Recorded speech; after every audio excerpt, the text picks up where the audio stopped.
Factor, a heads up before you head out the door. A reminder, 2 lanes on the First Avenue South Bridge on Highway 99 are now closed for several weeks. Chris Sullivan first told you about this yesterday morning. We get the update today from KIRO 7's Lindsay Sheldon. Inspectors found damage to the steel grid bridge deck. Now WashDOT says that they will be using the next 2 weeks to find a permanent fix instead of just patching it, because every patch adds more weight to a bridge that can only handle so much. And Sully will keep track of the situation and all your commute throughout the morning. A standoff between an armed man and Seattle police ended peacefully yesterday in North Seattle, but not before the suspect allegedly kidnapped a staff member at his apartment complex.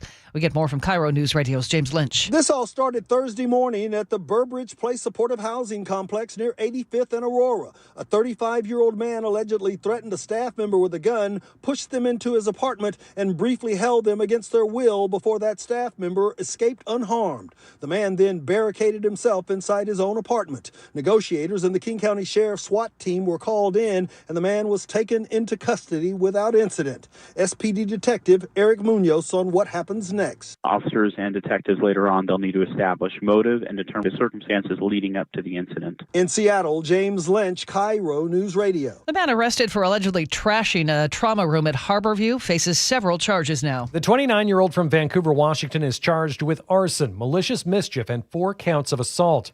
Prosecutors say on Saturday he trashed a trauma room at the ER at Harborview. They say he broke open a direct oxygen line and lit a bucket of medical equipment on fire. That could have caused an explosion. They also say he spat upon and kicked nurses and guards. According to court documents, he was treated for wrist injuries with splints and told he wouldn't need surgery and could go home. But according to police, he wasn't happy with that, and that's when he started trashing the place. He's due in court next Tuesday. Frank Lindsay, KIRO News Radio. About 20 people were checked for possible fentanyl exposure late yesterday morning at the Snohomish County Courthouse. The fentanyl residue that was opened up during a trial. Rachel Doniger with the Everett Fire Department says the trial was in a second-floor courtroom. That courtroom was closed. The people moved to the 4th floor to be checked out. No one appeared to be showing any symptoms.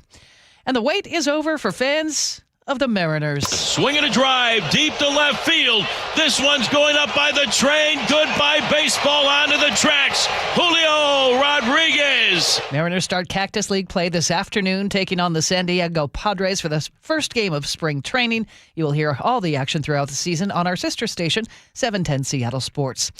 The Seattle Reign have a new major sponsor. The team announced yesterday it signed a multi-year deal with CVS Health. It's the Reign's first right sleeve sponsorship. According to the Puget Sound Business Journal, the Lumen Field pitch will now be called the CVS Health pitch when the Reign play at home. And have you seen it? Pike Place Market has a new glow. A 16-foot neon sign went up yesterday, the first large neon sign installed at the market in nearly 100 years. A lot of drivers spotted it on the freeway as crews were hoisting it into place. The sign's mounted almost 6 stories high on one of the market's elevators.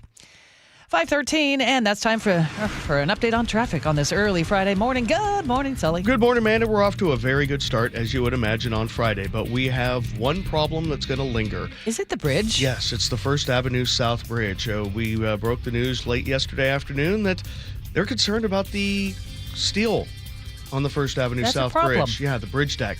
And so that's why the 2 right lanes are going to remain closed northbound, maybe for a couple of weeks until they figure out exactly what they're going to be doing with that. So that's going to continue to be an issue for us. The HOV lane is open to all through there, so that should be hopefully keep the backups down a little bit today, plus the volume. Overall, really good. As I said, 35 minutes Federal Way to Seattle, 35 Puyallup to Renton. Renton to Bellevue, only 15. Out of the north end, no problems yet. Olympia to Tacoma, nice and easy. So let's try to keep that going. KIRO News Radio Real-Time Traffic, I'm Chris Sullivan. Nice weather for your Friday, although it's a little bit chilly to start out. It's only 29 right now. We're going to be partly cloudy, 44 degrees. Tomorrow, look for some rain by afternoon and 49. Still looking for temperatures into the low 50s on Sunday with some scattered showers, but some sun breaks too. Again, right now in the city, only 29 degrees. Coming up, a legislative update from Paul Query at the Washington Observer. That's next on Seattle's Morning News.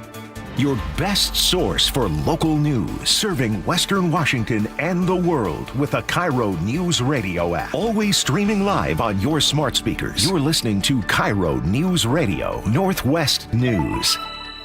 This hour of Seattle's Morning News is brought to you by Closets by Design Seattle. This is what it's all about, right? The Seahawks win Super Bowl 60. The pure joy. To beat the Patriots, especially in the 49ers stadium, it means everything. It's a great time to be alive for Seattle fans. It's why we're 12s. Just like Mike McDonald said, we did not care. We got a parade to get to. Seattle will hold a victory parade Wednesday. We are the home of your Super Bowl champion Seahawks. They are bringing the Lombardi back to the Northwest. KIRO Newsradio. Hi, I'm Dr. Shelley Flace with today's tip for kids from the American Academy of Pediatrics. The nicotine in e-cigarettes is addictive and can harm brain development. That's why I worry about teens who try e-cigarettes. Many young people use pod-based e-cigarettes like Juul, which have high levels of nicotine. And because teens' brains are still developing, they can quickly become addicted. The tobacco industry uses fruit and candy flavors to attract young people, often turning them into lifelong users. For more, visit healthychildren.org. You took the first step and quit smoking, but even former smokers may still be at risk for lung cancer. That's why SaveByTheScan.org wants you to know about a new low-dose CT scan that can detect lung cancer early. It takes only 60 seconds and could save your life. You took the first step, now take the next. Visit SaveByTheScan.org for a simple quiz to see if you're eligible and talk to your doctor about screening. SaveByTheScan.org is brought to you by the American Lung Association's Lung Force Initiative and the Ad Council. Nick, did you know this is called quit time? Did you know what that is? I do not know. That means right about this time of the year, people quit their New Year's resolutions. Oh, kind of like last year. Okay, never mind. The important thing is that both of us made a New Year's resolution that we would take better care of ourselves for each other. And we're holding to that. We are not flaming out because... Longevity Medical Clinic. So we get the support of Longevity. We told them what our goals were, and they're like, absolutely, we'll get you in line. So they support me, they support you, and then as a couple, they're making us accountable for the decisions we make. So we're not going to be quitting on these things. I can't remember what your New Year's resolution was around the house. My New Year's resolution around the house was that I was going to try to get you to start putting things away. And I was going to get you to actually learn how to cook a piece of chicken. Oh, well, that's for next year. Okay, fine. Either way, we've got a team behind us. Do what Nick and I have done. Take a free health analysis at lmclinic.com. That's lmclinic.com. Chris Domine is a husband and a father. Chris is an athlete. Chris is even an Iron Man. But 10 years ago, Chris was facing a very different story because his kidneys were failing. Basically, the doctor said, if you don't get a kidney transplant and if you don't do dialysis, you are going to die. Fortunately, Chris received a second chance at life, made possible by an organ donor. You know, your well-being changes from loss of hope to better times ahead. More than 100 million people in America are registered organ, eye, and tissue donors. People of every age and ethnicity, because they believe it's the right thing to do. Imagine what you can make possible by leaving behind the gift of life. Learn more and sign up as an organ, eye, and tissue donor. Go to organdonor.gov. A message from the U.S. Department of Health and Human Services, Health Resources and Services Administration. Seattle's Morning News on KIRO Newsradio. It's day 39 of the 2026 regular session in Olympia. Let's get an update now. It's been a busy week there. Paul Query is editor of the Washington Observer on Substack. He covers the legislature, and he's with us every week. Morning, Paul. How are you? I'm doing well. Good to be with you. All right. The big news we've been talking about all week is the millionaire's tax. This income tax on Washington's wealthiest. It passed a major hurdle this week. Just kind of bring us up to speed. Republicans, it's safe to say, hate it. What's the argument against? Well, the argument against is primarily that income taxes have been viewed as functionally unconstitutional in Washington for many years. And even though this tax specifically targets people with incomes of more than $1 million a year, you know, there's sort of like broad concern on the right that it will eventually be expanded to include many more people, if not everyone. There are 21 days in the session. Governor Ferguson has said, hey, that's a nice start, but no, not yet. Are they going to get it done? Well, I mean, it seems clear to me that they're likely to get this done. The argument is mostly about how to spend the money at this point. There's a pretty significant push for tax relief in other areas of the tax code with the $3.5 billion or so per year that this tax would generate.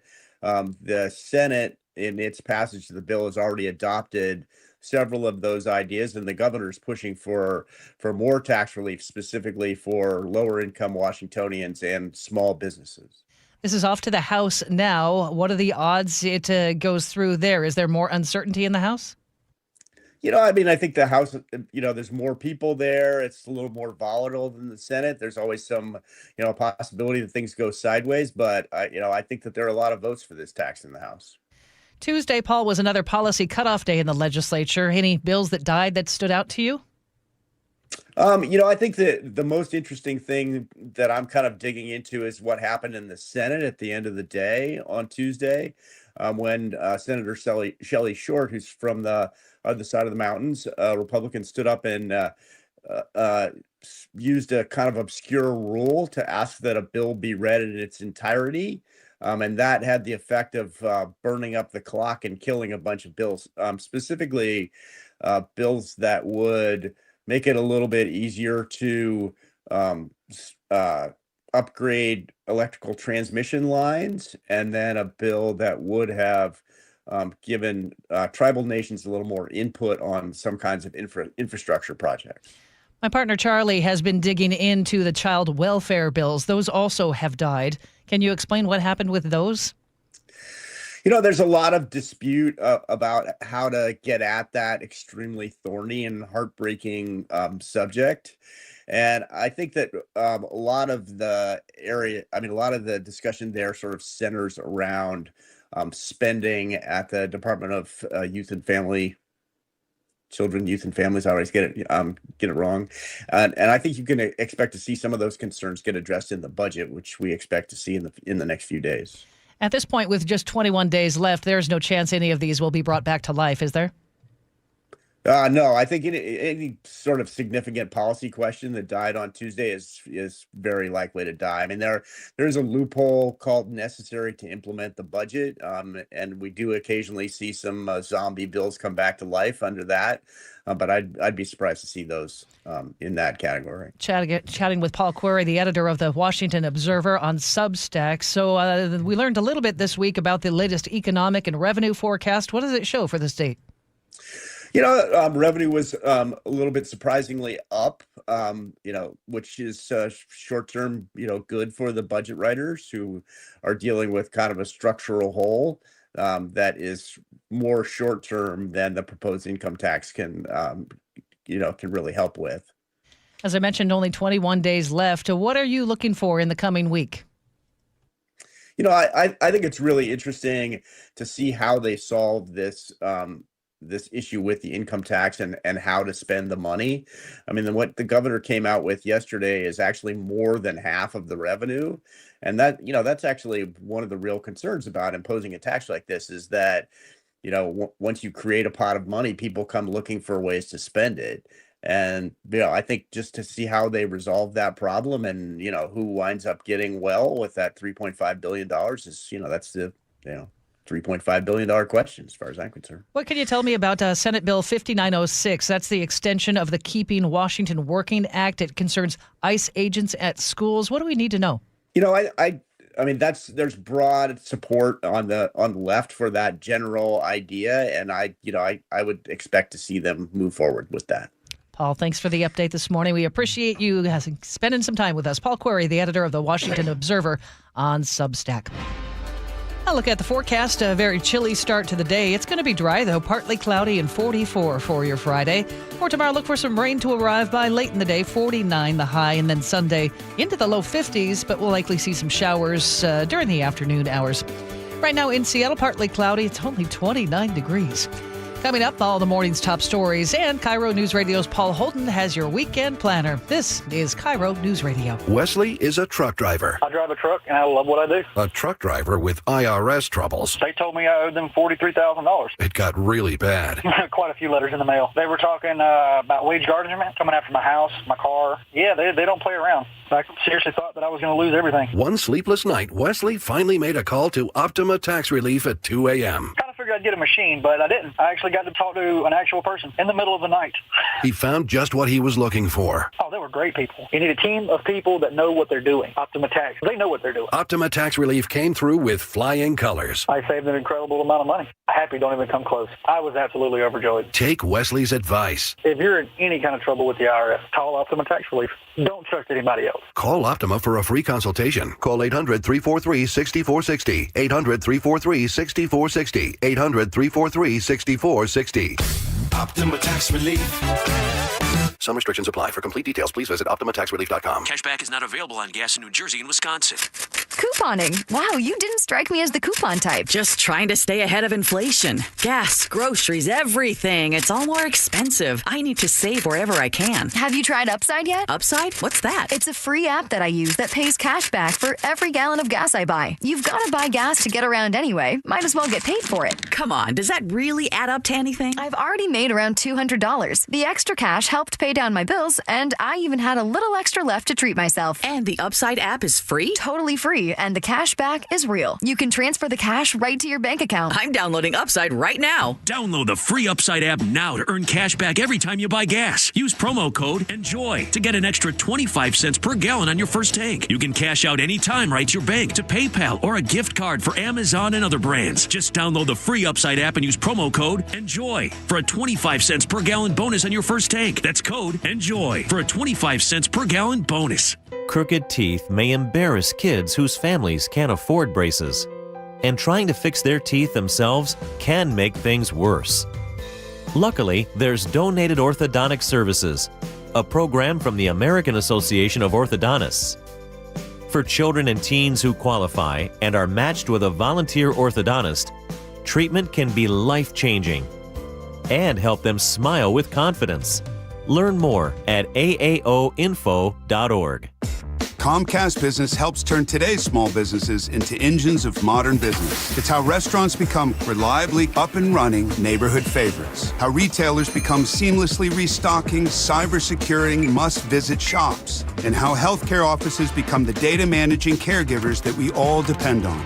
With reliable connectivity, enhanced cybersecurity, advanced fiber solutions, and Wi-Fi backup, Comcast Business is powering the engine of modern business. Powering possibilities. Now through March 22nd, switch to Comcast Business and get started with 150 megabit internet plus Security Edge for $59.99 a month for 12 months with a 2-year agreement.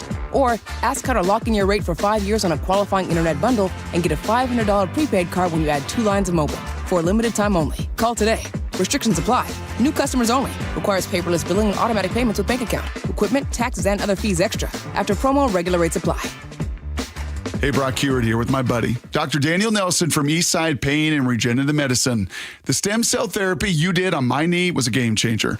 But Dr. Dan, people ask me all the time if you're seeing the same kind of success treating neck and back pain with stem cell therapy. Great question, Brock. As you know from your experience, we've had tremendous success treating major joints like hips, knees, and shoulders, but we've also seen excellent results treating neck and lower back pain. In fact, we're the only clinic in the Seattle area offering image-guided stem cell and PRP injection therapy specifically for neck and low back pain. How cool is that? If joint, neck, or back pain is holding you back, call Dr. Daniel Nelson at Eastside Pain and Regenerative Medicine and find out if stem cell therapy may be right for you. Dr. Dan here is the only doctor with over 30 years of experience in pain medicine techniques, including stem cell therapy. Call Dr. Daniel Nelson, MD, at 425-823-4000 or visit danielnelsonmd.com. That's 425-823-4000 or danielnelsonmd.com. Hi, I'm Dr. Gordon Christensen, and if you're a dentist as I am, or you know a dentist, please take a moment to listen. When I became a dentist, I learned how quickly poor oral health can lead to other serious health problems.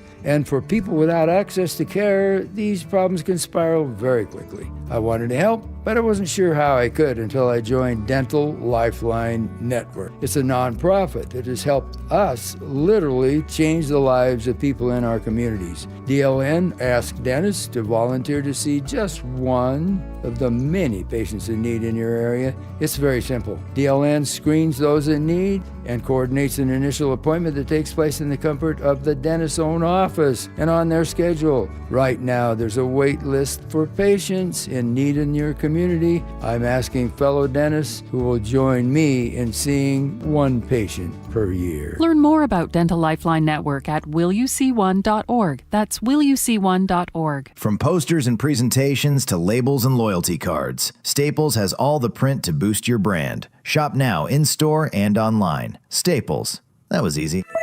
KIRO News Radio 97.3 FM Northwest News. Now, the latest from KIRO News Radio and mynorthwest.com. Good morning. It's 5:30. He was just 16 years old when he pulled the trigger and killed a 50-year-old woman at a Shoreline apartment complex in 2024.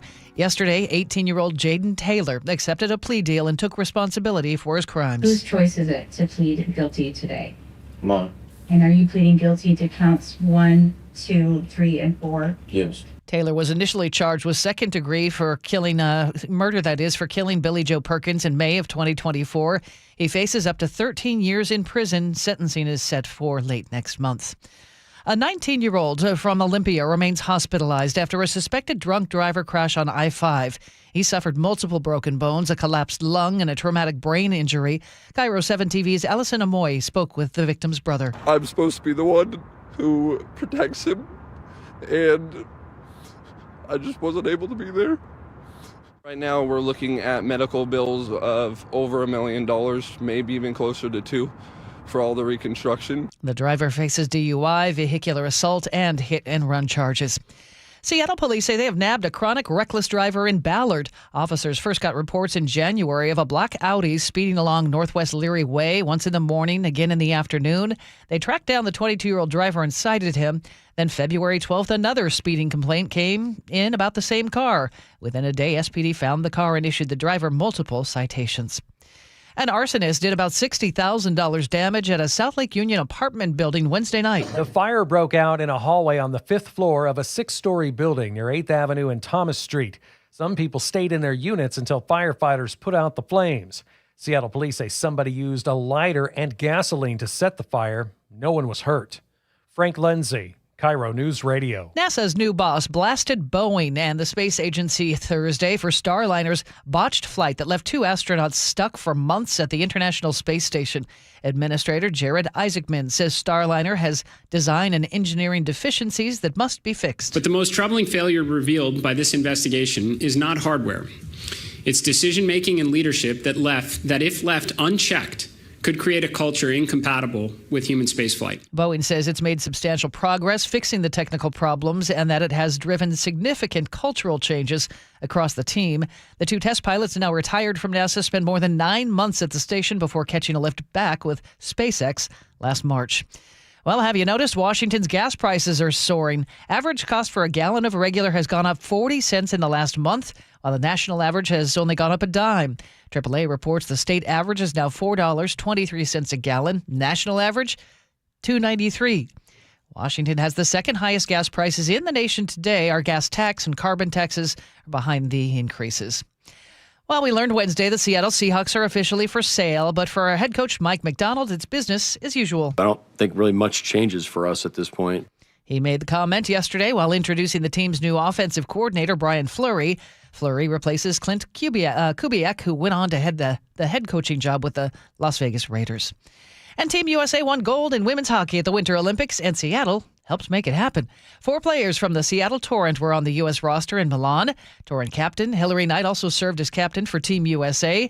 The Americans beat defending champs Canada 2-1 in overtime. Defender Kayla Barnes and forwards Alex Carpenter and Hannah Bilka rounded out Seattle's Olympic contributions. 5:33, that's time for a check on traffic. And Chris Sullivan is watching the Friday Drive. And it's Friday light across the board. Just a reminder that we are going to be without 2 of the 4 lanes on northbound First Avenue South Bridge for a while.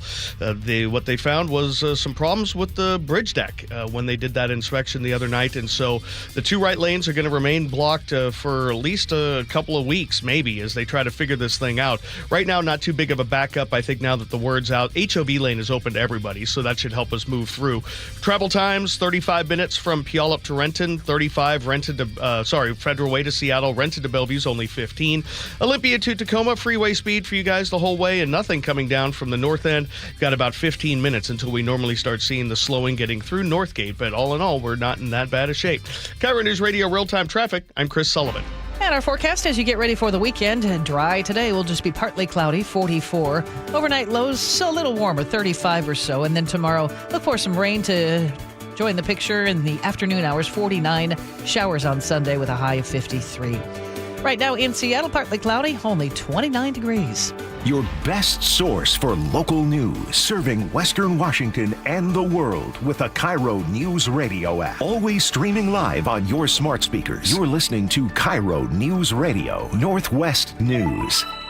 Seattle's tradition for news and conversation. This is Seattle's Morning News with Charlie Harger and Manda Factor. Charlie will be back on Monday. It's 5:35. Another weekend is here. If you're still looking for something fun to do, KIRO News Radio's Paul Holden has you covered. It's Friday then, it's Saturday, Sunday, what? It's Friday then, it's Saturday, Sunday, what? The theme this weekend seems to be people are ready to get back outside and get things ready to go for spring. Why do I say that? Well, let's just take a look at what's going on. In downtown Seattle, you can get all the ideas and inspiration you need to turn your outdoor space into your favorite area of your home. The Seattle Home and Garden Show is taking over the Lumen Field Event Center for a weekend of building, remodeling, landscaping, and decorating. Also in Seattle this weekend at the Seattle Convention Center, it's the Northwest Flower and Garden Festival. That'll have over 30 displays, over 100 seminars, and tons of vendors to get your perfect plant or plants for your garden. You'll need tickets to get in, but there are specials and deals to bring the kids along as well. At the Lumen Field Event Center, also this weekend, you can go back to the good old days of lugging your PC to your friend's house so you can either partner up to take down the big boss or go head-to-head in the world of video games. Well, Emerald City Land is bringing those memories to life with 53 hours of gaming, all with folks sitting right next to you and playing on the same network. There will be prizes, tabletop games, and for those that don't want to lug their own PC around, you can rent one to get in on the fun. Plus, proceeds from the event will go support Rebuilding Together Seattle. It's the second weekend of Sound Off, Mopop's spotlight of local musicians under the age of 21. Once you grab a ticket, you'll be able to check out 3 sets from artists from various genres, and you never know, you might just be seeing the next big thing in the world of music. Doors open on Saturday at 7. Seafair is here. Yes, that's right. The first Seafair event of the year is Saturday at the Seattle waterfront. This family-friendly event has all the usual fun, like live music, including a concert on Pier 66, food and drinks, plus the Champions of Change Pickleball Challenge, and lots more. There's a mix of free and ticketed events, so be sure to get details at Seafair's website. Saturday at the Bainbridge Island Museum of Art is the Black History Month Soiree, which is a celebration of black culture, creativity, and community. There will be live music and other performances, art making, food, and more. There will also be vendors selling their goods and opportunities for those looking to make some connections and show off their work. Tickets are $10 and can be found on the Bainbridge Island Museum of Art website. Speaking of Bainbridge Island, the Chili Hilly Bike Ride is this weekend. Bikers will be pedaling around the island to kick off riding season. Registration to ride is now closed, but this fundraiser for Cascade Bicycle Club will be something to keep in mind if you're hopping on a ferry this weekend. Lunar New Year celebrations are all over on Saturday. You can check out the celebrations at Bellevue Square, the Village at Totem Lake, the Seattle Art Museum, Washington Hall, and Finney Center. If you're looking to celebrate with lion dances, food, martial arts, and everything you need to get ready for the Year of the Horse, check out one of these events. The Seattle Sounders open up their 2026 regular season with the match against the Colorado Rapids on Sunday evening at Lumen Field. The match starts at 6:15, but gates will be open early for fans to check out the pre-match festivities, and the March to the Match returns as well. You'll want to head to Occidental Park and Pioneer Square an hour before the match so you can join in on the songs, marching, and all the other fun. Get tickets on the Sounders website. Spring is almost here. Are you ready to shake off the winter gloom? I know I am. Let me know how you're spending your weekend by reaching out to me at paulh@KIRORadio.com. Paul Holden, KIRO News Radio. It's now 5:38. Grey's Anatomy star Eric Danes has died at the age of 53, just 10 months after he told the public he'd been diagnosed with ALS, Lou Gehrig's disease. CBS's Vlad Duthiers tells us Danes did an interview with ABC television not long after his diagnosis. I will never forget those 3 letters. The actor sat down with Diane Sawyer last June in his first TV interview since being diagnosed. It's on me the second I wake up. It's not a dream. It's not a dream. Dane spoke about the support from his family, including his wife, Rebecca Gayhart. They share 2 daughters, ages 15 and 13. Who's the person you call when it hits your heart? I call Rebecca. Eric Danes, dead at the age of 53. National headlines coming up. You are listening to KIRO Newsradio. Choke Points with Chris Sullivan. With Choke Points, we try to answer listeners' questions. It can be as simple as a neighborhood stop sign, or it can be as big as the budget for transportation. I don't care. I'll find the answer for you. It's really easy to get a hold of me at mynorthwest.com. We have a direct link there that gets right to me. You can also do it in the app. You can hit me up on the text line. Choke Points, presented by Carter Subaru. Tuesdays and Thursdays on KIRO News Radio 97.3 FM. I was in the middle of the Atlantic Ocean when it happened. There was a sudden jolt and our submarine crashed on the seafloor. We were in total darkness. That's Dr. Dejana Figueroa, a marine biologist and STEM teacher, talking about a deep sea dive she'll never forget. It's funny, when I was a kid, I was afraid of the ocean. And there I was, 2 miles below the surface. But as a scientist, you prepare for that. Using our training and a little creativity, we fixed the sub and finished our experiments. The dive was just too important. Every dive gives us glimpses at things few people ever get to see. Glowing creatures, fiery undersea volcanoes. When we got back to the surface, I kissed the ground and called my mom, of course. But you know what? I wouldn't trade that dive for anything. Dr. Figueroa uses her passion for STEM to discover new things and make the world a better place. She can STEM, so can you. Check out She Can STEM for more stories and inspiration.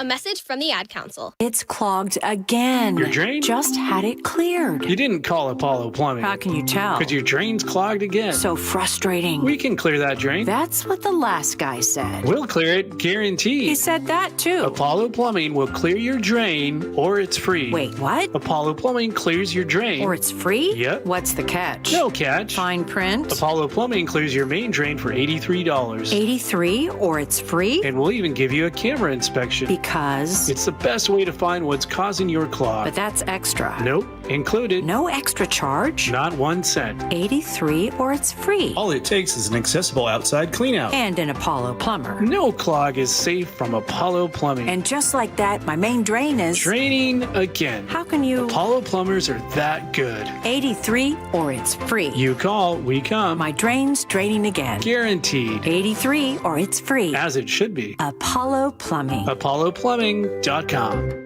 The John Curley Show. I can't wait till I get a little older, be the really crotchety old guy, getting close to being eccentric. As my mom used to say, I don't make enough money to be eccentric. I'm just middle-class crazy right now. Watch The John Curley Show live on YouTube. Do you ever lose your balance or feel dizzy for no apparent reason? Do you hear ringing in your ears or have migraines? These are all signs you could have a problem with your inner ear or vestibular system. To learn more, call the Vestibular Disorders Helpline at 800-837-8428. That's 800-837-8428.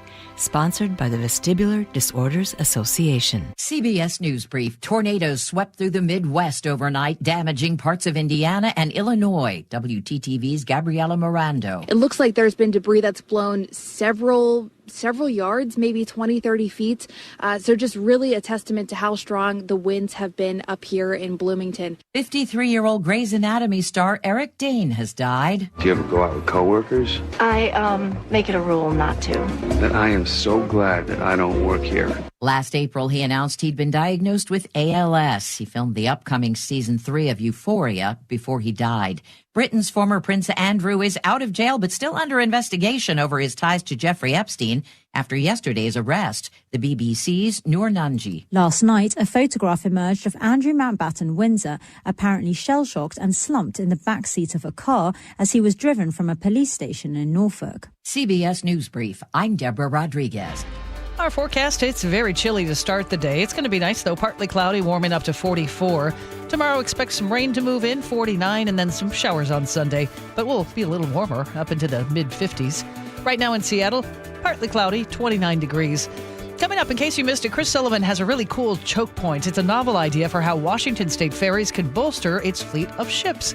We'll get to that next here on Seattle's Morning News. Have you ever wondered how to use your tax return to reduce future taxes? Madrona Financial's 1040 Treasure Hunt is a free hands-on workshop that shows you how to analyze your return and uncover tax savings opportunities. This free event is happening March 3rd at 6 p.m. at Madrona's Kirkland office. RSVP at 833-673-7373 or visit madronafinancial.com/events to reserve your spot today. This is a paid advertisement. Investments involve risk. See full disclosures at madronafinancial.com. A new year means more than just a clean calendar. It's new goals, opportunities, and fresh momentum for your business. Are you with the right bank to set you up for success? WaFd Bank has you covered with free business checking, credit cards, lines of credit, and other services to move your business forward. WaFd offers the latest in payment processing and cash flow tools for just the right fit to meet your goals. Plus, WaFd Bank is an SBA preferred lender. WaFd Bank, built for business. Visit wafdbank.com. Member FDIC, equal housing lender. Loan subject to credit approval. Non-sufficient funds charges may apply.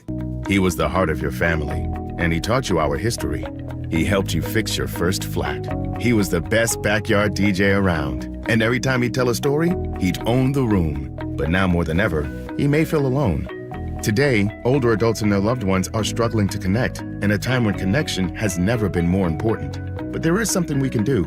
Embrace our older loved ones through StoryCorps Connect. With StoryCorps Connect, you can honor seniors remotely with an interview about their life.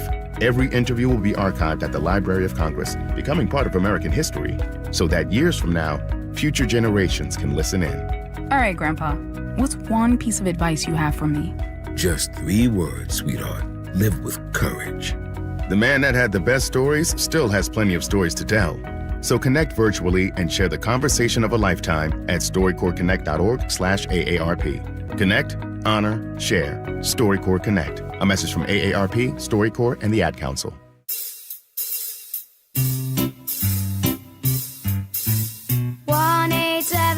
Cards for Kids. KARS Cards for Kids. 1-877 Cards for Kids. Donate your card today. 1-877 Cars for Kids. KARS Cars for Kids. 1-877 Cars for Kids. Donate your car today. Ready to get rid of that old car? Donate it to Cars for Kids. Call 877 Cars for Kids to speak to a friendly live agent. Donation's super easy, and your car can be picked up as soon as tomorrow. Go to carsforkids.org now or call 877 Cars for Kids to donate your car today. 1-877 Cars for Kids. KARS Cars for Kids. 1-877 Cars for Kids. Donate your car today. Did you know you can donate real estate too? I'm their conduit, and I'm glad to do it.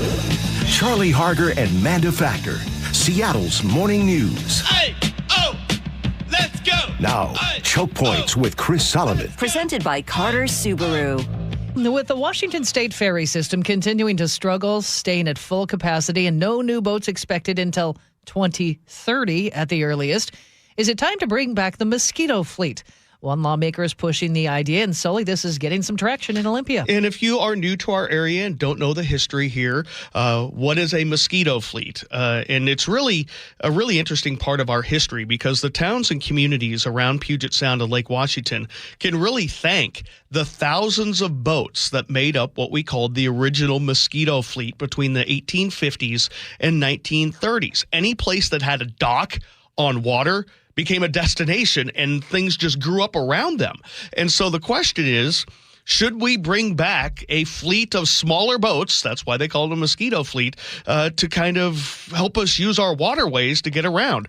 And that's State Representative Greg Nance's idea. We think passenger-only ferries can benefit neighbors in Grays Harbor, connecting Ocean Shores and Westport, or neighbors along Lake Washington, connecting Bellevue and the University of Washington, or along the Columbia River, helping to connect folks from Vancouver and then tourists in Portland to some of the attractions, wineries and otherwise along the Columbia River. Can you imagine dozens or even hundreds of small passenger-only ferries crisscrossing Puget Sound or even Lake Washington, creating an almost unlimited list of destinations? Interesting. What do you think?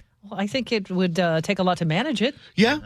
And so I'm going to get into the nuts and bolts of what this would look like going forward. Representative Nance introduced his bill last session. It passed the House, stalled in the Senate, and that's where we are today because his bill passed the House again this year, and it's waiting for a hearing in the Senate Transportation Committee. Under current law, most governments, ports, tribes, or even private companies can't start their own passenger ferry service.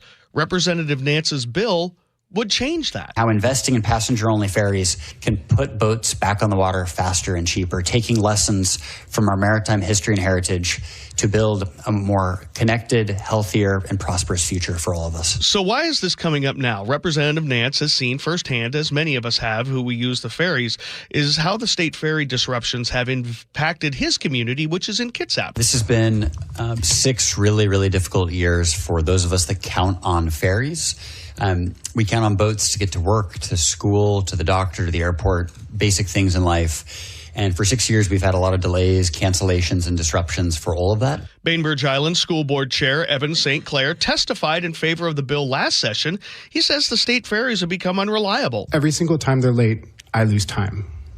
I lose my ability to be productive with my family, be productive with my business, and be productive with my life. Representative Nance says this is about local communities stepping up to serve their own needs. Is all about getting folks back to work, back to school, back to the doctor by empowering local ports, counties, and public transit benefit districts to provide passenger ferry service to better connect folks around the Sound. So how would this work? Good question. Because it's not going to be free. We're not just going to have because I did a story a couple years back, probably 10 years now, on why private service doesn't happen very often because people were looking at a fast ferry from Renton into Eastlake. And the Coast Guard makes it very difficult because of the requirements, the insurance, and all the things you have to have. And that trip may not be faster because you have to slow down through the cut. And then there's restrictions on speed through Eastlake, Lake Union. Well, and suddenly you have a bunch more traffic on the water, too. And so, but this bill would allow a group looking to create a passenger-only ferry district. You could create a 3% sales and use tax. So the local jurisdiction could, say, the town of Burien, say you wanted to do something. I don't know how. I just picked that up. Say Normandy Park, because they're on the water. They'd be put a dock there and say, I want to go to Seattle. And you that little area, you create a district there. You could up to a 3% sales and use tax. Counties could implement a parking tax if they have less than 1 million people. So, a whole county could do this. They could implement tolls, obviously, and charge for advertising on the boats. The bill passed the House 84-11, and now it's up to the Senate. So looking to the past to try to serve our current needs. And this is what I always say. I mean, we have waterways. I was going to say, we should use them. Uber for the water, right? Kind of. Yeah. And again, that's kind of, if we go into the private space on that, again, the Coast Guard makes it somewhat cost prohibitive to do that. But if you did this as a port of a city or a county or a city as itself, you could run small passenger only ferries of whatever size to serve your own community's needs because, I mean, the state ferries aren't really doing the job consistently. So that is interesting.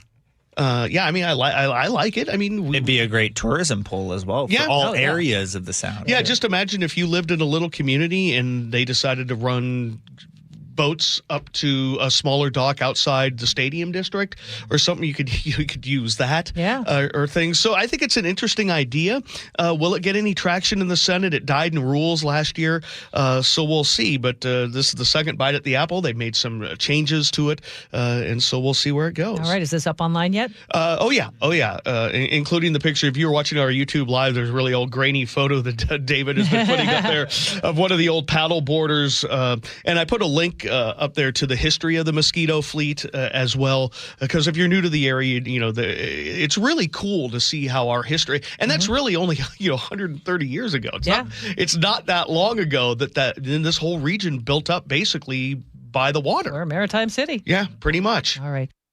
A couple of teenagers in New York City have been charged in a dangerous TikTok stunt that could have ended very badly. A 16-year-old got trapped inside a shaft on the Queensboro Bridge after he fell 50 feet. The boy's family says 2 others left him there to die. Chief Nicholas Corrado says it took dozens of firefighters and 10 pieces of equipment to rescue him. It involves high-angle equipment, ropes. We have to monitor the air and create high points. The boy is listed in critical but stable condition. A 14-year-old's been charged with reckless endangerment, a 15-year-old with criminal trespassing. The New York Post says he was filming the incident to post to TikTok and sent videos of the victim's desperate pleas to his friends. Deborah Rodriguez, CBS News, New York. It's 5:54 and time for a check on the weather. We're going to be partly cloudy as you get ready for the weekend. 44 today. We are starting out very chilly, however. For tomorrow, look for some rain to mix in. 49 the high, overnight low of 40. And then on Sunday, we're going to warm to the low to mid-50s with showers around, but some sun breaks too. Looks like more steady rain as you head back to work on Monday. Right now in Seattle, we have partly cloudy skies. It's only 29 degrees this morning. Bundle up. Well, coming up here on Seattle's Morning News, more of your day's local headlines. Our Luke Ducey on why up to 20 people had to evacuate at Snohomish County Courthouse yesterday. Also, CBS White House correspondent Natalie Brand breaks down President Trump's nuclear ultimatum for Iran. We'll chat with Natalie at 6:15 here on Seattle's Morning News. Our inbox is always open for your news, tips, and story ideas at mynorthwest.com. Oh, did I happen to mention the Mariners play baseball this afternoon? We'll talk more about that, too. You can contact the show by texting the Muckleshoot Casino Resort text line at 888-973-5476. This is KIRO News Radio. G and Ursula, 9 to noon on the home of your Super Bowl champion Seahawks. KIRO News Radio. A sea of green and blue in downtown Seattle. I'm hoping, G, you can hear us. I can hear you. We want to take it all in right along with you. You have a very special vantage point. Gee, what's going on? They had another big dude trying to get on here with me and DJ Roscoe. You can't have 3 big dudes in the back of this Tundra. Subscribe to the KIRO News Radio YouTube channel and watch live. KIRO FM and HD1, Tacoma, Seattle. This month, Pure Talk is honoring Jackson and Lincoln by offering unlimited talk, text, and plenty of data for just $25 a month. Meanwhile, Big Wireless is honoring Benjamin Franklin by charging families hundreds of dollars for the same 5G service. What's up with that? Ben Franklin wasn't even a president. When you switch to Pure Talk, you'll be in business with an American wireless company that supports our vets in a big way and keeps all their customer service in this country. That's important.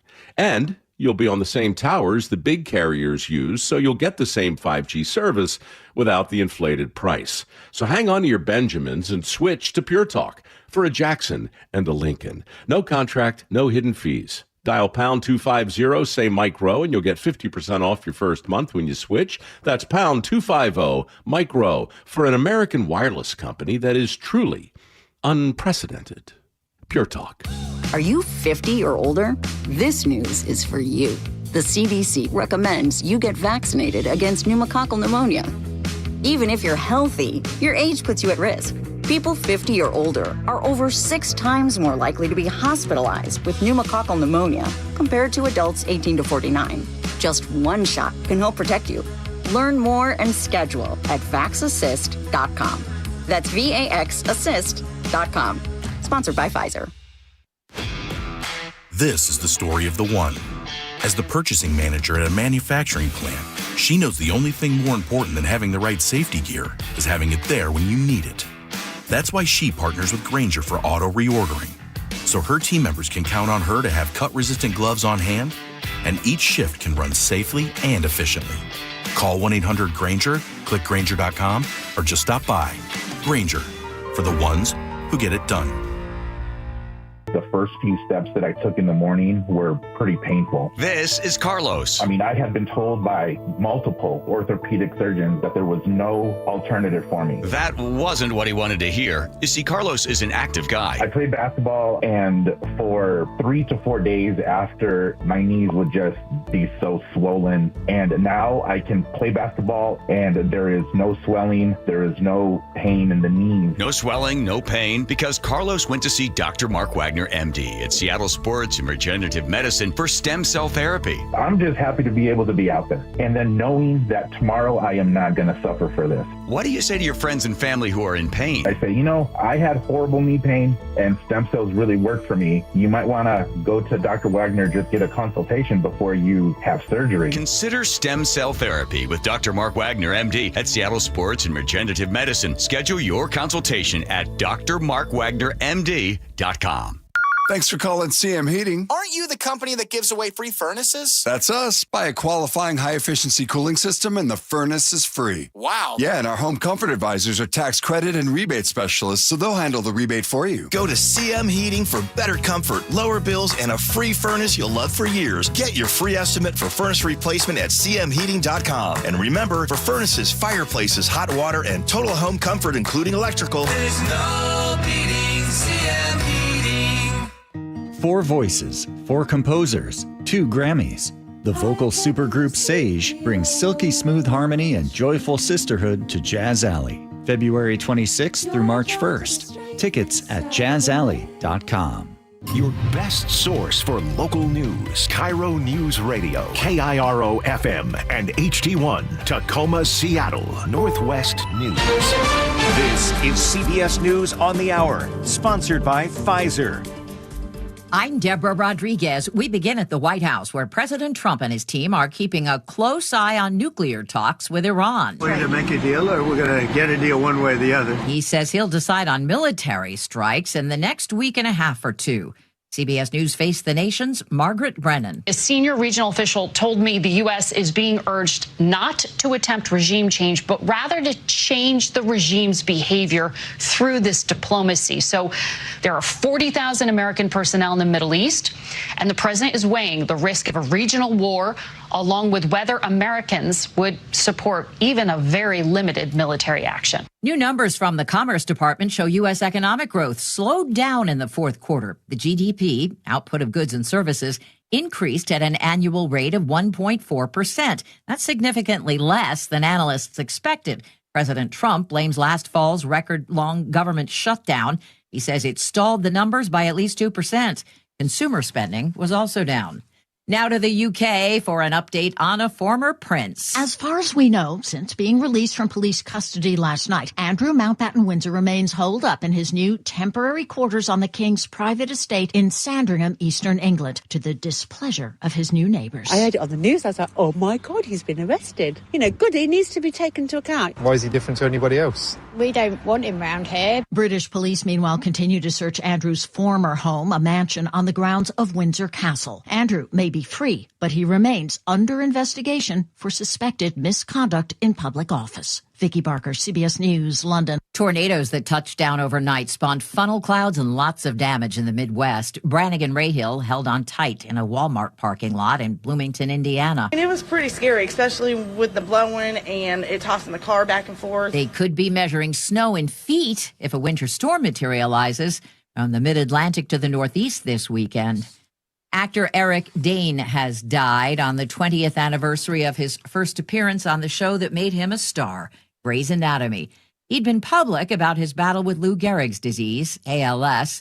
Eric Dane was 53. CBS News medical contributor Dr. Celine Gounder. People who are diagnosed with ALS are usually between the ages of 60 and 80, so Eric Dane was actually pretty young to have this. Men do seem to be diagnosed more frequently, and some of the risk factors, well, smoking is a risk factor for everything. Exposures to solvents, heavy metals. Dane had already filmed the upcoming third season of Euphoria before he died. This is CBS News.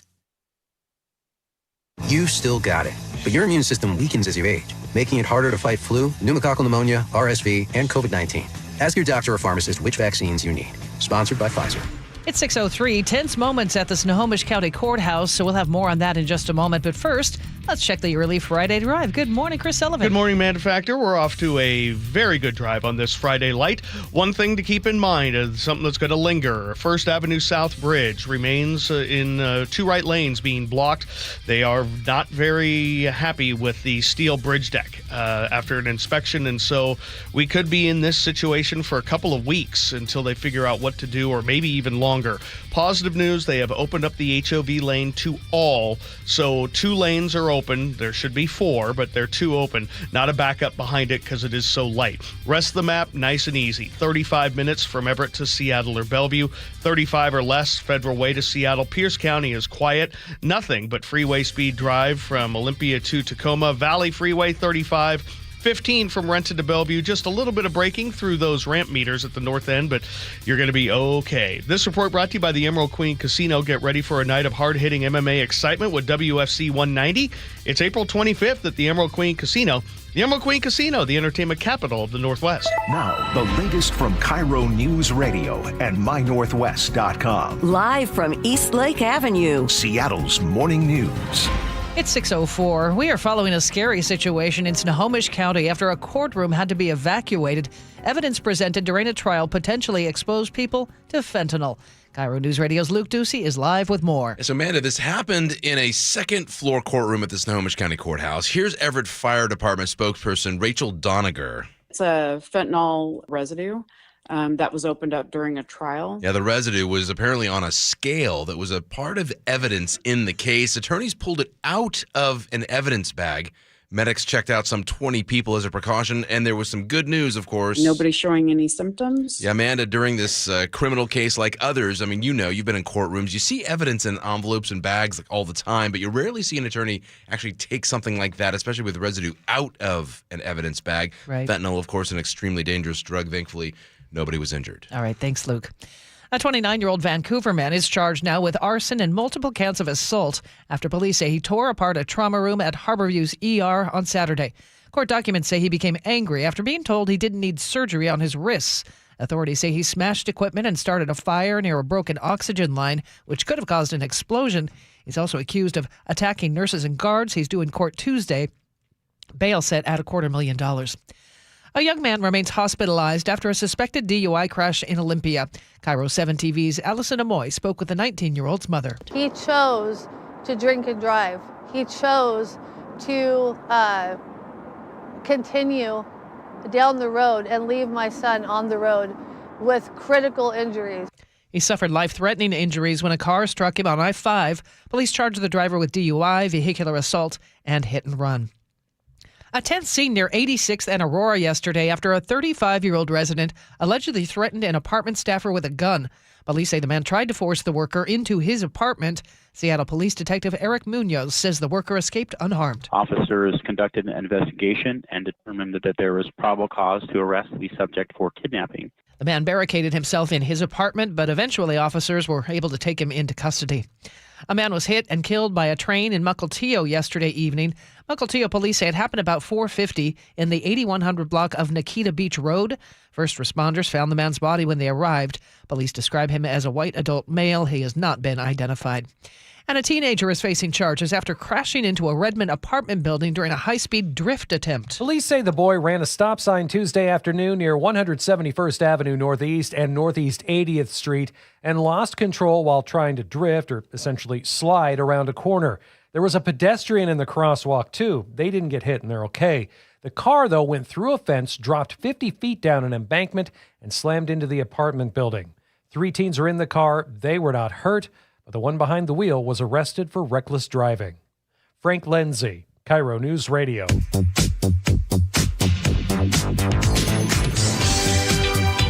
Keeping you informed since 1974. This is the city's longest-running radio news show. Seattle's Morning News on KIRO News Radio. It's 6:07. It's Friday, February 20th. I'm Manda Factor. Charlie Harger will be back on Monday. Chris Sullivan, we made it to Friday. Good job. Hooray! Hopefully everything will stay light on the roads this morning. Yeah, let's hope so.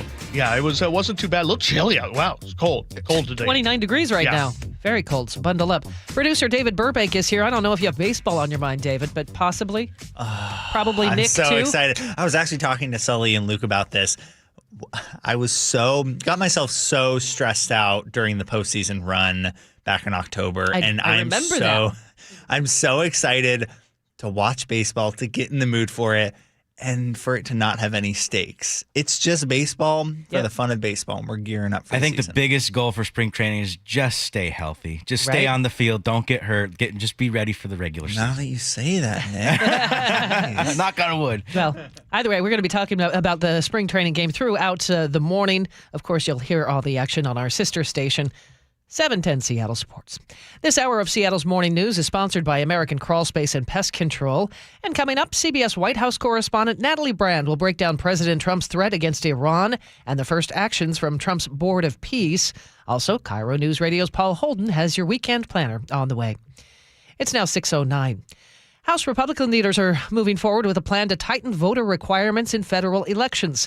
The Save America Act would require proof of citizenship and photo ID to register and vote. This is according to KIRO 7. Supporters say it bolsters election security. Critics warn it could block eligible voters without proper documents.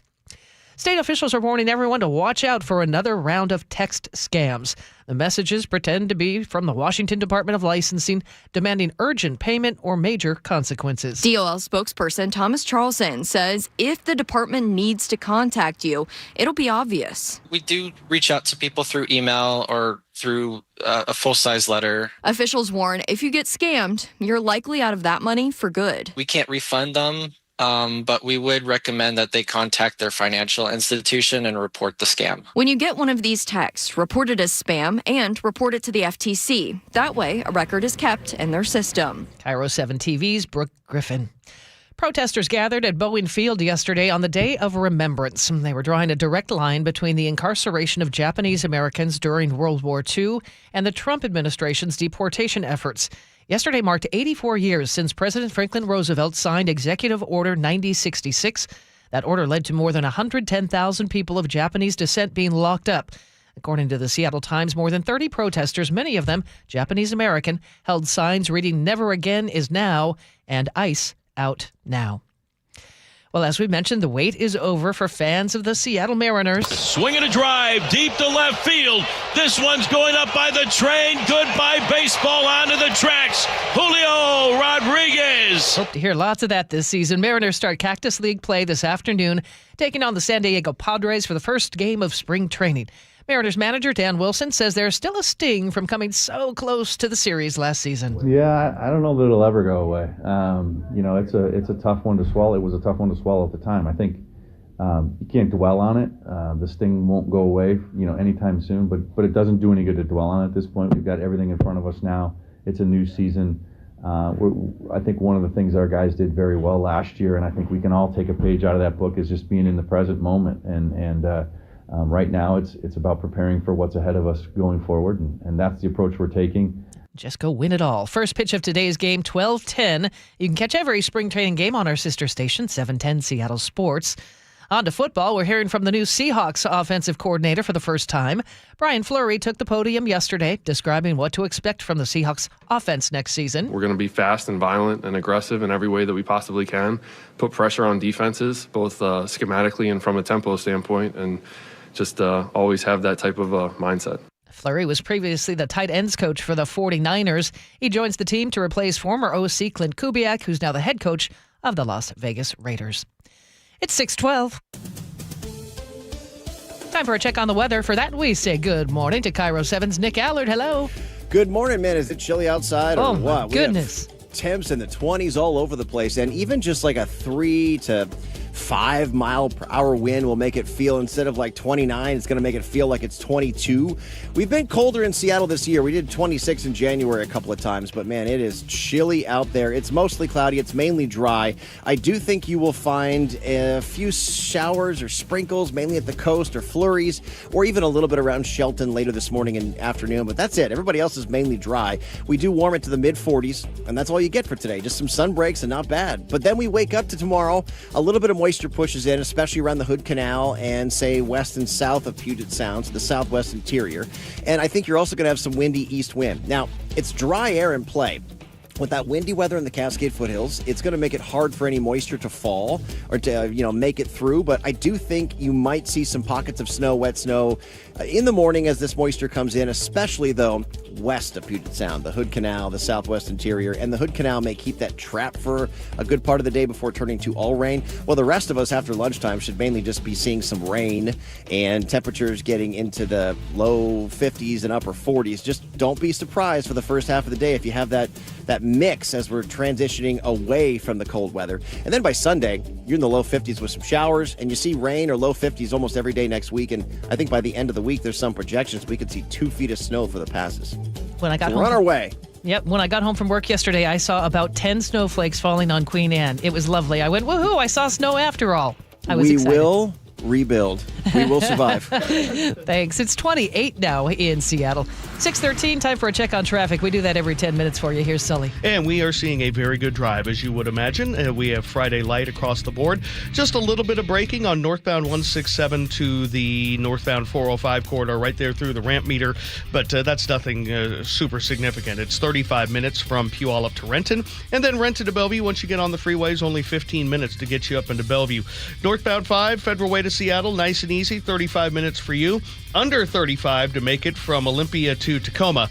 Coming down from the north end, nice and easy. There is a little bit of hesitation right there at Canyon Park on 405, but really 35 minutes from Everett to Seattle, Everett to Bellevue. And I am starting to see just a little bit of slowing on the north end of 509 there, right at the south end of the First Avenue South Bridge. Reminder, 2 right lanes remain blocked until further notice as they continue to work with the issue there with the steel of the bridge deck that they're concerned about. HOV lane, though, open to everyone. KIRO News Radio Real-Time Traffic, I'm Chris Sullivan. This is the city's longest-running radio news show. Seattle's morning news on KIRO News Radio. 6:15 on your Friday morning. A rapid escalation in U.S. involvement with Iran this week. President Trump claims the country has 10 days to agree to a nuclear deal or, quote, bad things happen. This as the president brags about his new Board of Peace initiative, pledging massive amounts of money for aid to Gaza. Let's get the latest on all of this now. CBS White House correspondent Natalie Brand joins us. Good morning, Natalie. Good morning, Manda. Good to be with you. Can we just start with, how did we get here with Iran? Yeah, well, if we think back to the beginning of the year, since really January 1st, there's been these threats directed to Iran. The president very concerned with Iran potentially rebuilding its nuclear program. And I remember back to his comments, at the beginning of January, suggesting that they might be doing that. So we've seen these threats. They've also coincided with those mass demonstrations in Iran against the regime.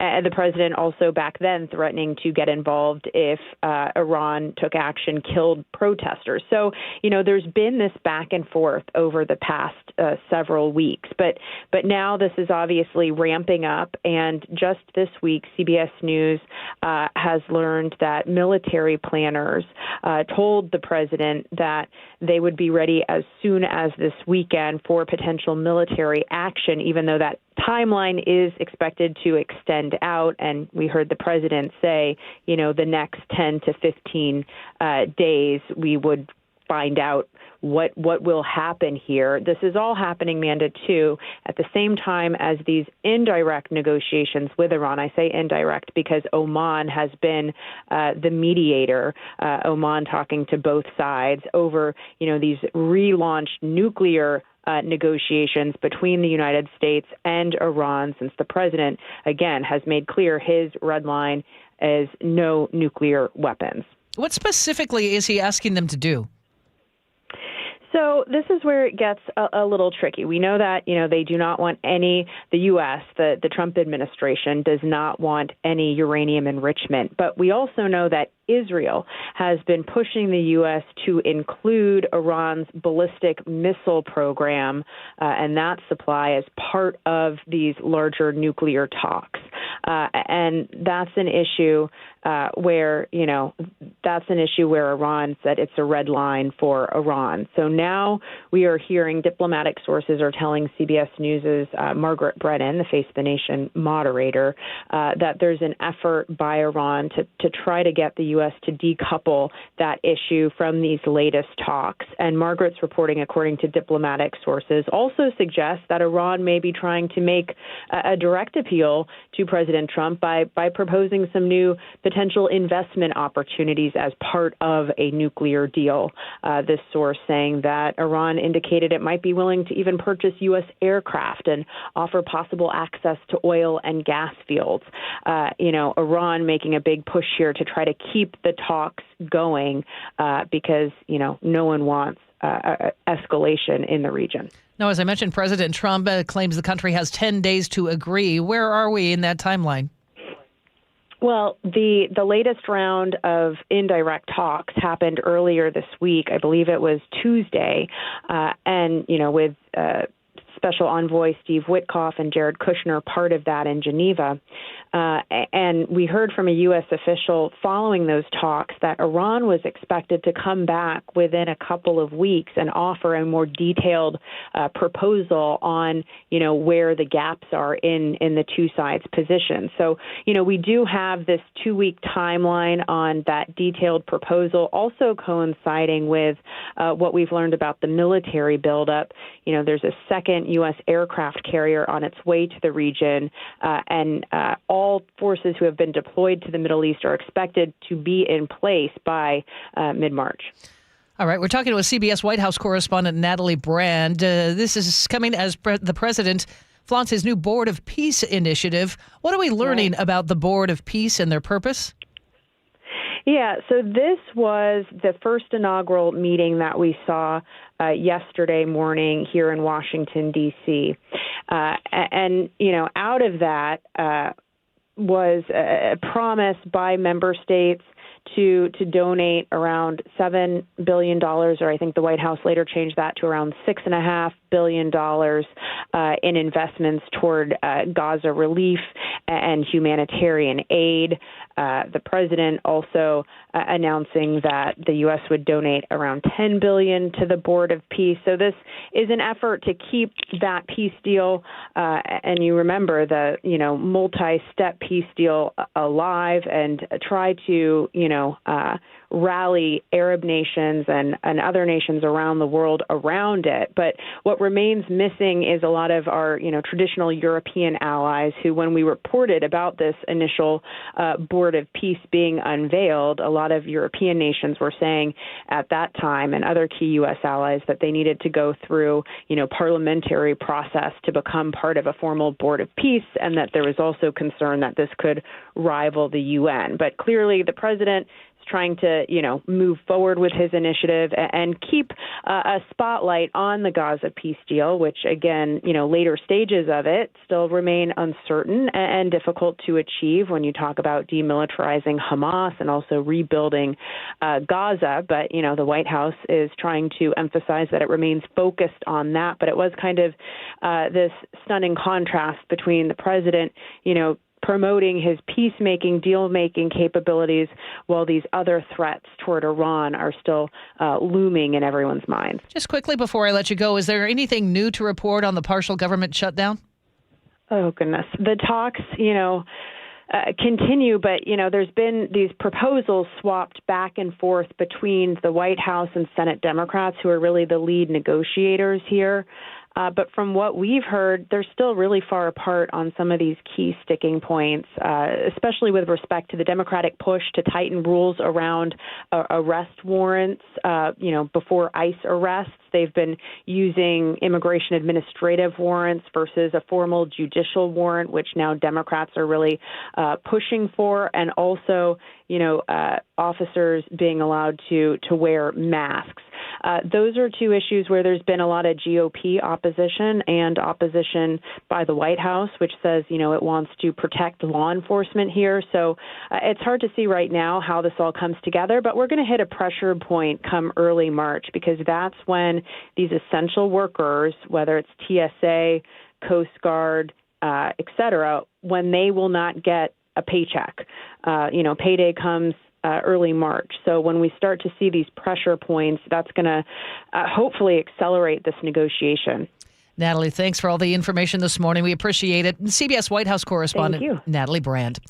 It's 6:23. That's time for traffic around here. We do it every 10 minutes on the 3s. So what's new, Sully? Well, we got a little bit of yellow on the map in a couple of places, which means we've just got a little bit of congestion, generally through the weaving and merging. So, like, if you're coming down from the Linwood area, you're going to see a little braking at the 527 Canyon Park interchange. Again, just hesitation. For I-5, right there at the forced merge in Northgate, not too bad. And then a little bit right past the West Seattle Bridge, and then a little bit in Renton. But overall, the travel times are still really good and about what you expected when you walked out the door. Federal Way to Seattle's only 35.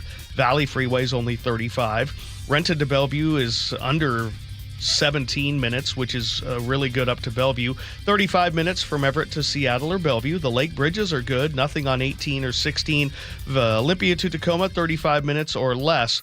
We do have a little bit of braking now at the a little about right there across the First Avenue South Bridge. 2 right lanes remain blocked and will be so for probably a couple of weeks, maybe even more.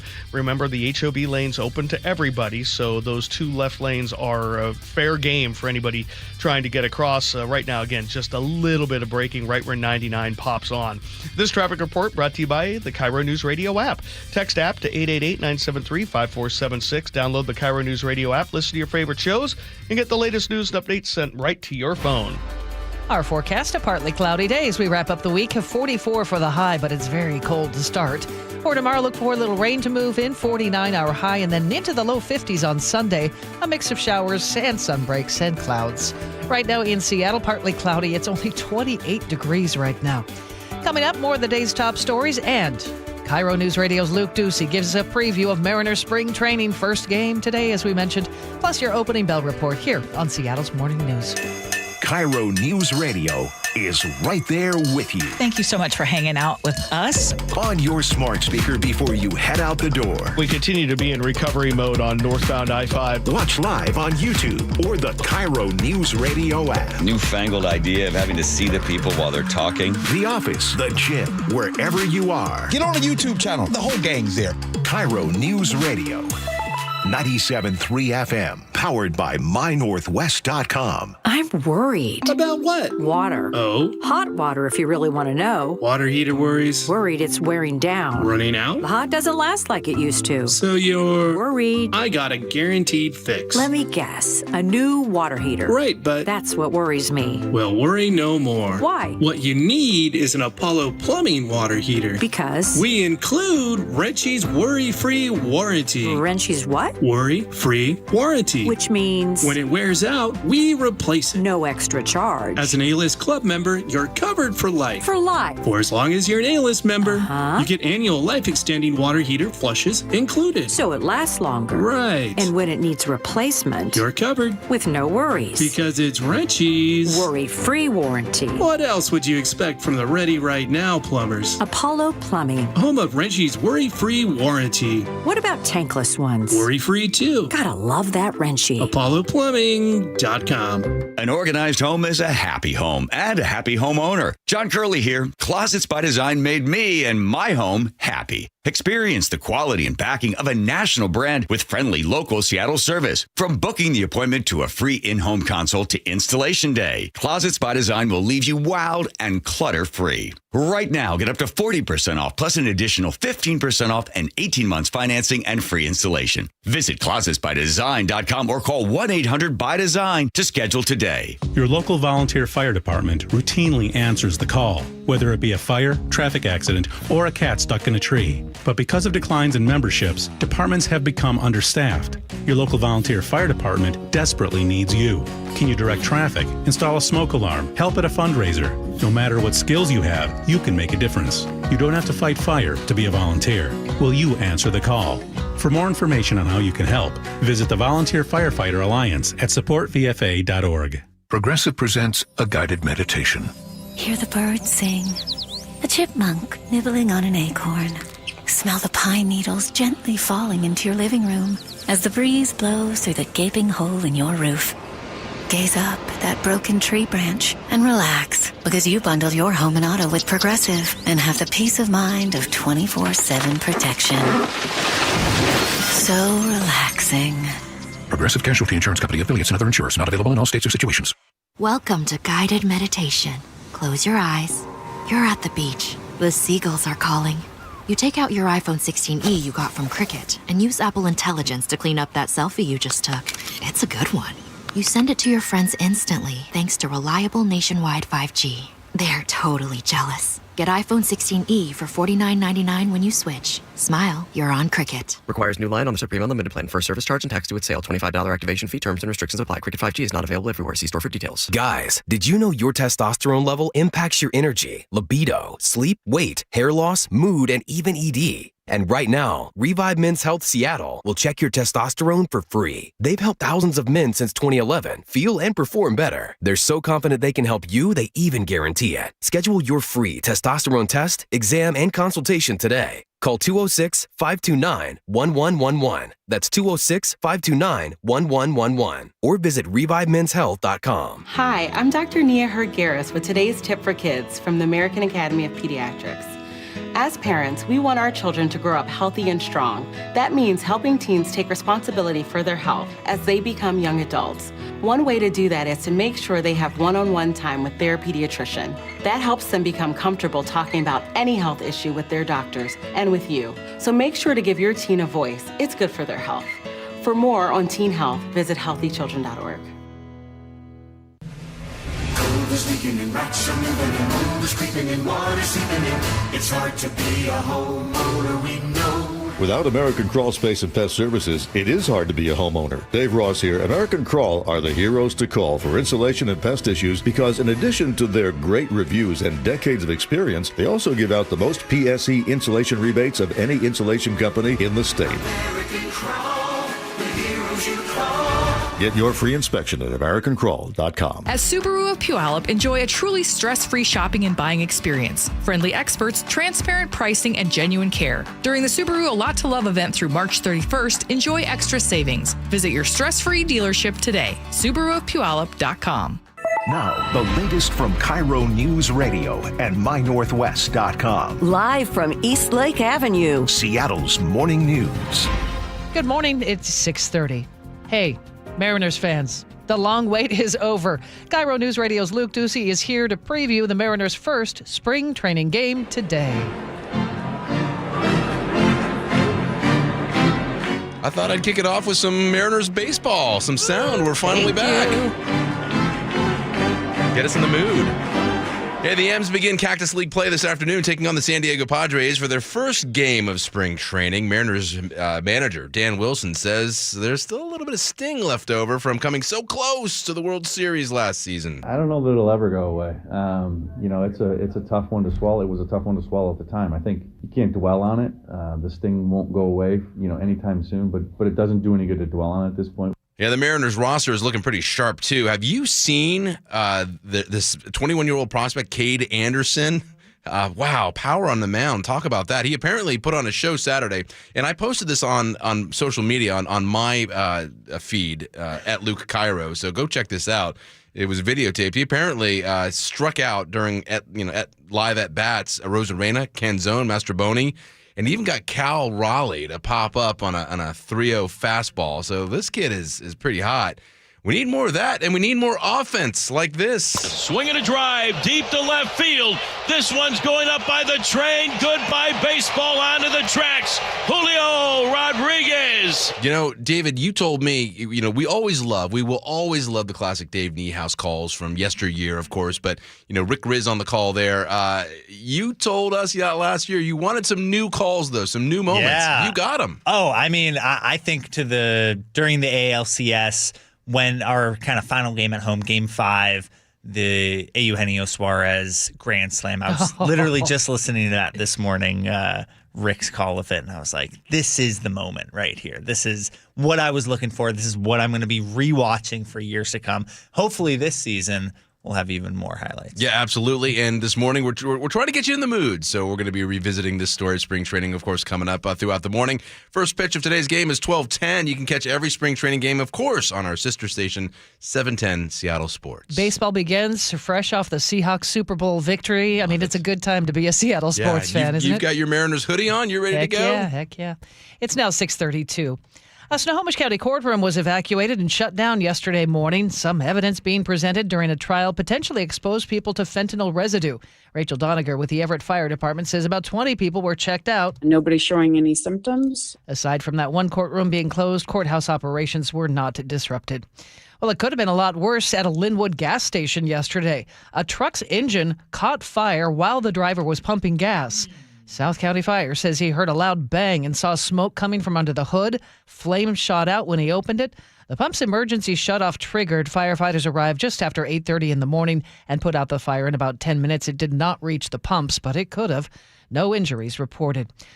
Well, Washington has the second highest gas prices in the country today. Our $4.23 a gallon average is only second to California. The state has seen the prices soar 40 cents a gallon in the last month, while the national average has gone up a dime. AAA reports the national average for a gallon of regular is $2.93.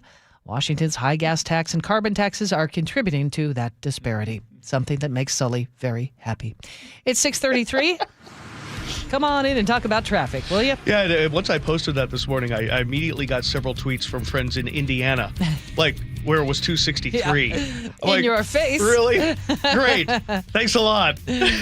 Yeah, right now we are seeing a little bit more slowing than we expected on southbound I-5 trying to get through Northgate. We have a crash right there at Lake City Way we've been dealing with in the right-hand lane, so that's added just a little bit of extra braking today, and so I'm not sure if it's still blocking at this point, but it is still heavy there. 35 minutes from Linwood down into Seattle. You compare that to 20 minutes from Linwood to Bellevue, and you can kind of see what we're dealing with. Northbound I-5, just a little hesitation past the West Seattle Bridge. All in all, 35 minutes or less from Federal Way to Seattle Valley Freeway, 35 minutes as well. Some braking at the north end as you try to merge into the ramp meter there. And then Renton to Bellevue, only 17 minutes. Still working with a little bit of braking on the First Avenue South Bridge. The two right lanes remain blocked. As a precaution, HOV lane is open to everybody. KIRO News Radio Real-Time Traffic, I'm Chris Sullivan. Our forecast, it'll be dry as we wrap up the week. Just partly cloudy day, 44 our high. For tomorrow, look for some rain to arrive, 49, and then into the low 50s for your Sunday with a mix of clouds and showers and sun breaks. Right now, it's only 28 in Seattle. At 6:35, time for our opening bell report. Well, the Supreme Court could rule on a challenge to President Trump's global tariffs as soon as today. This would have major implications for a key pillar of the administration's agenda. Drew Greenblatt owns Marlin Steel in Baltimore. He's in favor of keeping the tariffs in place. You know, there's a massive decoupling in our nation. In the past, we were very closely tied, only buying from China. Now we're going to start building back in America now. And this is going to be very good for our middle class. It's going to help our poor people get opportunities and jobs in America with middle class jobs, high paying jobs. California has lost another billionaire. E.T. director Steven Spielberg has left the Golden State and moved to New York City. He claims it's not about California's proposed 5% tax on billionaires. His spokeswoman says it's because he and his wife, Kate Capshaw, want to be closer to their children and grandchildren. Facebook founder Mark Zuckerberg and his family could be next. The LA Times says they're eyeing property in Florida, also home to Amazon's Jeff Bezos now. If approved, the new wealth tax would raise about $100 billion to pay for health care services and education programs in California. Deborah Rodriguez, CBS News, New York. Could be overpaying for insurance and not even know it. You could be overpaying for insurance and not even know it. I'm Stephen Cates with the Bankrate Personal Finance Minute. With prices still elevated for many household expenses, insurance is one area where shopping around can really pay off. Rates for both home and auto coverage continue to rise, but insurers don't all price risk the same way. That means that the company that offered you the best deal a few years ago may not be the most competitive today. Experts recommend comparing quotes at least once a year, and definitely after a major life change, moving, getting married, adding a driver, or improving your credit. When you shop, make sure you compare similar coverage levels and deductibles. The lowest premium isn't always the best value if it leaves you underinsured. And ask about available discounts for things like bundling, safe driving, security systems, or automatic payments. A little time spent gathering quotes could save you hundreds of dollars a year without sacrificing any protection. For more, check out Bankrate. I'm Stephen Cates. If you shop at Trader Joe's or buy their products elsewhere, check your freezer. Trader Joe's is recalling 2 types of fried rice because they could have glass inside. Ajinomoto Yakitori chicken with Japanese-style fried rice and Trader Joe's chicken fried rice with veggies, dark chicken meat, and eggs. They were made by Ajinomoto Foods in Portland, Oregon, which reports 4 consumer complaints but no injuries. The affected bags were sold nationwide and in Canada. They have best buy dates of September 8th through November 17th of last year. Customers are advised to throw them away or return them to a store for a refund. Deborah Rodriguez, CBS News. A pharmacy chain is laying off hundreds of employees in 2 states, as we hear from CBS News correspondent Jennifer Kuiper. Walgreens, as first reported by Bloomberg News, is cutting almost 470 jobs in Illinois and plans to cut another 159 positions in Texas, where it's closing a distribution center. This comes just months after the company was bought by a private equity firm for $10 billion. Well, you'll see a new logo on the Seattle Reigns jerseys this season. The team announced a multi-year sponsorship with CVS Health yesterday.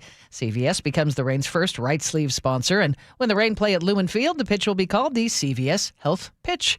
According to the Puget Sound Business Journal, the company's logo will sit right in the center circle. And if you were driving near Pike Place Market yesterday, you may have seen something a bit unusual.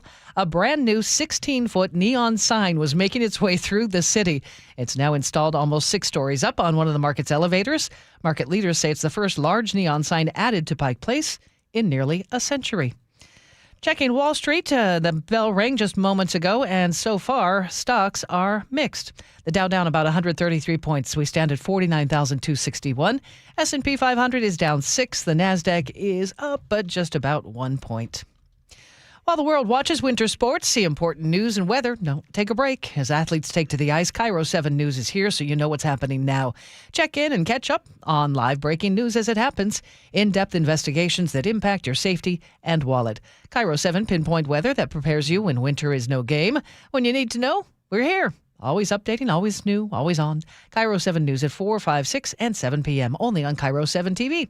6:39, Sully, what's on the way in traffic? Well, we got a little crash on southbound I-5 right after Lake City Way. We're going to talk about it coming up next. You never know what's in store each morning once you hit the road. We've got a major traffic alert in effect right now. While you're getting ready every morning, make us part of your routine. What morning, huh? Yeah, got off to an early start. Just tell your smart speaker to play KIRO Newsradio or stream us on the app. Both directions of I-5 are closed. We'll help you get where you're going faster. Maybe bail at 512. KIRO Newsradio. We're on your smart speaker, the app, and 97.3 FM. This is the story of the one. As an HVAC technician, he and his digital multimeter are in high demand. So when a noisy office HVAC turns out to be a failing blower motor, he doesn't break a sweat. With Grainger's easy-to-use website and product information, he selects the product he needs to keep everything humming right along. Call 1-800-GRAINGER, click Grainger.com, or just stop by. Grainger, for the ones who get it done.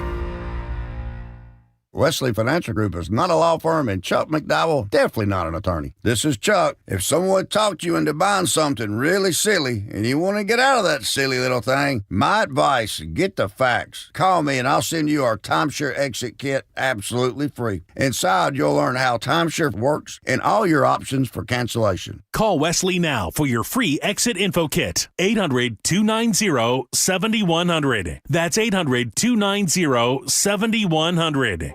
The possibility of lung cancer can be pretty scary, especially if you're one of approximately 8 million current or former smokers at high risk. That's why SaveByTheScan.org wants you to know that now there's a breakthrough low-dose CT scan that can detect lung cancer early, and it only takes 60 seconds. You stop smoking, now start screening. For an easy quiz to see if you're eligible, visit SaveByTheScan.org. It could save your life. SaveByTheScan.org is brought to you by the American Lung Association's Lung Force Initiative and the Ad Council. Comcast Business helps turn today's small businesses into engines of modern business. It's how restaurants become reliably up and running neighborhood favorites. How retailers become seamlessly restocking, cybersecurity must-visit shops. And how healthcare offices become the data managing caregivers that we all depend on.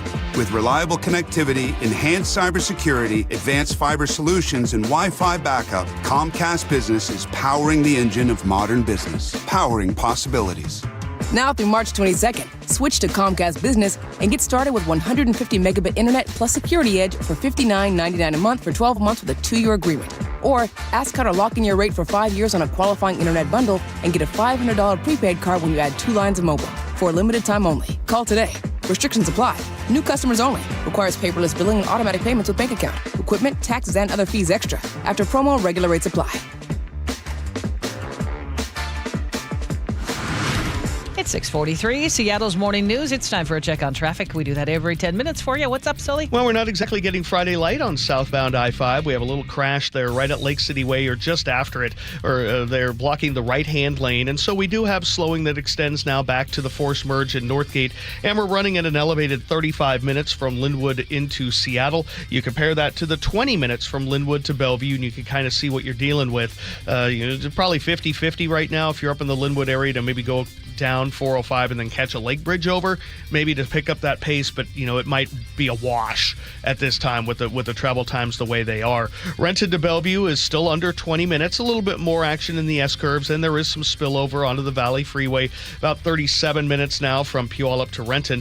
Federal Way to Seattle's only running around 35 minutes. That's great. Olympia to Tacoma has no problems at this point, and we're definitely seeing some red on the map approaching the First Avenue South Bridge in the northbound direction. There on 509, the 2 right lanes remain blocked. HOV lane, though, open to everybody. Let's make sure everybody uses those 2 lanes so we can get as many people through there as possible. KIRO News Radio Real-Time Traffic, I'm Chris Sullivan. And our forecast, just a partly cloudy Friday, warming up to 44, and that will feel warm compared to right now's 28 degrees. For tomorrow, some rain will join the mix, 49, and then scattered showers with some sun breaks on Sunday. And into the low 50s, again, only 28 in Seattle right now. And coming up, KIRO News Radio's Paula Holden has your weekend planner here on Seattle's Morning News. Let's go! You're still grooving, still connecting, still loving, still turning up, still thriving. You still got it, but your immune system, it weakens as you age. That's where vaccines come in. They help train and strengthen your immune response to fight off respiratory illnesses like flu, pneumococcal pneumonia, RSV, or COVID-19. Ask your doctor or pharmacist which vaccines you need. Book in minutes at vaxassist.com. Sponsored by Pfizer. Get in the zone, AutoZone. Jeff's day is off to a slow start. So he heads to AutoZone, America's #1 battery destination, where Sammy, a local AutoZoner, tests his battery for free. Looks like he just needs a charge. And Sammy does that for free too. In no time at all, Jeff is back on the road, ready to finish the day strong. Free battery testing and charging at every store.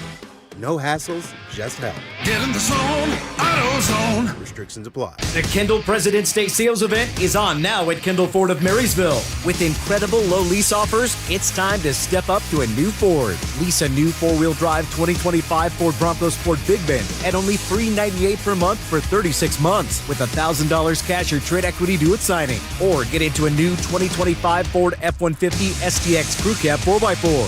Lease it for just $499 per month for 36 months with $5,700 cash or trade equity due at signing. Don't miss the savings during the Kendall President's Day sales event. On now at Kendall Ford of Marysville. Stop by today. Kendall.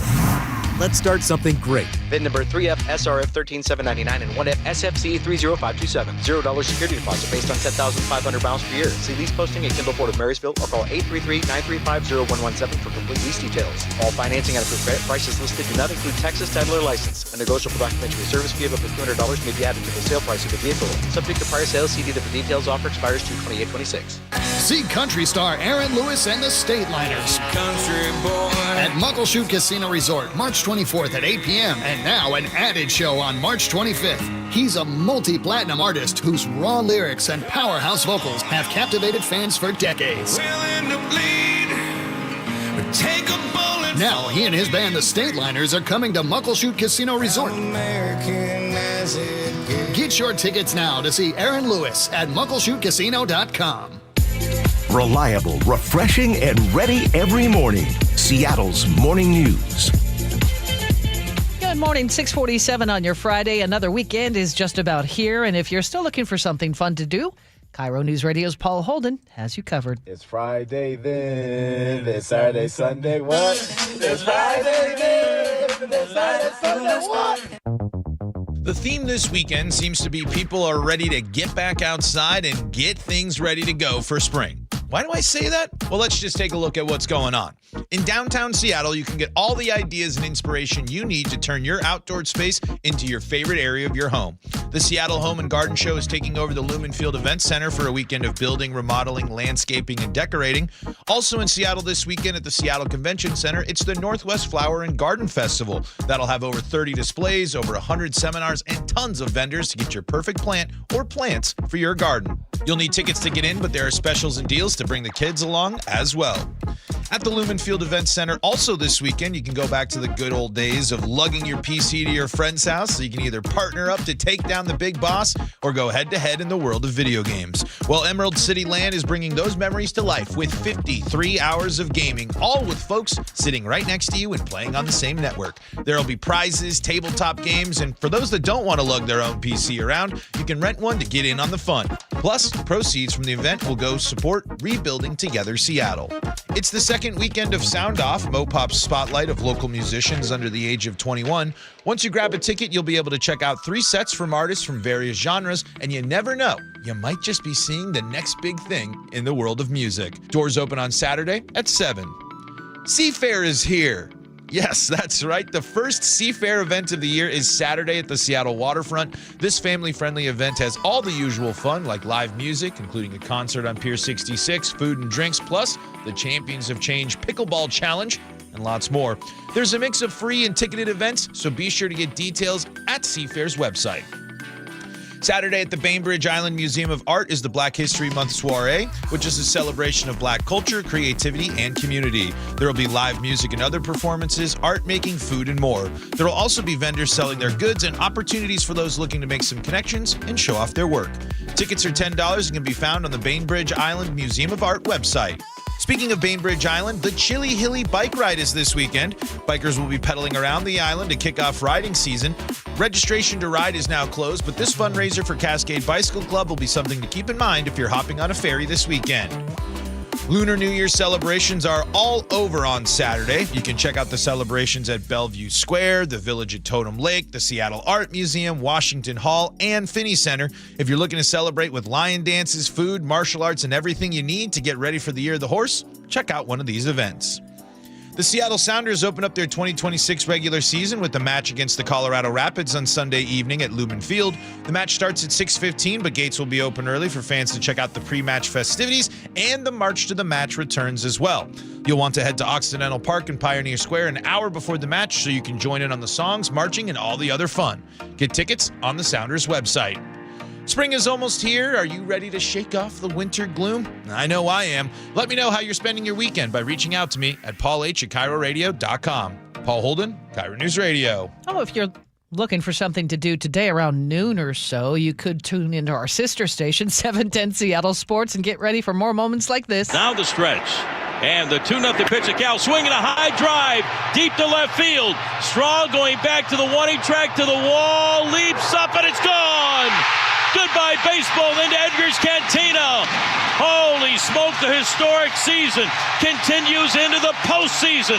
The big dumper with a big home run here in the bottom of the 8th inning. It ties the game. It's the Mariners 2 and the Blue Jays 2. Okay, can you tell we're a little excited for baseball season around here? Cactus League play starts today for the Mariners in Peoria. The M's begin spring training against the San Diego Padres this afternoon. Mariners manager Dan Wilson on how the team is getting ready for the long season. You know, it goes back to what we've been talking about. You got to stay present. You've got to stay here and in the moment. And goals are great, but if you just focus on the goal and you forget about the steps it takes to get to that goal, that's not good. And so I think our first step in getting to where we want to go is spring training and using this time as a time of preparation, and that's where we're headed. And it kind of starts tomorrow as we start the game. First pitch today, 12:10. You can catch every game of spring training and into the season on our sister station, 710 Seattle Sports. Well, the U.S. wins its third Olympic gold medal in women's hockey, beating Canada 2-1 at the Milan Cortina Winter Olympics. American captain Hillary Knight forced OT by scoring the tying goal. They're a great team, and you just knew that they were going to give it their all. It comes down to one game at the end of the tournament between us, and It was just a matter of leaning on them. We know what we've got in our room and felt really strongly about that. She is being hailed a hero. Hillary Knight is also captain of the Seattle Torrent hockey team. She and 3 other Torrent players are on that U.S. women's team. Congratulations. NASA says Boeing's leadership breakdowns put the crew of the Starliner at risk. And KIRO News Radio's Frank Lindsay reports NASA is also putting some of the blame on itself for stranding 2 astronauts in space. Test pilots Butch Wilmore and Sonny Williams spent more than 9 months in orbit before hitching a ride home with SpaceX. Thruster failures and other problems almost prevented them from reaching the space station after liftoff in 2024. NASA Associate Administrator Amit Kshatriya says they almost had a really terrible day, referring to a potential loss of life. We failed them. They won't say that. We have to say that. We have to recognize that our responsibility is to them. Boeing says it's making progress fixing the technical problems and that it has made cultural changes. Frank Lindsay, KIRO News Radio. And Starliner remains grounded indefinitely. A new study suggests pregnancy brain changes between the first and second birth. Here's CBS News correspondent Michael George. A study in the Netherlands looked at brain scans of mothers having their second child and found changes in brain networks relating to directing attention and responding to stimuli. These changes could help mothers focus and care for multiple children. It's already been shown that first pregnancies alter the brain in significant ways. You can read more in the journal Nature. 6:53, time for traffic. Now we do that every 10 minutes. Friday morning. Sully, what's happening? Yeah, having Tommy really changed my brain, too. You knew I was going to turn this all about me. No, that's really interesting research there. I guess it makes sense, to multitask the way moms have to do. That's pretty, evolution at you. We are doing better now. We have cleared the right lane on southbound I-5 right at Lake City Way. So we've picked up about 5 minutes there and kind of returning to a pretty decent drive back down to about 30 minutes from Linwood to Seattle compared to the 20 minutes from Linwood down into Bellevue. Want to thank Ken. Let me know we did have a stall on northbound I-405 right around Sunset as you make your way towards the top of the S-curves. Looks to be out of the way as well, but we've pushed up to about 18, 19 minutes to get you up to Bellevue. Again, not exactly Friday light, but still pretty decent. Puyallup to Renton, 35 minutes. Federal Way to Seattle's about 35. There are brake lights past the West Seattle Bridge, and we're definitely seeing slowing at the north end of 509 where you merge with 99 at the First Avenue South Bridge. 2 right lanes remain blocked as a precaution. HOV lane is open to all. Please use it. KIRO News Radio Real-Time Traffic. I'm Chris Sullivan. And our forecast, just a partly cloudy day, 44 the high. Overnight low in the mid-30s. Tomorrow look for some rain to arrive, 49. Scattered showers on Sunday with a high of 53. Right now it's only 28 in Seattle. And coming up, KIRO News Radio's Luke Ducey on a big scare in a courtroom in Snohomish County. Also, our fingers are crossed we can get a hold of the voice of the Mariners, Rick Riz. He's a little busy, but we hope to chat coming up at 7:15. This is what it's all about, right? The Seahawks win Super Bowl 60. The pure joy. To beat the Patriots, especially in the 49ers stadium, it means everything. It's a great time to be alive for Seattle fans. It's why we're 12s. Just like Mike McDonald said, we did not care. We got a parade to get to. Seattle will hold a victory parade Wednesday. We are the home of your Super Bowl champion Seahawks. They are bringing the Lombardi back to the Northwest. KIRO News Radio.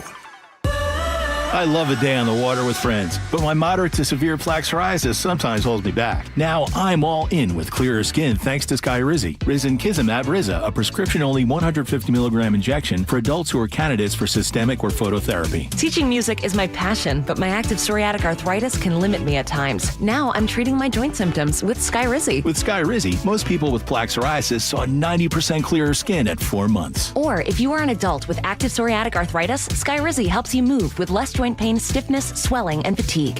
Don't use if allergic to Skyrizi. Serious allergic reactions, increased infections, or lower ability to fight them may occur. Before treatment, get checked for infections and tuberculosis. Tell your doctor about any flu-like symptoms or vaccines. There's nothing like clearer skin. There's nothing like better movement, and that means everything. Ask your doctor about Skyrizi. Visit Skyrizi.com or call 1-866-SKY-RIZZI to learn more.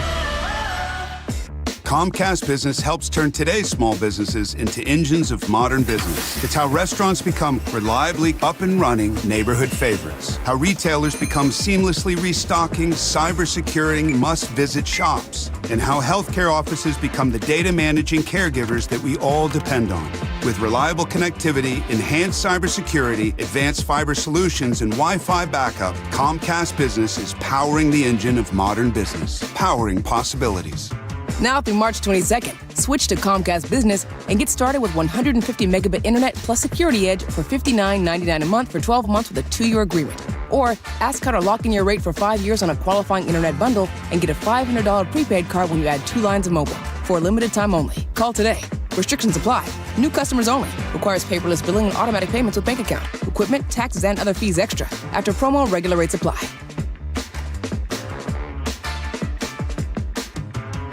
Hi, I'm Dr. Shelley Flace with today's tip for kids from the American Academy of Pediatrics. If you own firearms, it's your responsibility to make sure they're always stored safely.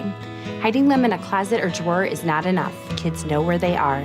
Research shows the risk of injury and death is lower if guns are stored unloaded and locked up, with the ammunition locked in a separate place. This is important when children are young, as well as when they grow into teenagers. For more, talk with your pediatrician or visit healthychildren.org. It's clogged again. Your drain? Just had it cleared. You didn't call Apollo Plumbing. How can you tell? Because your drain's clogged again. So frustrating. We can clear that drain. That's what the last guy said. We'll clear it, guaranteed. He said that too. Apollo Plumbing will clear your drain, or it's free. Wait, what? Apollo Plumbing clears your drain. Or it's free? Yep. What's the catch? No catch. Fine print? Apollo Plumbing clears your main drain for $83. $83, or it's free? And we'll even give you a camera inspection. Because? It's the best way to find what's causing your clog. But that's extra. Nope, included. No extra charge? Not 1 cent. $83, or it's free. All it takes is an accessible outside cleanout. And an Apollo plumber. No clog is safe from Apollo Plumbing. And just like that, my main drain is... draining again. How can you... Apollo plumbers are that good. $83, or it's free. You call, we come. My drain's draining again. Guaranteed. $83, or it's free. As it should be. Apollo Plumbing. ApolloPlumbing.com. Carter Subaru is Seattle's only Subaru dealer with the largest selection of Subarus in Washington. With over 800 vehicles in stock, they have exactly what you're looking for with savings you'll love. Visit Carter Subaru in Shoreline and Ballard or anytime at cartersubaru.com. We're the home of your Super Bowl champion Seahawks. They are bringing the Lombardi back to the Northwest. KIRO FM and HD1 Tacoma, Seattle. This is CBS News on the Hour, sponsored by JTV.com. I'm Deborah Rodriguez. The economy takes center stage this morning after new numbers from the Commerce Department show growth slowed down more than expected in the last few months of 2025. Bank rates, Mark Hamrick. This annualized increase of 1.4% comes in much weaker than expected, but you have to strip away the drag from the federal government shutdown. That could account for a little more than 1 percentage point. So we would be looking at an economy that would be otherwise humming along had it not been for the federal government shutdown. Today's report itself delayed by that shutdown. Consumer prices rose at their highest rate since last February, thanks to the cost of food and energy. The Supreme Court could issue a ruling this morning on President Trump's tariffs. The decision could have major implications for a key pillar of the administration's agenda. Drew Greenblatt, who owns Marlin Steel in Baltimore, wants to keep those tariffs in place. It's going to help our poor people get opportunities and jobs in America with middle-class jobs, high-paying jobs. President Trump says the U.S. is ready to use military might if nuclear negotiations with Iran fail. Correspondent Ed O'Keefe is at the White House. Apparently, Vice President Vance is the one that's been pushing to keep pushing for diplomacy and avoid military action at all costs. The president suggesting that Iran now, at this point, has about 2 weeks, 14 days at the most. Jeffrey Epstein's estate has agreed to pay as much as $35 million to settle a class action lawsuit. CBS's Michael Wallace. The suit accused 2 of Epstein's advisors, his former personal lawyer Darren Indyke and his former accountant Richard Kahn, of aiding and abetting his sex trafficking of young women and teenage girls. The suit claimed the pair created a network of corporations and bank accounts to help hide Epstein's abuses. Neither Indyke nor Kahn admitted to any misconduct as part of the settlement. Britain's former prince, Andrew Mountbatten-Windsor, has been released from police custody in the UK after his arrest yesterday on suspicion of misconduct in public office and ties to Epstein. He's still under investigation. If you've had a couple of kids or so, maybe you've experienced it. Extreme focus. Here's CBS's Michael George. A study in the Netherlands looked at brain scans of mothers having their second child and found changes in brain networks relating to directing attention and responding to stimuli. These changes could help mothers focus and care for multiple children. It's already been shown that first pregnancies alter the brain in significant ways. The research is published in the journal Nature. The Dow is down 108 points, NASDAQ up 11. This is CBS News. Looking for spring jewelry looks? Find them at Jewelry Television. New customers get $20 off purchases of $99 or more at jtv.com. It's 7:03 on your Friday morning. This is Seattle's Morning News, and time to check traffic. We do that every 10 minutes. Here's Sully. And we are enjoying a pretty decent Friday light across the board. There's a little slowing here and there. Biggest issue continues to be those of you on 509 northbound trying to make your way to the First Avenue South Bridge. The two right lanes remain closed. If you drove this yesterday, there was an emergency closure of the two right lanes going northbound. What we came to find out is that they're concerned about the steel bridge deck there. And so they shut it down as a precaution, and it's going to stay that way until they can kind of figure out what they're doing or what they can do about it. Two right lanes are blocked. Two left are open, including the HOV lane. It's open to all, so please use it. Northbound I-5, seeing a little bit of braking right around the West Seattle Bridge. Overall, 35 minutes from Federal Way to Seattle. And just a note, this just in, the northbound off-ramp to 272nd from I-5 is closed at this point. Not sure what they're dealing with. Renton to Bellevue, about 18 minutes, 40 minutes from Puyallup to Renton. Out of the north end, about 30 minutes from Linwood to Seattle and about 22 from Linwood to Bellevue. KIRO Newsradio Real-Time Traffic, I'm Chris Sullivan. Now, the latest from KIRO Newsradio and MyNorthwest.com. Live from East Lake Avenue, Seattle's Morning News. Good morning. It is 7:04. Quite a scare at the courthouse in Snohomish County. It was suddenly evacuated. Officials say evidence presented during a trial may have exposed people inside to fentanyl. We get the latest on this live from KIRO News Radio's Luke Ducey. Yeah, Amanda, it happened inside a second-floor courtroom at the Snohomish County Courthouse. Here's Everett Fire Department spokesperson Rachel Doniger. It's a fentanyl residue that was opened up during a trial. Now, the residue was on a scale that was a piece of evidence in the case. Attorneys pulled it out of an evidence bag, apparently. Medics checked out some 20 people as a precaution. And nobody showing any symptoms. You know, Amanda, I don't know if you've ever had morphine. I have. Yeah. And, I didn't care that my kneecap was on the other side of my leg when I was on morphine. Yeah. You know, fentanyl is 50 to 100 times more powerful than scary. Morphine. Yeah, really scary. Thankfully, nobody was injured. All right, Luke, thank you. A standoff between an armed man and Seattle police ended peacefully yesterday in North Seattle, but not before the suspect allegedly kidnapped a staff member at his apartment complex. We get more on this from KIRO News Radio's James Lynch. This all started Thursday morning at the Burbridge Place Supportive Housing Complex near 85th and Aurora. A 35-year-old man allegedly threatened a staff member with a gun, pushed them into his apartment, and briefly held them against their will before that staff member escaped unharmed. The man then barricaded himself inside his own apartment. Negotiators and the King County Sheriff's SWAT team were called in, and the man was taken into custody without incident. SPD Detective Eric Munoz on what happens next. Officers and detectives later on, they'll need to establish motive and determine the circumstances leading up to the incident. In Seattle, James Lynch, KIRO News Radio. The man arrested for allegedly trashing a trauma room at Harborview faces several charges now. The 29-year-old from Vancouver, Washington is charged with arson, malicious mischief, and 4 counts of assault. Prosecutors say on Saturday he trashed a trauma room at the ER at Harborview. They say he broke open a direct oxygen line and lit a bucket of medical equipment on fire. That could have caused an explosion. They also say he spat upon and kicked nurses and guards. According to court documents, he was treated for wrist injuries with splints and told he wouldn't need surgery and could go home. But according to police, he wasn't happy with that, and that's when he started trashing the place. He's due in court next Tuesday. Frank Lindsay, KIRO News Radio. Bail is set at $250,000. He was just 16 years old when he pulled the trigger and killed a 50-year-old woman at a Shoreline apartment complex in 2024. Well, yesterday, 18-year-old Jayden Taylor accepted a plea deal and took responsibility. Whose choice is it to plead guilty today? Mine.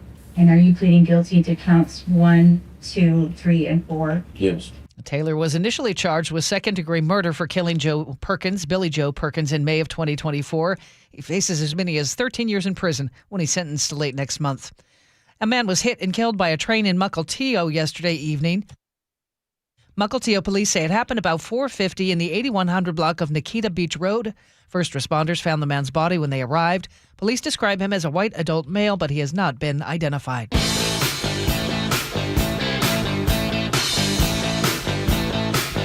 Keeping you informed since 1974.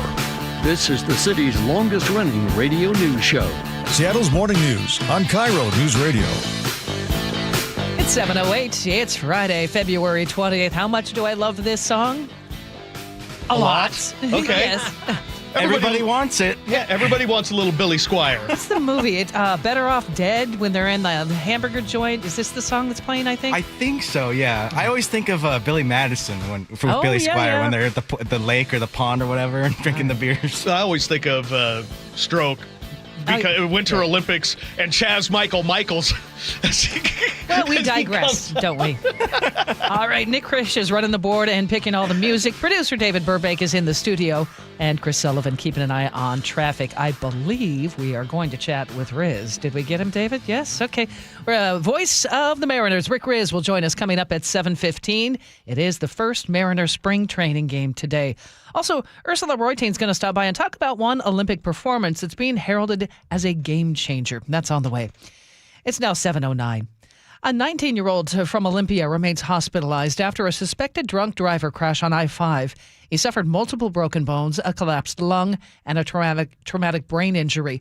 KIRO 7 TV's Allison Amoy spoke with the victim's brother. I'm supposed to be the one who protects him, and I just wasn't able to be there. Right now, we're looking at medical bills of over $1 million, maybe even closer to $2 million for all the reconstruction. The driver faces DUI, vehicular assault, and hit-and-run charges. Redmond police say they're grateful no one was hurt when a teen driver crashed into an apartment building. This happened Tuesday. Witnesses reported the car speeding and driving recklessly before the driver tried to drift around a corner. Police say the boy spotted a pedestrian in the crosswalk and then lost control. The car plunged down a 50-foot embankment before hitting the building. All three people inside the car were okay. The teen behind the wheel was later arrested for reckless driving. It was a scary scene at a Linwood gas station yesterday. A truck caught fire while a man was filling his tank. Firefighters kept it from spreading to the pumps. South County Fire says the driver was fueling up on 164th Street Southwest when he heard a loud bang. Smoke started pouring from the engine. When he popped the hood, the flames shot out. The pump's emergency shutoff kicked in, and crews got the call just after 8:30 and had the fire out in 10 minutes. No one was hurt there. NASA has released a major report on Boeing's troubled Starliner spacecraft mission that left 2 astronauts stranded in orbit for months. We get more from KIRO 7 TV's Lindsay Sheldon. The Starliner crew lifted off on June 5th, 2024 for what was supposed to be a quick 8 to 14-day mission. Well, instead, the astronauts ended up staying in orbit for 286 days. During a news conference yesterday afternoon, officials outlined a series of issues that led to the situation, saying, quote, "The mission and crew safety should have come first." It has been 84 years since Japanese Americans were rounded up and sent to internment camps. Well, yesterday, more than 30 protesters marked the Day of Remembrance at Boeing Field. Japanese American residents on Bainbridge Island were the first to be taken in 1942. Nearly 230 men, women, and children were forced to pack what they could carry. Many were sent by ferry and train to Idaho. About 9,000 people of Japanese descent from King County were locked up. The Seattle Times reports protesters say they see parallels with the Trump administration's deportation policies today. Well, new Seahawks offensive coordinator Brian Fleury spoke to the media for the first time yesterday after being hired by the team last weekend. Fleury talked about how he plans to improve upon the Super Bowl winning offense that was led by former OC Clint Kubiak last season. One of the advantages of taking this job is there is going to be a lot of continuity. I've already started to dive into everything that Clint was doing here last year, and the goal would be to maintain as much of that as possible, but there's also areas where we can supplement that with things that we've developed and done in San Francisco under Kyle that Clint wasn't there for or maybe didn't implement as much. So it's that's going to be the goal, is to keep as much as we can the same, but I think there's definitely areas we can grow, some different ways we can challenge the players. that they should be looking forward to when they get back here. Brian Fleury was formerly the tight ends coach for the San Francisco 49ers. He takes over the OC job from Clint Kubiak, who, of course, is now the head coach of the Las Vegas Raiders. Pike Place Market has a new glow. You may have seen it go up. A 16-foot neon sign went up yesterday, the first large neon sign installed at the market in nearly 100 years. Some drivers spotted it on the freeway as crews were moving it into place. Signs mounted almost 6 stories high in one of the market's elevators. 7:12, that's time for a check on the weather. And for that, we turn to KIRO 7 TV's Nick Allard. Good morning. Off to a nice start, although a really cold one. Don't get me wrong. It is frigid this morning with temps hanging around the 20s and 30s. SCA finally just went up to, 31, so it's balmy. We're going to find a lot of clouds to start the day, but it will absolutely, clear a bit. We'll see sun breaks, call it partly cloudy to mostly cloudy. Highs will get to about 44. Any chance for showers today is mainly at the coast or around like Shelton, south and west. There shouldn't be a whole lot besides that area. Now, overnight, we're going to get windy in the Cascade foothills. You'll wake up to that, and that's cold, dry air still, and we'll have temperatures around or just above freezing overnight with clouds, but rain's going to start, and I think you might find some places, say west and south of Puget Sound, the Hood Canal, for example, the southwest interior of the state, where you might find a little snow initially, and then as we get that cold air to scour out that's kind of trapped thanks to that wind, we then just switch to rain. Everybody else then would see mostly just rain and then warming up to the upper 40s, a little blustery as well out of the east, and then we're in the low 50s Sunday with some rain. We're in the low 50s Monday and Tuesday and Wednesday and you get the idea. And it looks wet every day. And I think I looked 10 days out, there's the potential for upwards of 2 feet of snow for the passes, which is about time. No kidding. All right, thanks, Nick. It's 29 in Seattle right now. And at 7:13, a check on traffic. We do that every 10 minutes. How's Friday so far, son? No, it's actually pretty decent. And whatever we had going on northbound I-5 to the 272nd off-ramp is out of the way, and so that exit has reopened. So that's certainly positive. Federal Way to Seattle is only running around 35 minutes. 35 is all you're going to need to go from Puyallup to Renton as well. So really quiet through Pierce County, Thurston County as well, Olympia to Tacoma. No problems for you guys. Looking at northbound 509 at the very far north end of the First Avenue South Bridge. We continue to struggle there. 2 right lanes remain blocked and will be so for a pretty significant amount of time. We just don't know how much as they deal with some concern over the steel bridge deck there. We do have the left lane and the HOV lane open. HOV lane open to all. And so just go ahead and use it, please. That's the best way to make get the backup to be manageable. Across the lake, no problems, and we're cruising out of the north end, really. 35 minutes from Everett to Seattle or Everett to Bellevue. KIRO News Radio Real-Time Traffic. I'm Chris Sullivan. Seattle's morning news on KIRO News Radio. It's 7:15 on your Friday morning. Glad to have you with us for Seattle's morning news. A man is credited with saving the life of a baby who, while along Chicago's lakefront, ended up in the water Wednesday. We get more from CBS News correspondent Jennifer Kuiper. Leo Cundiff cannot swim, but that did not stop him from jumping into Lake Michigan when a gust of wind kicked in and he heard a mother screaming that her baby in a stroller was blown into the water. He says he and the 8-month-old dipped underwater a few times. There was one moment where I was like, I don't know how much longer I'm going to hold on. So I just kind of grabbed her hand and just rubbed her hand a little. He fought to keep the baby above water until others rushed in to help and pulled them both to safety. The baby girl is fine. Cundiff was monitored at a hospital for a fast heart rate. Jennifer Kuiper, CBS News, Chicago. 7:16, and Sully, you have just uncovered some breaking news. Yeah, just some national stuff that I know people have been following very much. The U.S. Supreme Court has ruled against the president's use of tariffs in a 6-3 ruling. The court has held that IEEPA does not authorize the president to impose those tariffs. So again, this just happened a couple of minutes ago. I'm sure CBS News will have a lot more information coming out probably, and I haven't read through but that's the headline. We were speaking with former State Attorney General Rob McKenna about this on Wednesday, and he said that would be the likely outcome. Yeah, and again, he said as Rob said, in the details too, the way things go or how things were written or talked about, it may be limited, or there's a lot. That's why he's a lawyer and our we're not. former Secretary of State. But that's the upshot. 6-3 ruling from SCOTUS today on that. The president does not have the power under IEEPA to impose those tariffs. All right, thanks for catching that. Elisa Liu has won a historic gold medal for the U.S. in figure skating at the Milan Cortina Winter Olympics, ending a 24-year drought for Team USA. Teammate Amber Glenn also celebrating a strong program as we hear from CBS's Kelly O'Grady in Milan. Amber Glenn, a redemption skate. She was incredible, had one little bobble at the end, but landed one of the most beautiful triple axels I've ever seen. We were in the arena. People were cheering for her because, of course, after that tough short program that put her in 13th place going into the long, a big jump in the standings to finish 5th overall and 3rd in the free skate. If you have not seen Lou's performance, check it out online. It really is something spectacular to watch. We're going to talk more about it with Ursula Reutin coming up at the end of this hour. Actor Eric Dane has died following a battle with Lou Gehrig's disease.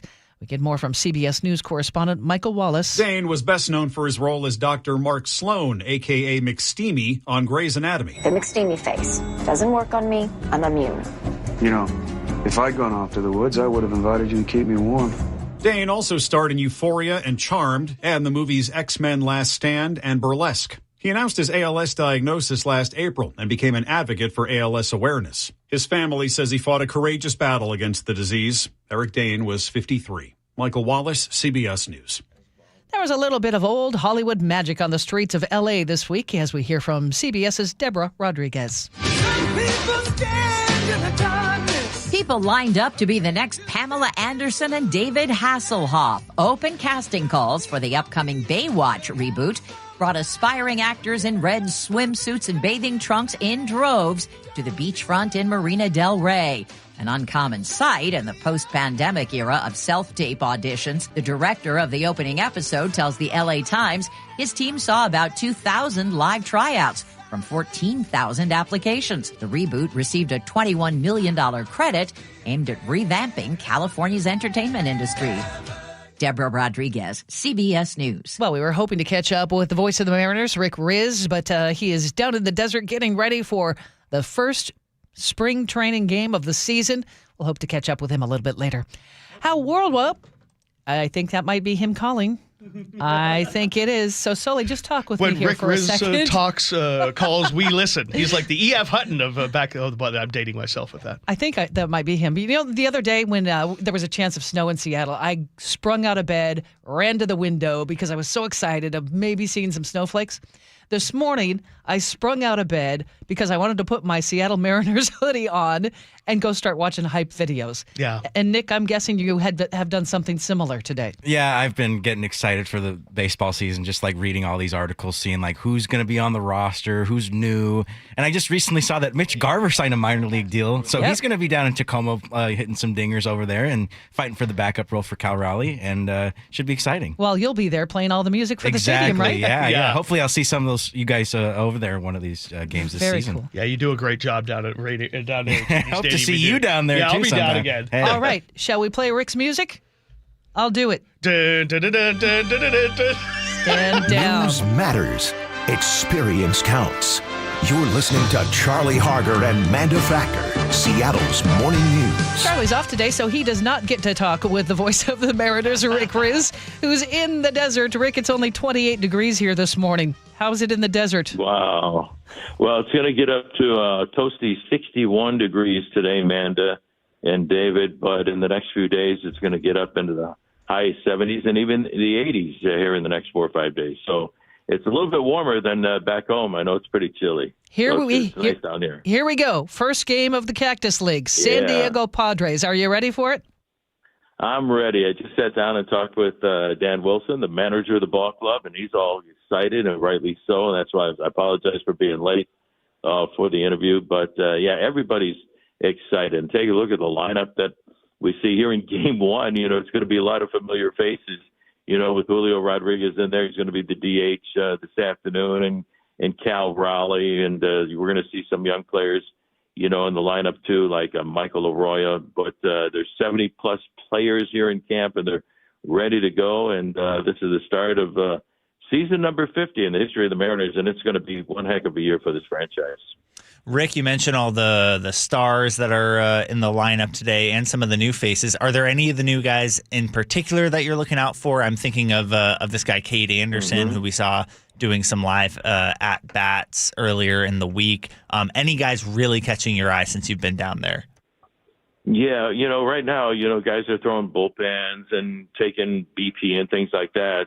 But a couple of guys, pitchers that opened up the eyes were Ryan Sloan and Cade Anderson. And there's others in camp, but these guys really stand out. Cade Anderson was a first-round pick last year, so these guys are going to get a lot of opportunities in the early part of the camp. They're not going to make the club, but they're going to be here. Their timetable starts ticking right now to get to the big leagues. They're going to be here real soon. But Colt Emerson is a guy to take a look at. He's going to be in the lineup today, Mariners' first-round pick, and just 2 years ago in 2023 out of high school in Ohio. And this kid came through the minors last year with Everett and Arkansas. He was called up to AAA Tacoma, was a starting shortstop during the playoffs, and played very well. They're going to give him a really good look. He, depending upon what kind of spring he has, he might possibly make the ball club. But you got Cole Young at second base as well, who did a nice job last year. Also first-round pick, and also Ryan Bliss, who was our starting second baseman last year. Unfortunately, the injuries, set him back last season. So there's a lot of great storylines, a lot of talent in this organization still on the way. Lazaro Montez, I just love this kid, an outfielder. So these kids are going to get an opportunity to play because with the World Baseball Classic, a lot of the guys are going to be leaving here in the next few days to play for their respective countries. So it's going to be a fun spring to watch the kids play. Have you seen much of Donovan yet? I know he's not in the lineup today. Have you seen him much down there, Rick? Well, it just, like taking ground balls and infield drills and things like that, watching him in the cage. This guy's been around now for about 4 years in the big leagues and had a lot of success with the Cardinals. A huge trade pulled off by Jared Dipoto and Justin Hollander to acquire Brendan Donovan. He was a Gold Glove winner his rookie season in 2022 and an All-Star. He's happy to be here. I had a long talk with him, before practice got underway about 3 days ago. So he's excited. So we're excited to have him, over there at third base. And he can hit for an average 287. He doesn't strike out. He said he plays with his hair on fire, and you got to like that energy. So this guy's going to be a great addition. All right. Legendary Mariners broadcaster Rick Riz, before I let you go, you did say season 50, correct? Yes. Not to get all superstitious on you, but didn't the Seahawks just celebrate their 50th anniversary and won the Super Bowl? Manda, coincidence? They did. Ooh, coincidence? I think not. Oh, that's awesome. Yeah. All right. So we're happy for the Seahawks to win, and now it's our turn to win the World Series. All right. I wish you an awesome start to the season, Rick. Thank you so much. Rick Riz joining us from Peoria. Have a great game. First pitch, 12:10. You can hear it on our sister station, 710 Seattle Sports.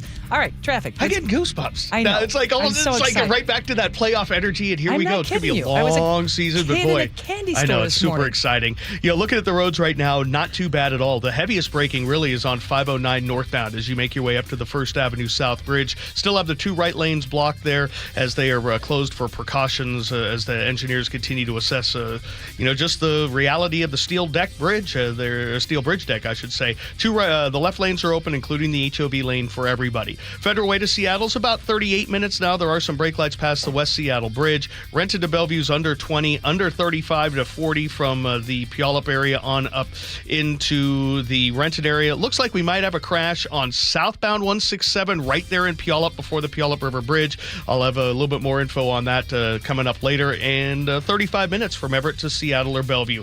This report brought to you by the Emerald Queen Casino. Get ready for a night of hard-hitting MMA excitement. WFC 190, April 25th at the Emerald Queen Casino, the entertainment capital of the Northwest. This hour is brought to you by CM Heating. If you're drowning in IRS debt and can't afford to pay, then you need to take advantage of special IRS tax programs that are available and free yourself from IRS collection efforts once and for all. Due to the financial hardship consumers are facing throughout the country, the Internal Revenue Service has made it easier to settle delinquent tax problems. An open phone line has been established by Community Tax for consumers to call and see if they qualify. Take down this number or store it in your cell phone, but call the Community Tax Helpline at 800-269-3454. If you owe back taxes to the IRS and cannot afford to pay them back, or even if you have years of unfiled tax returns, there's no need to fear anymore. But you have to call the Community Tax Helpline today at 800-269-3454 for the help that you need. Don't take on the IRS alone. They can attack your wages, savings, pension, education, home, and even your Social Security check. Call 800-269-3454 for your free consultation and to see if you qualify. That's 800-269-3454. There's no championship league for small business owners,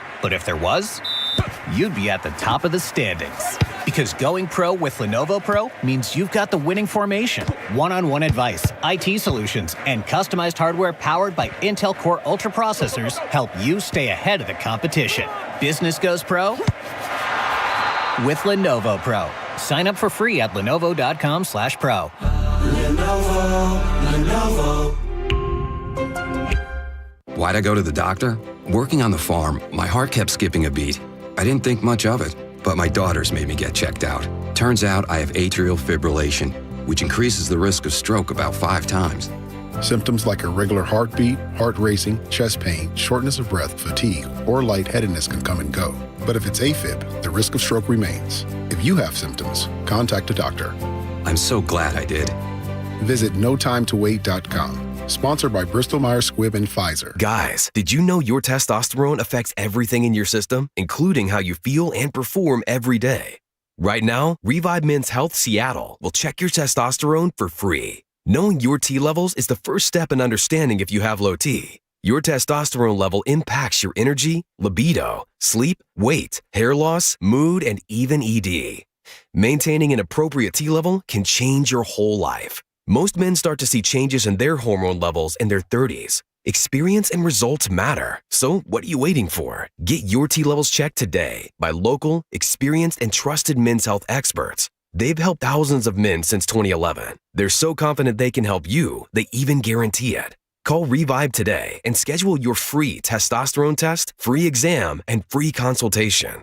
Call Revive Men's Health at 206-529-1111. That's 206-529-1111. Or visit ReviveMen'sHealth.com. There's no championship league for small business owners, but if there was, you'd be at the top of the standings. Because going pro with Lenovo Pro means you've got the winning formation, one-on-one advice, IT solutions, and customized hardware powered by Intel Core Ultra processors help you stay ahead of the competition.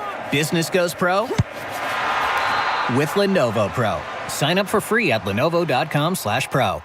Lenovo. Why'd I go to the doctor? Working on the farm, my heart kept skipping a beat. I didn't think much of it, but my daughters made me get checked out. Turns out I have atrial fibrillation, which increases the risk of stroke about 5 times.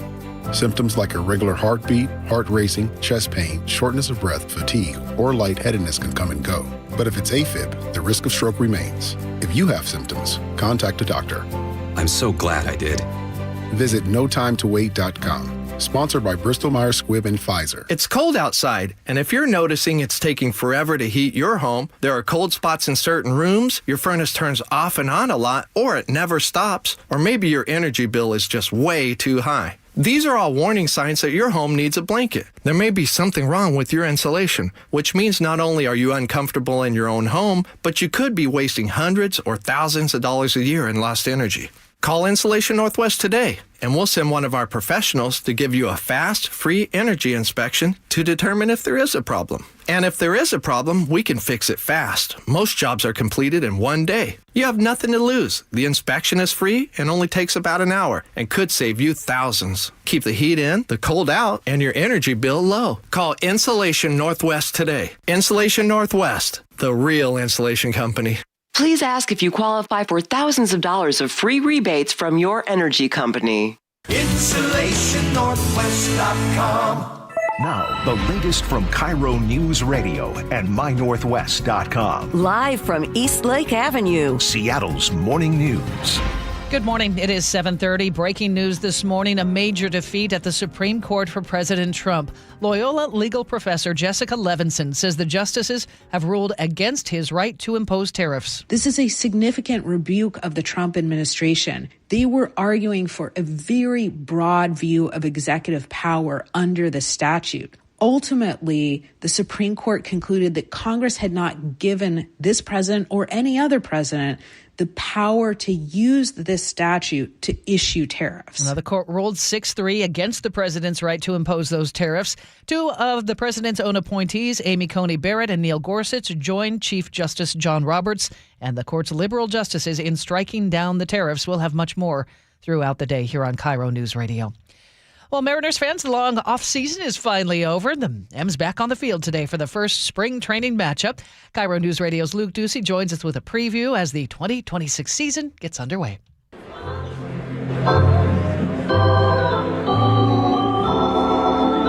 you love it? Don't you just love it? I mean, here we go again. The Mariners beginning the Cactus League play this afternoon, taking on the San Diego Padres for the first game of spring training. Manager Dan Wilson says, there's still some lingering sting from last season, but it's motivation for the team. Our first step in getting to where we want to go is spring training, and using this time as a time of preparation, and that's where we're headed. And it kind of starts tomorrow as we start the game. Starts today is what he means. And let's hope the M's create some great memories like we had last year. Game 5 of the ALCS. Nick was at the stadium. David was freaking out, hugging everyone that he could hug. Manda, Sully, and I were watching from home, and this was it. Dominguez ready, the stretch. And again, the 2-2 on the way to Gino. Here she comes, swinging a fly ball, deep to right field. Lucas going back to the 1-8 track. Get out the right, bread and mustard, grandma. It is grand salami time.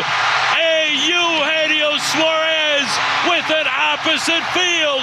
Grand salami. I was putting that together just a moment ago in the newsroom, and I was getting chills as well, getting a little teary-eyed. That was such a moment. One of the huge signings for the Mariners was first baseman Josh Naylor, of course, and he is a powerhouse of a player. But have you seen the videos of Naylor and his dog Tucker? We're going to share these on our YouTube feed right now. While he's been stretching before practice, leading up to spring training, every morning he's got a little plate with him on a deck, it looks like, and he's actually wearing a Seahawks jersey right there right now, and he feeds his dog treats. I don't give him bad treats. I give him good treats. I give him like apples, bananas, The good little small plate. I'm not going to overdo it. He's not having a 5-course meal with me. No, I love these videos. We all do, right? And he's certainly fitting in. We are certainly a dog town. Yeah. And he says he doesn't think we deserve dogs much. They're such wonderful creatures. He also says there's a reason he chose to come to Seattle. And we just knew this was the place that we wanted to go to at the end of the day. I didn't really care about the money at that point. I just wanted to kind of be with my friends and be with players who I know are, going to give 100% every single day and not look back. So let's go, Josh. Let's go. Naylor's first pitch today at 12:10. You can catch every spring training game, of course, on our sister station, 710 Seattle Sports. In answer to your question, yes, I love it. Gotta love it. Can't wait. I'm so excited. Well, not to sharpshoot you at all, Luke. I believe Tucker is the team dog, yeah, it's the right? clubhouse Which dog. even more so means that he's becoming a part of the team. He is, I think Josh Naylor's the heartbeat of this team, truly. And it shows that he goes to Tucker, the team dog, and feeds treats all the time. I just hope Rick just backed off on giving him some coffee, because that's not necessarily good for the dog. Agreed, yeah. All right, 12:10 first pitch. Thanks, Luke. Let's check traffic now. We do that every 10 minutes, and Chris Sullivan is watching things. I wonder if Tucker eats Cheetos. Probably. Don't dogs eat anything? Well, you remember the Cheetos. Remember the Cheeto run right there? Yeah, so we'll find our whatever's new this year to get our mojo going. Yeah, okay, so here's what's happening down in the Puyallup-Sumner area. We've got a crash on the southbound 167 to westbound 410 interchange there, right at the transition. It's blocking all but the far left lane, and that's why we're seeing the slowing in and around Sumner. Not a lot of volume going that direction, but that's what we're dealing with. This is also impacting 410.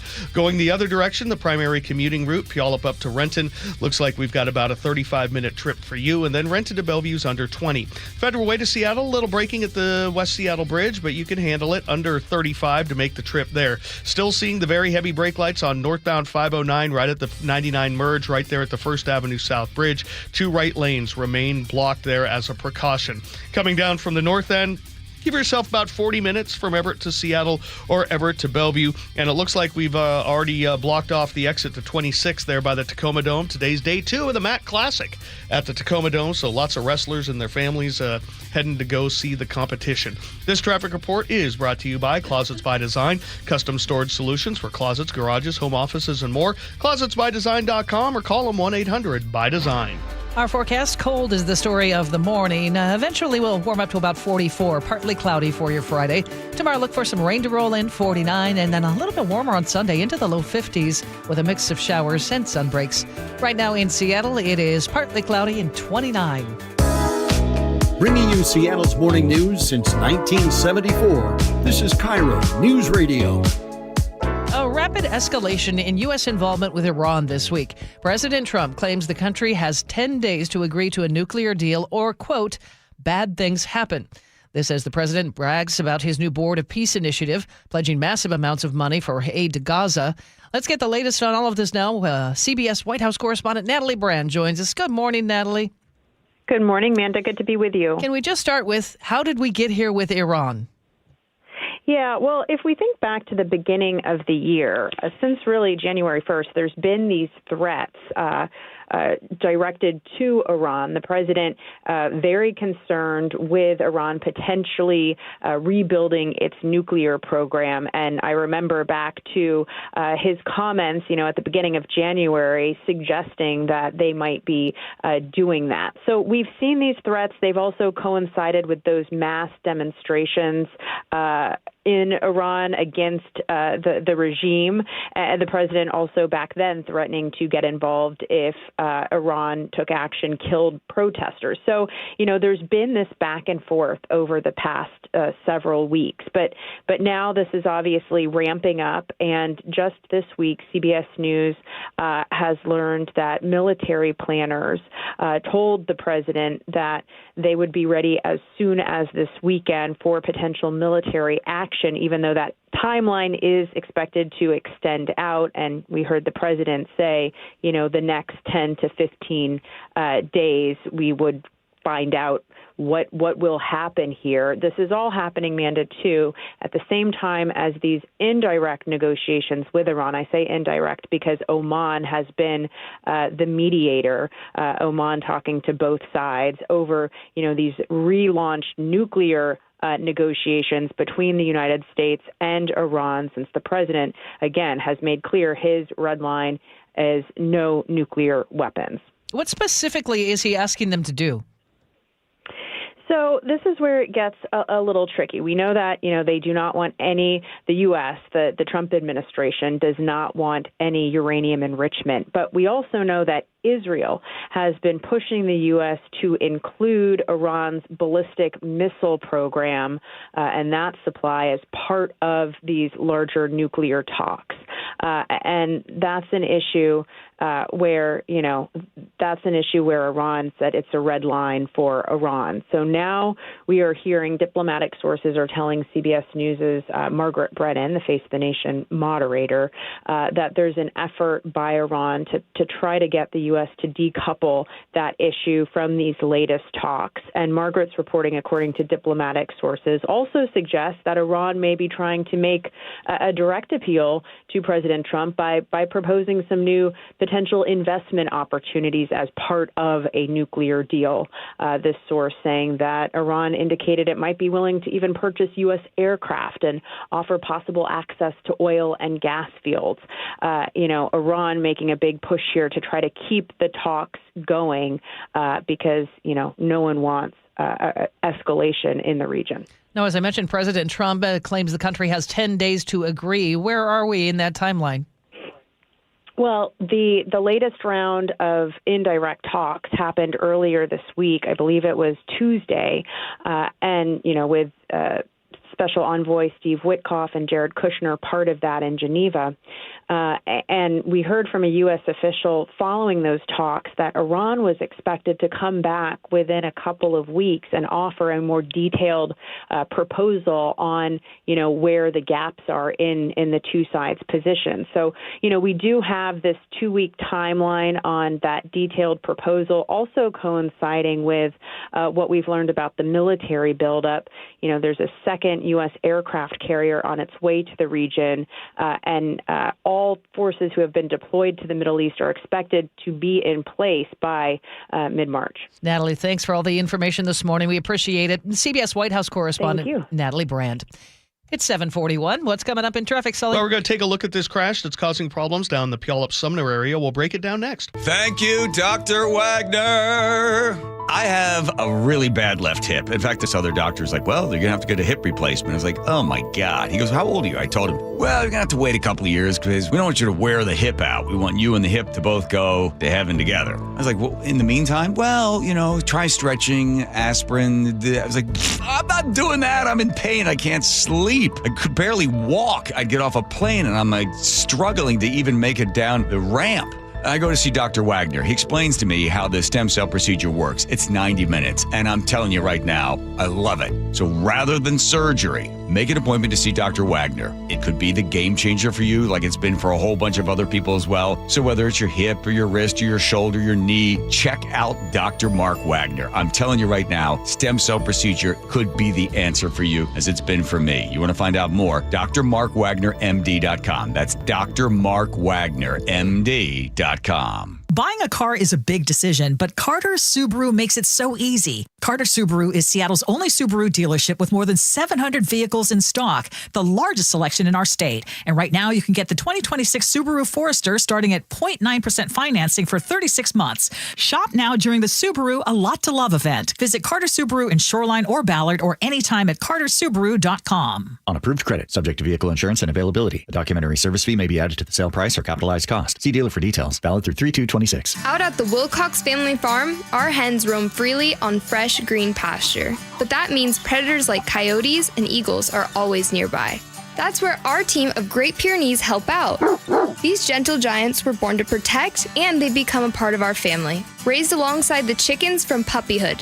Our hens are raised humanely, our practices are organic, and our promise is simple. Fresh eggs straight from our farm to your table. Wilcox Family Farms, locally fresh since 1909. It's 7:43. That's time for another traffic update. We do that every 10 minutes on the 3. So what do you have this time, Sully? Well, it's been a relatively quiet day and a fast Friday out there across the board. Down in the Puyallup-Sumner area, though, we do have our one crash on the board. It is right there at the transition from southbound 167 to westbound 512 there, right there. And only the left lane is getting by. So there's a pretty heavy slowdown basically from 410 through that interchange. What this is really doing is causing a number on that 410 westbound drive backed up to Traffic Ave, so really struggling there. Again, just getting to 167. Now, once you're there and you're going northbound, you're going to have a pretty good day. It's only 35 minutes to get you up into Renton. The Renton S-curve's slightly active, but 20 minutes to get you up to Bellevue. That is a win all day long. Federal Way to Seattle is 35 to 40. We're now definitely seeing some brake lights on northbound I-5 right around the West Seattle Bridge. And again, I'm still advising people to stay off 509 northbound, even when it's this light. We do have a backup there at the First Avenue South Bridge. We two right lanes remain blocked as a precaution. The left lane is open, as is the HOV lane. It's open to everybody. You can use both of those lanes to get around this. Coming down from the north end, definitely seeing the brake lights in Northgate past the forced merge. Got about a 45-minute trip now from Everett into Seattle, about 40 from Everett to Bellevue. Lake bridges are still very good, and we're definitely seeing some brake lights now getting into the Tacoma area, right on I-5 and 705 there, right at the Tacoma Dome. Day 2 of the state wrestling tournament, affectionately known as the Matt Classic. KIRO Newsradio Real-Time Traffic, I'm Chris Sullivan. Our forecast as you wrap up the week, it's going to be partly cloudy and 44. The story is the cold this morning, though. For tomorrow, look for some rain to roll in, 49-hour high, and then Sunday, a little warmer into the low 50s for Sunday. Showers and sun breaks, and then back to some steady rain on Monday. Right now in Seattle, it's only 29 degrees.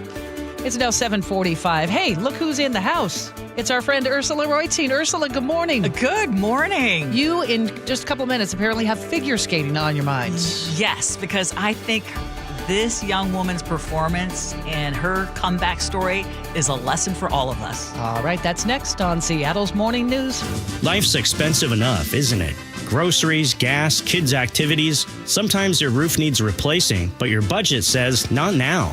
Hi, I'm Justin Shirley, CEO of State Roofing and Exteriors. We want to help with an offer to lift that weight off your shoulders. Get 0 down, 0 payments, and 0 interest for up to 24 months. Or save up to $3,000 on a new roof today. Call 866-ROOF-ROOF or visit stateroofing.com.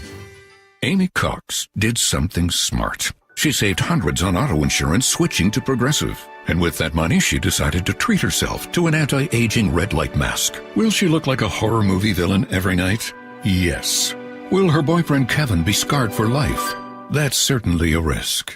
But it's Amy's savings, and if she's willing to risk her relationship for smooth, wrinkle-free skin, well, bye-bye, Kevin. Switch and see if you could save with Progressive and treat yourself. Progressive Casualty Insurance Company and Affiliates. Why'd I go to the doctor? Working on the farm, my heart kept skipping a beat. I didn't think much of it, but my daughters made me get checked out. Turns out I have atrial fibrillation, which increases the risk of stroke about 5 times. Symptoms like irregular heartbeat, heart racing, chest pain, shortness of breath, fatigue, or lightheadedness can come and go. But if it's AFib, the risk of stroke remains. If you have symptoms, contact a doctor. I'm so glad I did.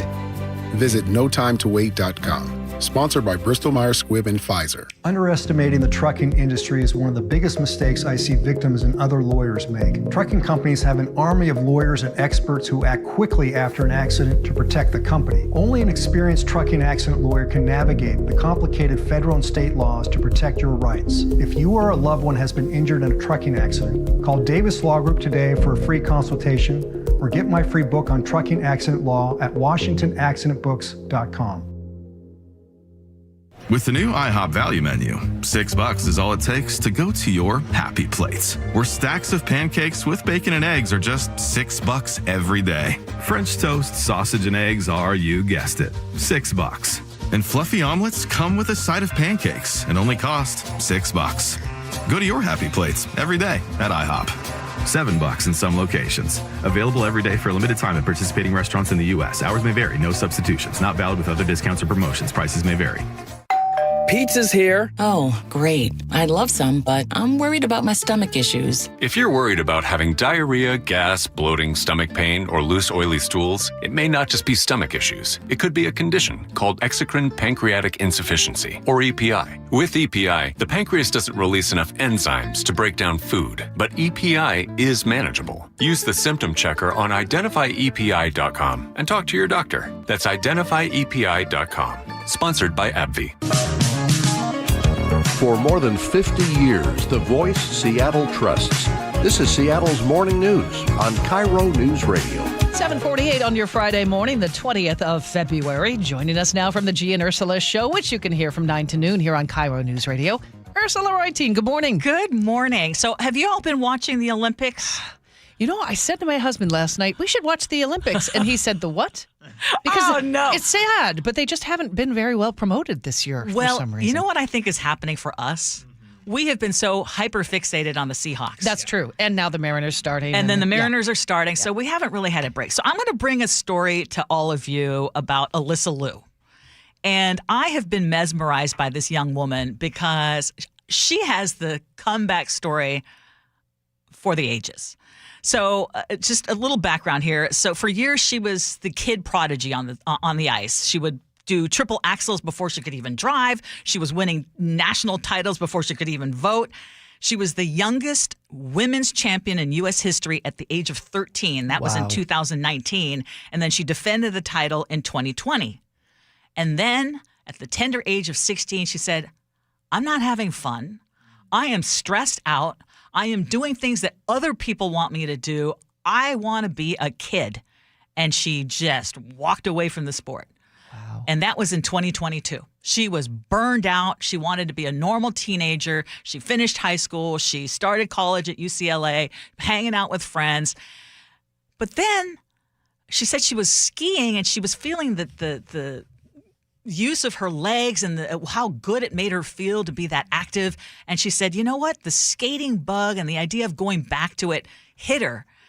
And she decided she wanted to return to competitive skating. But her coaches were like, you're crazy. This is not going to work out well for you. You don't want to do this. But she did. And she said, I'm not doing it for the medals. I'm not doing it for anything other than the joy of skating. Good for her. No one is telling me to do it. I'm going to do it for myself. She came back in 2024, and by 2025, she won the world championship. Okay, that was huge. And this is what she said on 60 Minutes. Do you feel any kind of pressure that now I've got to do the Olympics and I need to win gold? No. Actually, I'm really excited because my goal, honestly, is just to hype people up, give them an experience, whether it's negative or positive. As long as people are feeling some strong emotions and anticipation, I'm fine with that. Okay, and that is the attitude that she went into this Olympics with. Now, if you haven't been watching and you see someone gliding on the ice and you're like, who is that person? Because she's got these zebra-looking hair. Zebra-looking hair.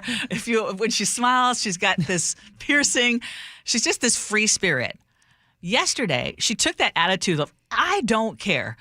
And she won a gold medal for a flawless performance in Milan. And that ended a 24-year drought for Team USA. And this is her joy that was captured by NBC. My performance was just everything I wanted. And I'm so happy that I got the chance to be on Olympic stage again and show off what I have made for myself, I guess. And I just hope that this inspires other people. And I don't know, I'm just really grateful for this moment, and I do wish that this free skate never ended. I really liked the energy I had in it, and I don't know, it was such a vibe. How old is she now? I would say wise beyond her years. Yeah, she is. What I mean, she's got to be in her young. Yeah, she's young. Maybe she's 20. Yeah. But I look at that and I think, okay, a lot of people can take away, me, I can take away something from it. A young person coming up can take away, if whether you are in competitive sports or not, it's like, you know what? Doing it for the joy of it can actually be a performance advantage. That would be one takeaway that I have. The other one is burnout and walking away from something is not necessarily a weakness. No. Right? And it's not the end. You need a break. Exactly. They put hours and hours and hours and hours into training. Exactly. I get it. Exactly. And if you're looking at the long game, I mean, the longevity could come from interruption.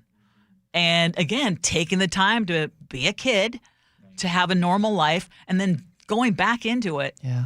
I mean, she has extraordinary skills, for one thing, and she's got an incredible talent. But that mindset, going back out on the ice and then dominating the way she is, and she's like, I don't care if I win or not. Right?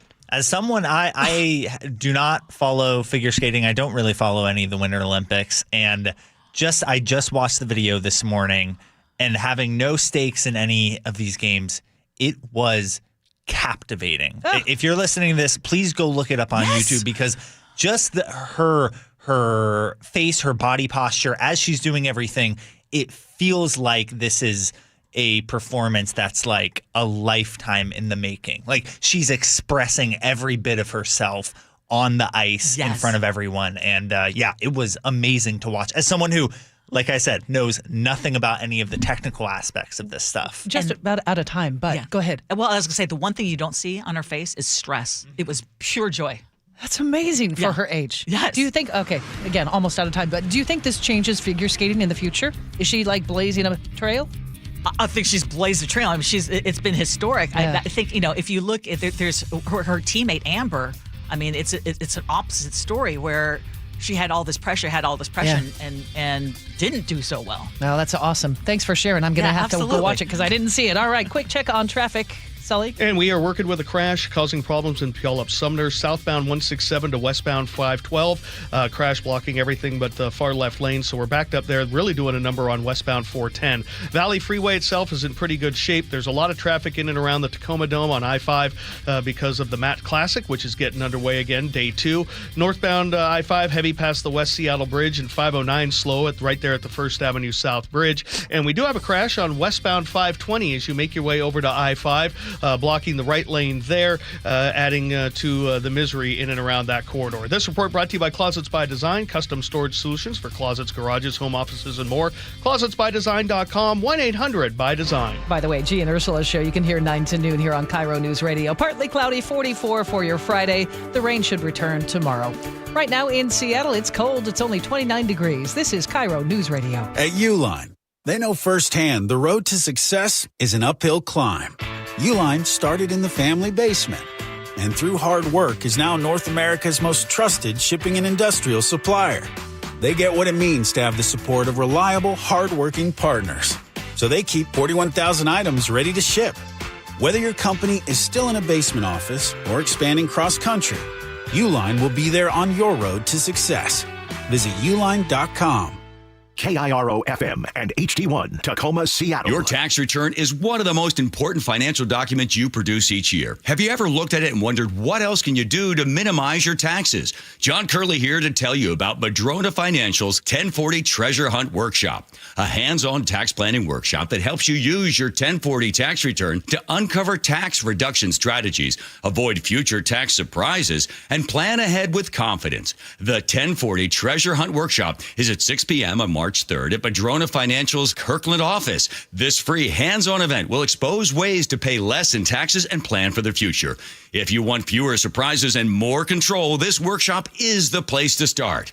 Tuesday, March 3rd at 6 p.m. RSVP by calling 833-673-7373. That's 833-673-7373. Or visit madronafinancial.com/events to grab your seat today. This is a paid advertisement. Investments involve risk. See full disclosures at madronafinancial.com. Hey, Brock Hewitt here with my buddy, Dr. Daniel Nelson from Eastside Pain and Regenerative Medicine. The stem cell therapy you did on my knee was a game changer. But Dr. Dan, people ask me all the time if you're seeing the same kind of success treating neck and back pain with stem cell therapy. Great question, Brock. As you know from your experience, we've had tremendous success treating major joints like hips, knees, and shoulders, but we've also seen excellent results treating neck and lower back pain. In fact, we're the only clinic in the Seattle area offering image-guided stem cell and PRP injection therapy specifically for neck and low back pain. How cool is that? If joint, neck, or back pain is holding you back, call Dr. Daniel Nelson at Eastside Pain and Regenerative Medicine and find out if stem cell therapy may be right for you. Dr. Dan here is the only doctor with over 30 years of experience in pain medicine techniques, including stem cell therapy. Call Dr. Daniel Nelson, MD, at 425-823-4000 or visit danielnelsonmd.com. That's 425-823-4000 or danielnelsonmd.com. At Fisher Investments, we may seem like other money managers, but we're different. What makes you so different than the rest of us? We ensure clients receive unparalleled service at every step of the relationship. Tell me more. Our investment counselors focus on service over sales, prioritizing clients' needs. How do you make money? We don't sell any commission-based products. We have a simple management fee based on the value of our client's portfolio. So we do better when our clients do better. What about client portfolios? We get to know each client, their finances, family, health, lifestyle, and more, and then we tailor a portfolio based on their specific goals and needs. Your clients really come first then, huh? Yes, we make them a top priority. Our goal is helping them achieve a comfortable retirement. Wow, maybe we are different. At Fisher Investments, we're clearly different. Learn more at FisherInvestments.com. Investing in securities involves the risk of loss. Guys, did you know your testosterone level impacts your energy, libido, sleep, weight, hair loss, mood, and even ED? And right now, Revive Men's Health Seattle will check your testosterone for free. They've helped thousands of men since 2011 feel and perform better. They're so confident they can help you, they even guarantee it. Schedule your free testosterone test, exam, and consultation today. Call 206-529-1111. That's 206-529-1111. Or visit ReviveMen'sHealth.com. Carter Subaru is Seattle's only Subaru dealer with the largest selection of Subarus in Washington. With over 800 vehicles in stock, they have exactly what you're looking for with savings you'll love. Visit Carter Subaru in Shoreline and Ballard or anytime at cartersubaru.com. We're the home of your Super Bowl champion Seahawks. They are bringing the Lombardi back to the Northwest. KIRO FM and HD1 Tacoma, Seattle. This is CBS News on the Hour, your home for original reporting. I'm Cammie McCormick. The Supreme Court has just struck down President Trump's far-reaching global tariffs, handing him a significant loss on an issue central to his economic agenda. CBS's Jan Crawford has more on the court's decision. It is at 6-3 with two of President Trump's appointees, Justice Amy Coney Barrett and Justice Neil Gorsuch, joining the Chief Justice John Roberts and the three liberal justices to invalidate the use of these sweeping tariffs. There are three dissenters, led by another appointee, Justice Brett Kavanaugh, joined by Justice Samuel Alito and Clarence Thomas. A major defeat for the president. I think you can put that right up there with some of the most significant Supreme Court losses by a U.S. president in history. The decision centered on whether the tariffs could be imposed under an emergency powers law. Chief Justice Roberts said it lacks historical precedent. President Trump was hosting a breakfast with governors when the decision came down. He called it a disgrace. CBS's Ed O'Keefe at the White House. The president has said in recent weeks that were this to happen and the Supreme Court does not uphold his tariffs, quote, we're screwed. It would take many years to figure out what number we're talking about and even who, when, and where to pay back. The Trump administration's collected at least $130 billion in tariff revenue, according to U.S. Customs and Border Protection reports out in recent days. And there will be businesses across this country now wondering, do I get my money back and do I get it back with interest? British police have searched the former home of Andrew, the former prince arrested yesterday in connection with the Epstein case. He's been released since. Mark Stevens is a UK-based attorney. When Americans hear words like investigation or arrest in a UK context, they may well involve handcuffs, but don't read them as verdicts. They're steps in a cautious approach. Andrew is now back at his new home, the private retreat of his brother, King Charles. Central Indiana cleaning up after parts of the state experienced severe weather overnight, thunderstorms and tornado warnings. CBS's Tom Hansen. A lot of people very surprised and shocked that they had to deal with these early tornadoes. You know, we're looking at the summer months when tornado season is in full swing in the Midwest. So a lot of people not really expecting this stretch of storms from that unseasonably warm weather that Indiana and the Midwest has been experiencing. The storms are being followed by a blast of cold air, and heavy snowfall is expected when the system sweeps through parts of the Northeast. Stocks are sluggish today after reports showed a discouraging combination of slowing growth for the economy and faster inflation. On Wall Street at this hour, the Dow Jones Industrial's up just 84 points. The Nasdaq is higher by 260. This is CBS News. What is going on? What's going on here? How is this possible? Great storytelling starts here. Oh, come on. Why? It's time for 60 Minutes. It's 8:03. Coming up, much more on the decision by the Supreme Court on President Trump's tariffs. But first, a check on traffic. We do that every 10 minutes. What do you have, Sully? Focusing down on the Puyallup-Sumner interchange, where we continue to work with this crash. Vehicles on side, and so they're trying to get that thing out of the way. But it's on the southbound 167 to westbound 512 interchange, right there in the Puyallup-Sumner area. Only the left lane is getting by. This is really impacting westbound 410, trying to get into and through Sumner. That's our one real issue on the board, other than just a lot of people heading to the Tacoma Dome at the moment. Day 2 of the MAC Classic is underway, the wrestling tournament. Federal Way to Seattle's running about 35 minutes. Valley Freeway itself going northbound only 35. Rented to Bellevue's about 20. Coming down from the north end, we're seeing a pretty decent day now, 40 minutes from Everett to Seattle or Bellevue. Lake bridges are okay, though westbound 520 is struggling over Portage Bay getting to I-5 because of a crash in the right lane. KIRO Newsradio Real-Time Traffic, I'm Chris Sullivan.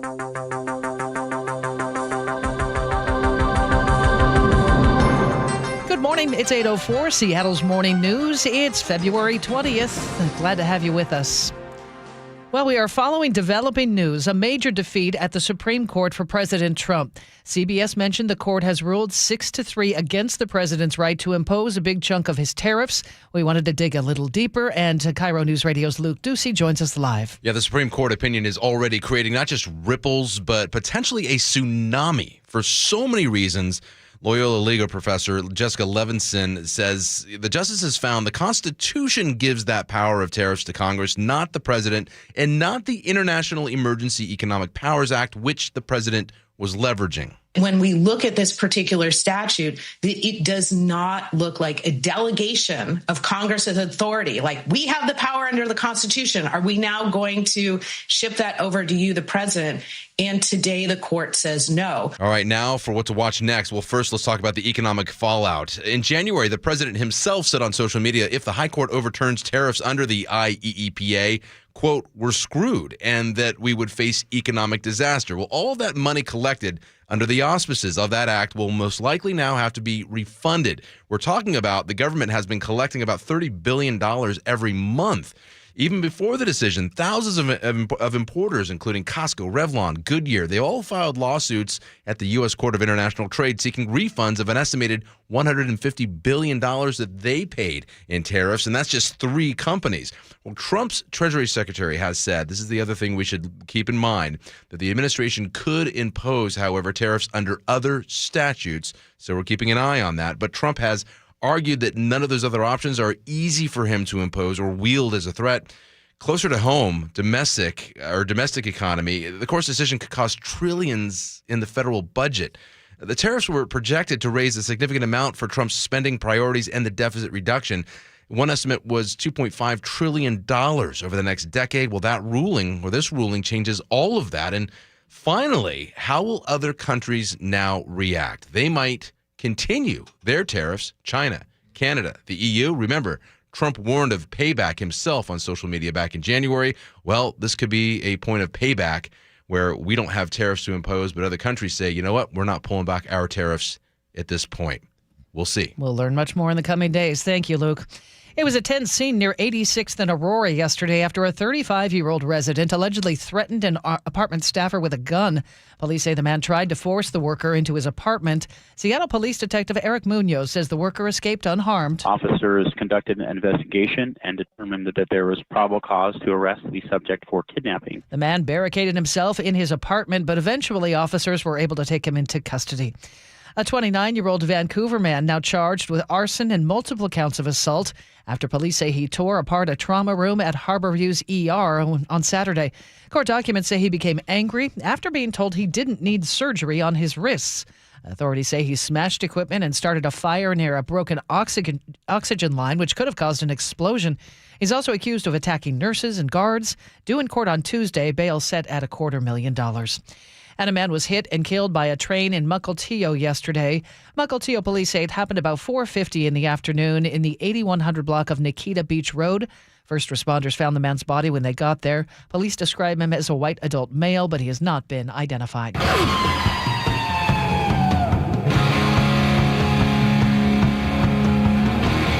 Keeping you informed since 1974. This is the city's longest-running radio news show. Seattle's Morning News on KIRO Newsradio.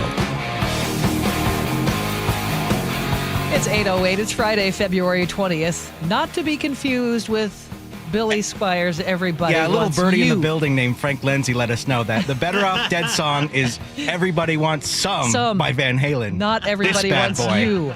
I was off by a word. All right, both are great songs, however. Nick Krasha, good choices. Producer David Burbank in the studio with us. Sully is watching your traffic every 10 minutes. Coming up this hour, consumer man Herb Weisbaum has some expert advice on keeping your fit fresh. Herb will explain.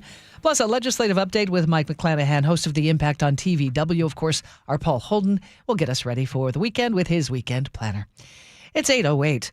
A young man remains hospitalized after a suspected DUI crash in Olympia.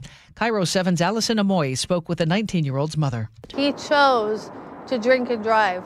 He chose to continue down the road and leave my son on the road with critical injuries. He suffered life-threatening injuries when a car struck him on I-5. Police charged the driver with DUI, vehicular assault, and hit and run. He has a long road to recovery. A teenager is facing charges after crashing into a Redmond apartment building during a high-speed drift attempt. Police say the boy ran a stop sign Tuesday afternoon near 171st Avenue Northeast and Northeast 80th Street and lost control while trying to drift, or essentially slide, around a corner. There was a pedestrian in the crosswalk, too. They didn't get hit and they're okay. The car, though, went through a fence, dropped 50 feet down an embankment, and slammed into the apartment building. 3 teens are in the car. They were not hurt, but the one behind the wheel was arrested for reckless driving. Frank Lindsay, KIRO News Radio. House Republican leaders move forward with a plan to tighten voter requirements in federal elections. The Save America Act would require proof of citizenship and photo ID to register and vote, according to KIRO 7. Supporters say it bolsters election security. Critics warn it could block eligible voters without proper documents. State officials are warning everyone to watch out for another round of text scams. The messages pretend to be from the Washington Department of Licensing, demanding urgent payment or major consequences. DOL spokesperson Thomas Charlson says if the department needs to contact you, it'll be obvious. We do reach out to people through email or through a full-size letter. Officials warn if you get scammed, you're likely out of that money for good. We can't refund them. But we would recommend that they contact their financial institution and report the scam. When you get one of these texts, report it as spam and report it to the FTC. That way, a record is kept in their system. That's KIRO 7 TV's Brooke Griffin.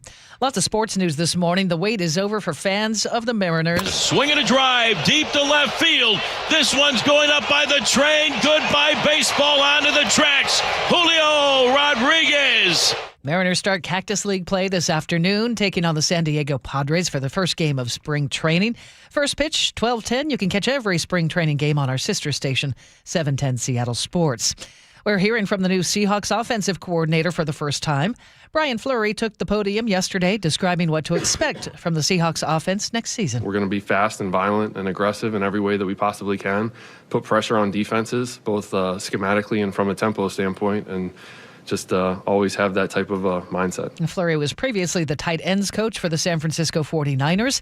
He joins the team to replace former OC Clint Kubiak, who's now the head coach of the Las Vegas Raiders. And Seattle's new pro women's hockey team has 4 Olympic gold medalists on its roster. Torrent players helped Team USA beat Canada 2-1 overtime in Milan. Hillary Knight, the Torrent's first ever captain, wore the C for Team USA as well. She was joined by defender Kayla Barnes and forwards Alex Carpenter and Hannah Bilka. The Torrent, of course, is Washington State's first team in the Professional Women's Hockey League. Not a bad way to start their inaugural season. It's 8:12, and that's time for a check on the weather. For that, we turn to KIRO 7 TV's Nick Allard. Well, it's a lot of cloud cover out there and really chilly. It's a cold one for sure in the 20s and 30s. I do expect to see mainly dry weather, except for maybe a couple of spots with a few flurries or some showers, say like Shelton, south and west. That would be it for today. We'll get to about 44 with some sun breaks. Tomorrow we're going to see rain. There may be with some windy weather, a few spots keeping the cold air trapped like the Hood Canal or south and west of there where you find some snow early, turning to all rain. So there could just be a bit of a mix early in the, a few morning spots. After that, it's just wet in the upper 40s. It's wet on Sunday in the low 50s, and it's wet the rest of next week off and on in the low 50s. But by, the next week, at the end of the week, maybe upwards of 2 feet of snow for the passes. Fantastic and great and great and fantastic and great. Fantastic and great. All right. It's actually warmed up. We're right at the freezing mark in Seattle right now. It's 8:13. Time for traffic. We do that every 10 minutes. What's up, Sully? Well, I'm still focusing down in the Puyallup-Sumner interchange. The good news is that it's kind of like a Sprinter van rolled over there onto its side, and they've got it back up on its tires, so that means they can get it on a tow and get it out of there. This is right on the southbound 167 to 512 westbound interchange there before you get to the Puyallup River. Only the left lane is getting by. There's a decent backup just right around it from Sumner down. However, what this has really done is created kind of a backup on westbound 410 getting into and through the Sumner Puyallup area. Well, once you get over to that, if you're heading up northbound, it's going to be a 35-minute trip to Renton, which is great, and only 18 minutes to get you up into Bellevue. Northbound I-5 is getting better right around the Tacoma area. We've had some very heavy brake lights through the CD lanes to the 705 interchange. Matt Classic Day 2 underway at the Dome. Federal Way to Seattle, 35 minutes. Just a little bit of slowing northbound 509 right to the First Avenue South Bridge. 2 right lanes remain blocked. The left lane and the HOV lane are open to everyone. Coming down from the north end, back down to 35 to 40 minutes from Everett to Seattle or Bellevue. And across the lake, we do have a crash westbound on 520 between Montlake and I-5. It's in the right lane and causing just a little bit of trouble. KIRO Newsradio Real-Time Traffic, I'm Chris Sullivan. Hear it live, stream it online, watch the show, or catch the podcast anytime. Seattle's Morning News, wherever you are. It's 8:14 on your Friday morning. Glad to have you with us for Seattle's Morning News. We have some dirty laundry to air today. And I thought that was funny too, producer David. And who wrote that anyway? We're talking about the wash. Consumer man Herb Weisbaum is here to share some expert advice on how to get your clothes really clean. Herb is a contributing editor at checkbook.org. Can't wait to hear them. Good morning, Herb. Where do these tips come from? Good morning, Amanda. I wrote that. Of course you did. Was thinking of Charlie at the time. And the tips come from the experts at Consumer Reports. I got to visit the labs years ago to see how they test washers and dryers and laundry detergents and stain removers. And it is a science. Everything is weighed. Everything is measured. Everything is exactly the same. The temperature of the water is controlled. How much detergent goes in. The swatches they use are the same. The stains are the same and then they do it over and over again to give you these answers. So if you have a laundry day question, Rich Handel is the engineer, the test engineer you want to talk to. And that's exactly what I did for the latest Consumerpedia podcast to get these answers for you. I asked them a lot of questions, and starting with, most of us just do laundry in autopilot. We sort maybe the colors, throw it in, put in the detergent, and start it and walk away. And he said, no, you want to do one more thing. You want to sort by weight. You want to do loads that are all basically the same weight. So the towels go in one load and the lighter things like T-shirts or whatever, underwear go in another load. He says because the heavier items will beat up on the lighter items, and also it will make your machine more likely to be unbalanced. Sorry again, Charlie. And that will cause it to shake. You know, when the machine dances or shakes or stops, that's because the load is unbalanced. It doesn't happen that often if you have the same. It also dries better because you have the same weight of clothing in the dryer. What about laundry? And I didn't know that, and I now sort that way, Amanda. That makes sense. Absolutely. What about laundry detergents? They come in 4 different possibilities. You got your liquids, you got your pods, you got your powders, and you have your brand new strip sheets or detergent sheets. And I put that question to Rich, and here's how he answered. We found that the liquids and the pods do a little bit better than the powders overall, but we've also found that sheets and strips, which are relatively new to the market, don't perform as well as the others, the more traditional types. It seems like they don't have as much of the ingredients necessary, and we found that a few of them weren't much better than water alone. So pods and liquids are the way to go, they say, based on their tests, if you want the cleanest clothes. Okay. We tend to think that more is better. So will my clothes be cleaner if I use more detergent? Depends on where you're starting, but if you use too much, the answer is no. Residue will build up. They will cause the clothes to keep the suds in there, or your machine, if they have sensors, may require to rinse more often, do more rinses, which the machines can now do sometimes. So start with what you think is right, what the recommendation is. And then for a really dirty load, maybe if you feel like you want to bump it up a little bit. But no, this is not a situation where more is better. Okay. What about hot water versus cold water? Yeah, that's the question I have for you. What's better, hot water or cold water? Which ones get your clothes clean? Which get your clothes cleaner, Amanda? I think you're trying to trick me, and I think they're the same. Actually, yes, it doesn't matter. Today's, which means you can actually go with cold water and save on energy. They do all their tests now, Consumer Reports, based on cool water, because all the manufacturers have formulated their detergents today to be used in cold water. So unless you have somebody sick in the house and you really want to run a sanitary load, there is no sanitizing load. There is no reason at all to waste the extra energy to have hot water in there. Cool water, cold water does just as well. You're serious right now, Herb? Really? Yeah, you're right now. So even whites, I mean, that's about the last thing I wash in anything warmish is like white sheets or white towels. But it doesn't make them any cleaner. Sully, this face can be nothing but serious. Well, I guess that is true. Consumer man. They do these. They've done these over and over again, and for several years now, they've recommended this since the manufacturers basically reformulated their products to all work just as well in cool, cold water. So save yourself some money, and you'll buy me a bagel the next time I come down. Okay, my daughter insists on adding like fabric softener. She likes those little beads. What about those?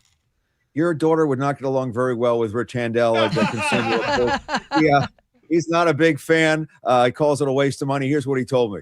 We feel you could skip it. It's essentially putting conditioner on your clothes to make it feel soft, and it leaves a residue on your clothes, reduces the flammability rating for clothes, especially important for infants, and it also reduces the absorbance of towels. There are lots of things you can do either in your dryer that will, help with a little bit of the softness. A lot of people suggest using the wool balls in the dryer, and that kind of breaks it up as it's drying, so it's not as harsh and a little bit softer. Learn something new every day.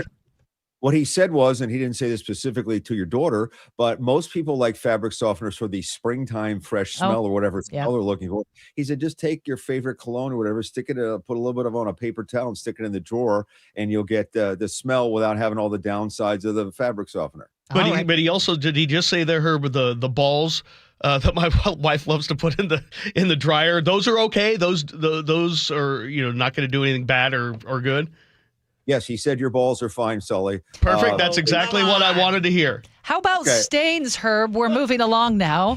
It's a family program. Well, the laundry balls, yes, they actually keep the thing separated and they dry faster or better, and that's what I was saying. Yes, the stains, they're a real pain, and the question is, do you need to use stain remover? They say there's no problem with using stain removers, but a top-rated detergent, if you rub it on the stain after you treat the stain right away, get the stuff off, rub that in, let it sit for a little while. As a pre-treater, it works every bit as well. If it doesn't come out, it's a real tough stain. Try it in the sink a couple of times, maybe. If it doesn't come out, keep trying. If you put it in, then when you put it in the load, if you take it out and it's not out, run it through again, because once you put that stain in the dryer, it sets it up and it will never come out. All right. Is there anything you should not put in the washing machine other than things that should go to the dry cleaner? or that lipstick or the pen I always seem to have in my pocket, that the ballpoint pen.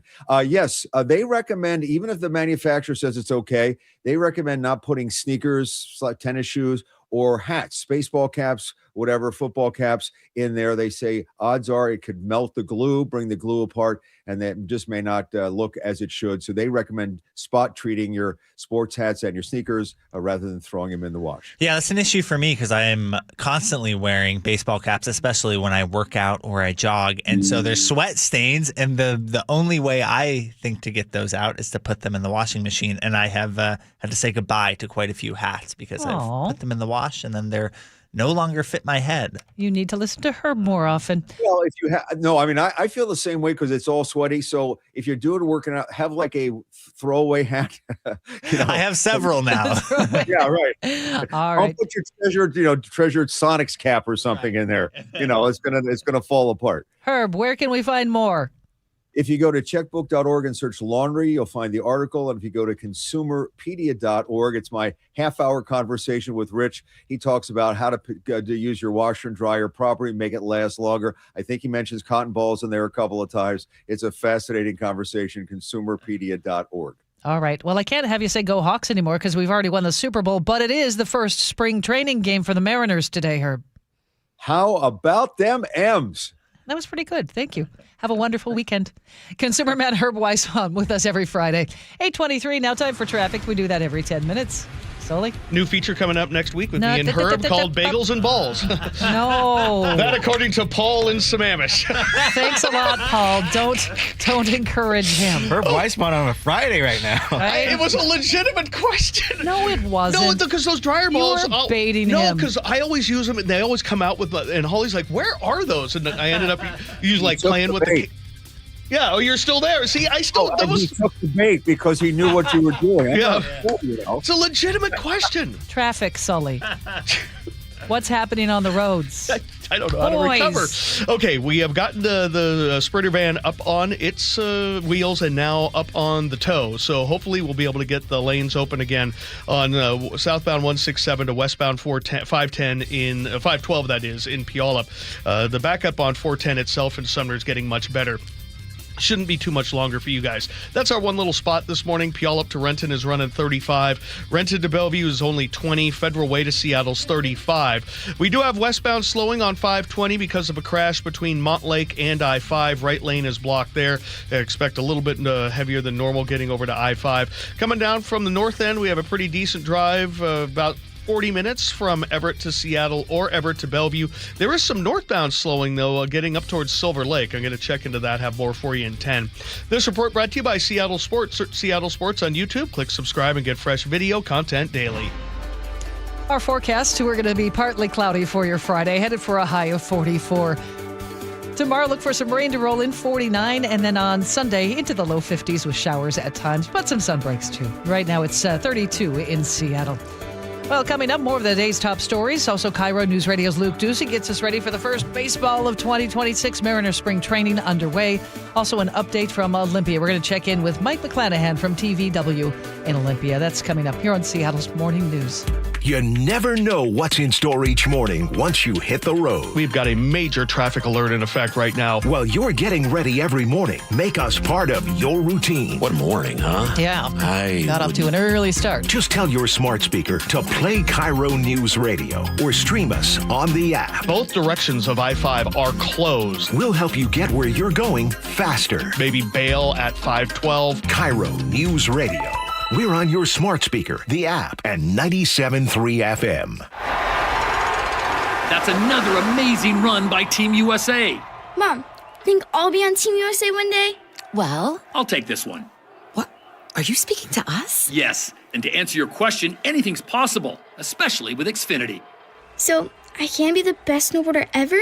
Well, I can't guarantee that, but Xfinity can guarantee that your internet price won't change for 5 years. Okay. What if I practice every day? Then maybe you'll be snowboarding for Team USA at the next Olympic Winter Games. And Mom, you'll still be paying the same price for Wi-Fi. Ooh, really stuck the landing there. It's the Xfinity Gold Medal Celebration. Now through February 22nd, get our best price on gig Wi-Fi for 5 years guaranteed, just $50 a month. Plus, get Peacock Premium included for 2 years. That's a $10.99 value per month. Xfinity. Imagine that. Proud partner of Team USA. Restrictions apply. Requires paperless billing and auto pay with stored bank account. Taxes and fees extra. Actual speeds vary. Remember that time we were driving through France and for some reason we didn't have GPS? Oh, for some reason? That reason would be that you didn't plug your phone in because you didn't have a charger. Yeah, because I let you borrow my phone so you could call your mother and you're on the phone for like 30 minutes telling her where we are. But that aside, we didn't know where we were going. We did fight a little bit because we didn't know where we were going.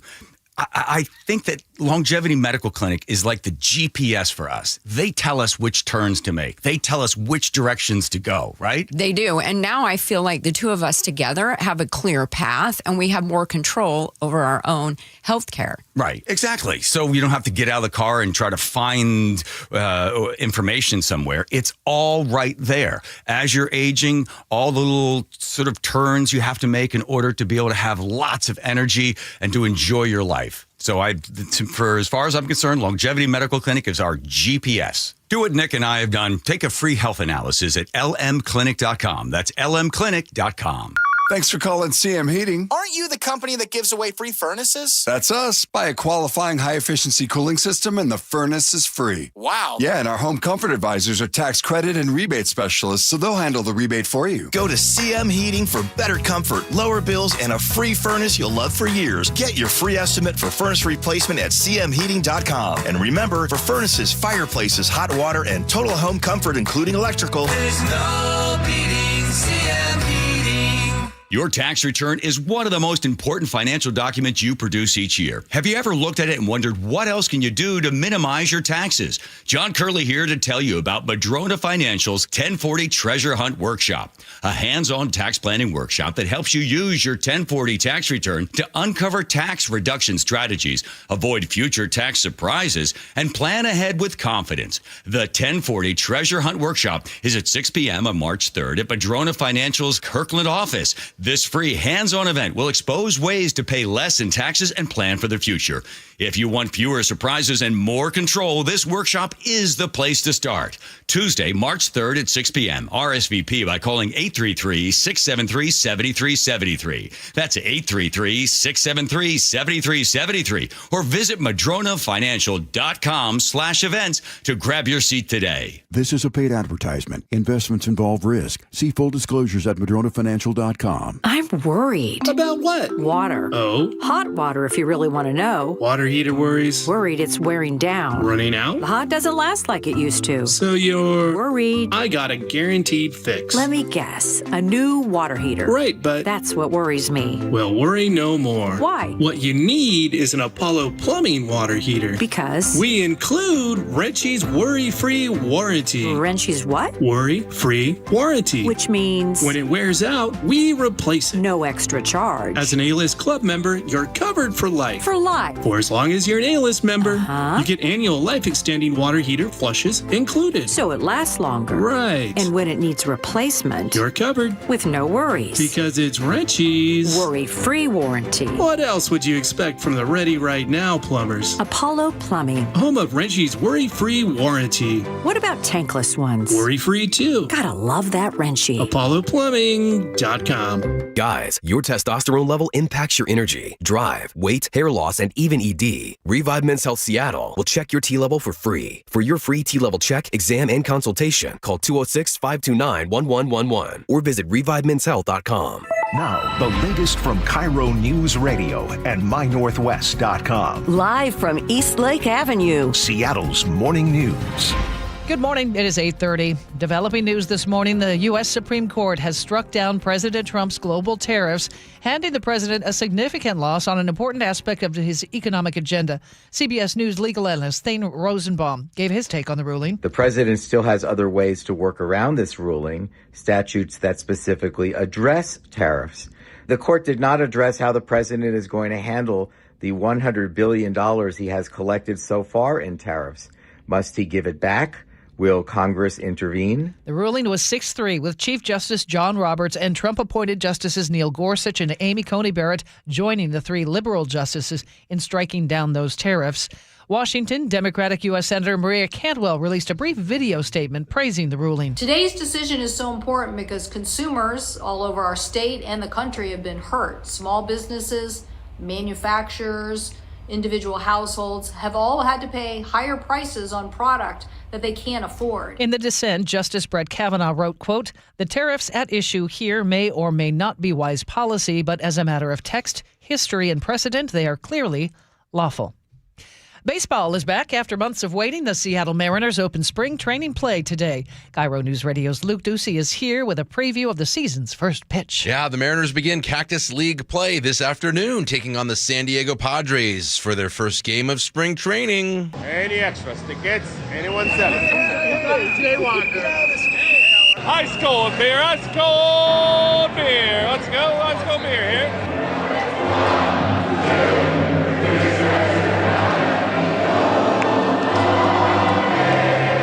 I recorded that this last summer at one of the games. I can't help it. I just love it. Awesome. I had to play it this morning. Can't you just smell the freshly cut infield grass, the yellow mustard on the hot dog, Sully? Ice cold beer. You can smell, you know? Yeah, I was hoping you'd play a little street preacher. There you go. For me. Do that. Well, I love that. David will soon know. David will soon know about all the sticky cotton candy everywhere on everything. Oh, probably as early as this season now. Yeah, don't get Gemma a large drink either. That is a tendency to get spilled over everything. Manager Dan Wilson says there's still a little bit of sting left over from last season, coming so close to the World Series, of course. I don't know that it'll ever go away. It's a tough one to swallow. It was a tough one to swallow at the time. I think you can't dwell on it. The sting won't go away, anytime soon. But it doesn't do any good to dwell on it at this point. But he says the players are ready, and let's hope the M's can create some of those great memories we had last year. Game 5, 15th inning of the ALDS. Here we go the stretch. Kenley has got to throw a strike. The 3-2 pitch on the way. Swung on, line drive, base hit right field. Jorge Polanco with a walk-off single, and the Mariners are going to play for the American League Championship. The Mariners win the... What a moment. Polanco, of course, with the Mets this season, but Cole Young, Ryan Bliss, Brendan Donovan, remember those names. You're going to be hearing a lot of those names in the infield this season. Starting today, first pitch. Today's game is 12:10. You can catch every spring training game, of course, on our sister station, 710 Seattle Sports. About a half a second into that call, I got goosebumps and tears. Just hearing the crowd noise of it. It was so loud. I hope we do it again this year. I'll play it again if we had time. We don't. It's 8:33. We need to get to traffic. We do that every 10 minutes. Here's Sully. And we do have a crash on northbound I-5 approaching 112th in the South Everett area. Right side is blocked. And we're seeing a backup, not quite from Mill Creek up past the area. It's from 128, though, definitely up past. So plan on a little bit of a delay there. We do have a southbound crash on I-5 right around 220th in Mount Lake Terrace. There, it's over on the right-hand side, just a little bit of it just over the fog line. So that's added a couple more minutes to our drive. We're up over over 40 from Everett into Seattle, under 40 from Everett down into Bellevue. Westbound 520 is still a little heavy from Montlake up to I-5 because of a crash in the right lane there. Looking at the Valley Freeway, not bad from end to end, 35 minutes. Still have the brake lights on southbound 167 to westbound 512 there. They're still in the process of removing the vehicle that rolled earlier, so that shouldn't be with us for much longer. Federal Way to Seattle, 35 minutes. We're still dealing with slowing on 509 approaching the First Avenue South Bridge. Two right lanes remain blocked as they continue to deal with some potentially bad steel on the steel bridge deck there. This report brought to you by the Emerald Queen Casino. Get ready for a night of hard-hitting MMA excitement. WFC 190, April 25th at the Emerald Queen. The Emerald Queen Casino, the entertainment capital of the Northwest. And our forecast, a very chilly start to the day. We'll warm up to just 44 for today. Partly cloudy skies. The rain returns to our forecast for tomorrow, 49, and then into the low 50s on Sunday, but some showers as well. Might see some sun breaks too. Nothing too threatening. Back to some steady rain on Monday. Right now in Seattle, we have partly cloudy skies. It's 32. Seattle's morning news on KIRO Newsradio.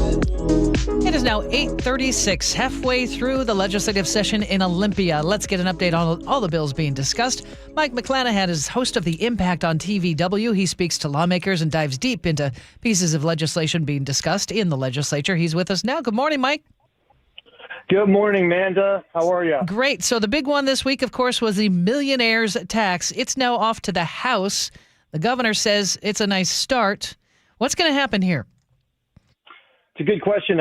So when the session started, the governor and the legislative majority leader in the Senate both said they expect this to pass this year. So right now there's going to have to be a lot of negotiation between the House, the Senate, and the governor to get to some kind of agreement. Of course, the Republicans are universally opposed to this. When the bill did pass in the Senate, most of the Senate Democrats were in favor. There were 3 that voted against it, along with, I believe, 19 Republicans. But the governor is saying basically that this tax, which would be a 9.9% income tax targeting plus $1 million per year household earnings, is expected to raise, again, $3.5 billion a year, with a slice for public defense and some targeted tax breaks. But most of that money would go to the general fund. That's what pays for schools, healthcare programs, state worker salaries, the operational budget. So there are various tax offsets, but the governor's reaction to the passage from one half of the legislature was not enough. He says they can't, he definitely supports the concept, but he said they cannot just raise $3 billion for the general fund budget with it. His new proposal is to set up 2 sales tax holidays for items that are under $1,000, a 2-day sales tax holiday and a 3-day sales tax holiday. In addition to expanding some sales tax cuts on baby products, along with the other tax breaks proposed, the governor says that would send about half of the money that is projected to come in from the tax back to taxpayers in some form or another. So as you mentioned, it goes to the House, but it's anybody's guess where it's going to land there. Just curious, what's been the reaction to the idea of a sales tax holiday? So that is a good question. I think it's still pretty new. As far as from the legislative majorities, I don't have a good sense of how popular that is. In years past, that has faced some resistance in the House at times. So it will be interesting to see if basically how that lands. We only have about a minute left, but on your show this week, The Impact, you broke down the debates happening in Olympia over election policy, voter rolls, and the initiative process. Can you elaborate a bit? Yeah, sure. So we are past the half point of the legislative session. And so the initiative bills that made headlines earlier this year appear to be stalled for the year, but there's a caveat we'll get to in a second. The one that got the most attention is one that Senate Bill 5793. That would have required people to come up with 1,000 signatures when filing, paying the fee to get a ballot title and an initiative number. Right now, there is a $150 fee, but there's no signature requirement. It's like a pre-filing petition, basically. So there was a lot of resistance to that. The supporters argue that that's needed for the process to basically corner big money and make this more about the people. But the initiative proponents, former and current secretaries of state, said that they basically referred to it as a sort of voter suppression bill or a bill designed to discourage the process. So I interviewed Secretary of State Steve Hobbs. He opposed the bill. He said that at one time there were a glut of initiative filings with people ballot title shopping, trying to get specific numbers, trying to get specific titles. But he says once his office raised the filing fee from $5 to $150, that largely went away. We'll look forward to chatting next week as the session winds down. Thanks for your time, Mike. Appreciate it. Hey, good talking with you always, Amanda. Thank you. Yeah, have a great weekend. Mike McClanahan, host of The Impact on TVW. 8:39, what's coming up in traffic? Well, we're going to take a look at a counter-commute crash that's making it slow getting up into Everett. We'll break it down next. This is what it's all about, right? The Seahawks win Super Bowl 60. The pure joy. To beat the Patriots, especially in the 49ers stadium, it means everything. It's a great time to be alive for Seattle fans. It's why we're 12s. Just like Mike McDonald said, we did not care. We got a parade to get to. Seattle will hold a victory parade Wednesday. We are the home of your Super Bowl champion Seahawks. They are bringing the Lombardi back to the Northwest. KIRO Newsradio. Check engine or ABS light on? Take the guesswork out of your warning lights with O'Reilly Veriscan. It's free. Ask for O'Reilly Veriscan. O'Reilly Auto Parts. This message comes from Viking, committed to exploring the world in comfort. Journey through the heart of Europe on an elegant Viking longship with thoughtful service, destination-focused dining, and cultural enrichment on board and on shore. With small ships that bring travelers closer to the destination, there's more time to explore. And every Viking voyage is all-inclusive, with no children and no casinos. Discover more at Viking.com. How can you free your team from time-consuming office tasks? Amazon Business. Smart business buying tools enable buyers to find and purchase items fast so they can focus on strategy and growth. Free up your teams and focus on your future. Learn more at AmazonBusiness.com. In the market for a new Subaru? Do what I did and make it easy on yourself. Ursula Reutin here. Carter Subaru is Seattle's only Subaru dealership with the largest selection in our state. More than 700 Subarus are ready to roll. And right now, get a 2025 Subaru Crosstrek with 2.9% financing for 36 months on approved credit. Shop now during the Subaru A Lot to Love event. Visit Carter Subaru in Shoreline or Ballard or shop online at cartersubaru.com. On approved credit, subject to vehicle insurance and availability. A documentary service fee may be added to the sale price or capitalized cost. See dealer for details. Valid through 3/2/26. Hi, Flo here to say that Progressive knows that life can change quickly, so it's good to have flexible coverage. Oh, like when I have to take my ex off my policy. Oh, sorry. But yes, we can do that. And can you send them a message and tell them that they have trust issues that they need to work on? We don't really get in the middle of these conflicts. Also, can you let him know that I was faking interest in his band and it's probably time to grow up? I'm not going to do it. Just know that with Progressive, you can easily make changes to your auto insurance because we know life changes. Also, I'm staying in touch with his mom because she's absolutely lovely. Bad idea. Progressive Casualty Insurance Company and Affiliates. Need life insurance but have diabetes, high blood pressure, or on anxiety meds? If you're a 50-year-old male, even porky, or with type 2 diabetes, $1 million of life insurance may only cost you about $200 a month. For affordable term life insurance, call Term Provider and speak with Big Lou at 800-230-2777, 800-230-2777, or visit biglou.com. Remember, Big Lou's like you. He's on meds too. 800-230-2777. It's 8:43, time for an update on traffic. We do that every 10 minutes for you. What do you have for us? Well, most of our drive has been okay, Amanda. We do have a crash. Well, a couple of them. They're both up on the north end. One of them's counter commute. If you're trying to, say, go from Linwood up into the Everett area on northbound I-5, we have a crash blocking the right lane right around 112th there. That's right after 128th, obviously, and we've got a backup of about a mile and a half, so a couple of minutes lost there. The other crash we have is on southbound I-5 at 220th and Mount Lake Terrace. It's not blocking, but it's right there at the fog line, and so we're backing up from about the Alderwood Mall. So add a couple extra minutes to your drive. We're a little over 40 from Everett into Seattle, 35 to 40 from Everett to Bellevue. It's really nice on 405. Looking at westbound 520, still struggling up to I-5 because of a crash in the right lane right before you get up to I-5. Going northbound on I-5, not bad at all. Federal Way to Seattle, under 40 minutes. Valley Freeway, under 35. And we have cleared the crash crash on the 167 southbound connection to westbound 512. So we're all looking all good there. Pierce County in general is in fine shape. Rented to Bellevue, no problems for you guys. So all in all, and don't let me forget, we still are dealing with the First Avenue South Bridge issue. 2 light right lanes are blocked as a precaution, and it'll most likely be that way for several weeks or longer. This report brought to you by Home Comfort Alliance. For nearly 50 years, 90,000 homeowners have trusted Home Comfort Alliance. Right now, save up to $2,000 on new heating and cooling systems. Call the Comfort People, homecomfortalliance.com. Our forecast, a partly cloudy day, 44 the high for today. Overnight low at 35 tomorrow. We're expecting a little rain to roll in by afternoon, 49, and then scattered showers on Sunday with some sun breaks too, and warming up back up into the low 50s. That'll feel warm. Right now it's 32 in Seattle. Well, we're almost there. You've almost made it to the weekend. KIRO News Radio's Paul Holden will join us with his weekend planner coming up on Seattle's Morning News.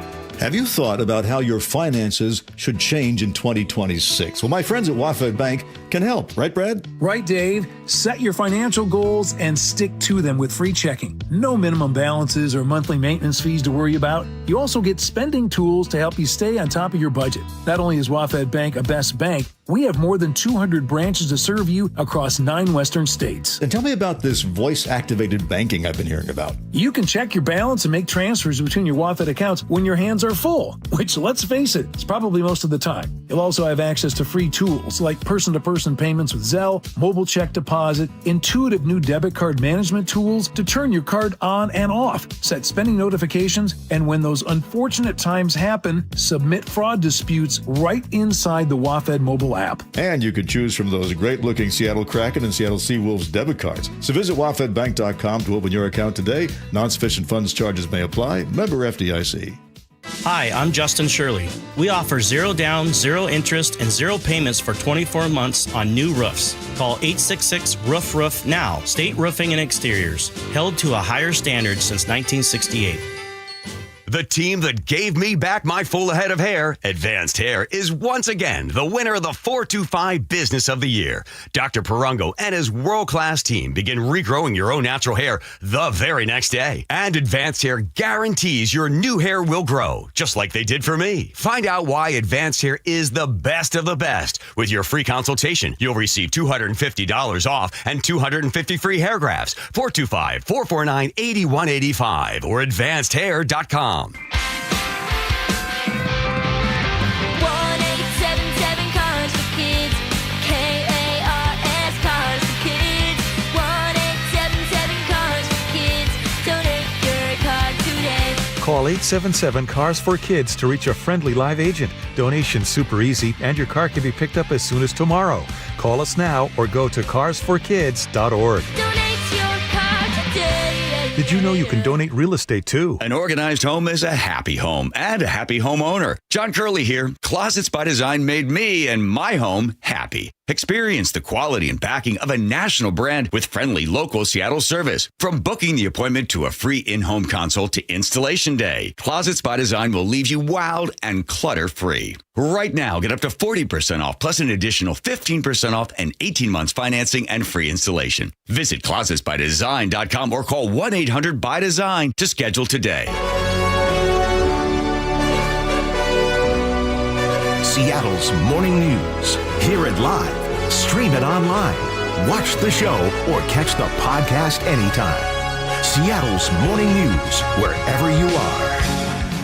It is 8:48. Glad to have you with us. We are inching closer to the weekend. And if Paul Holden is here, you know what that means.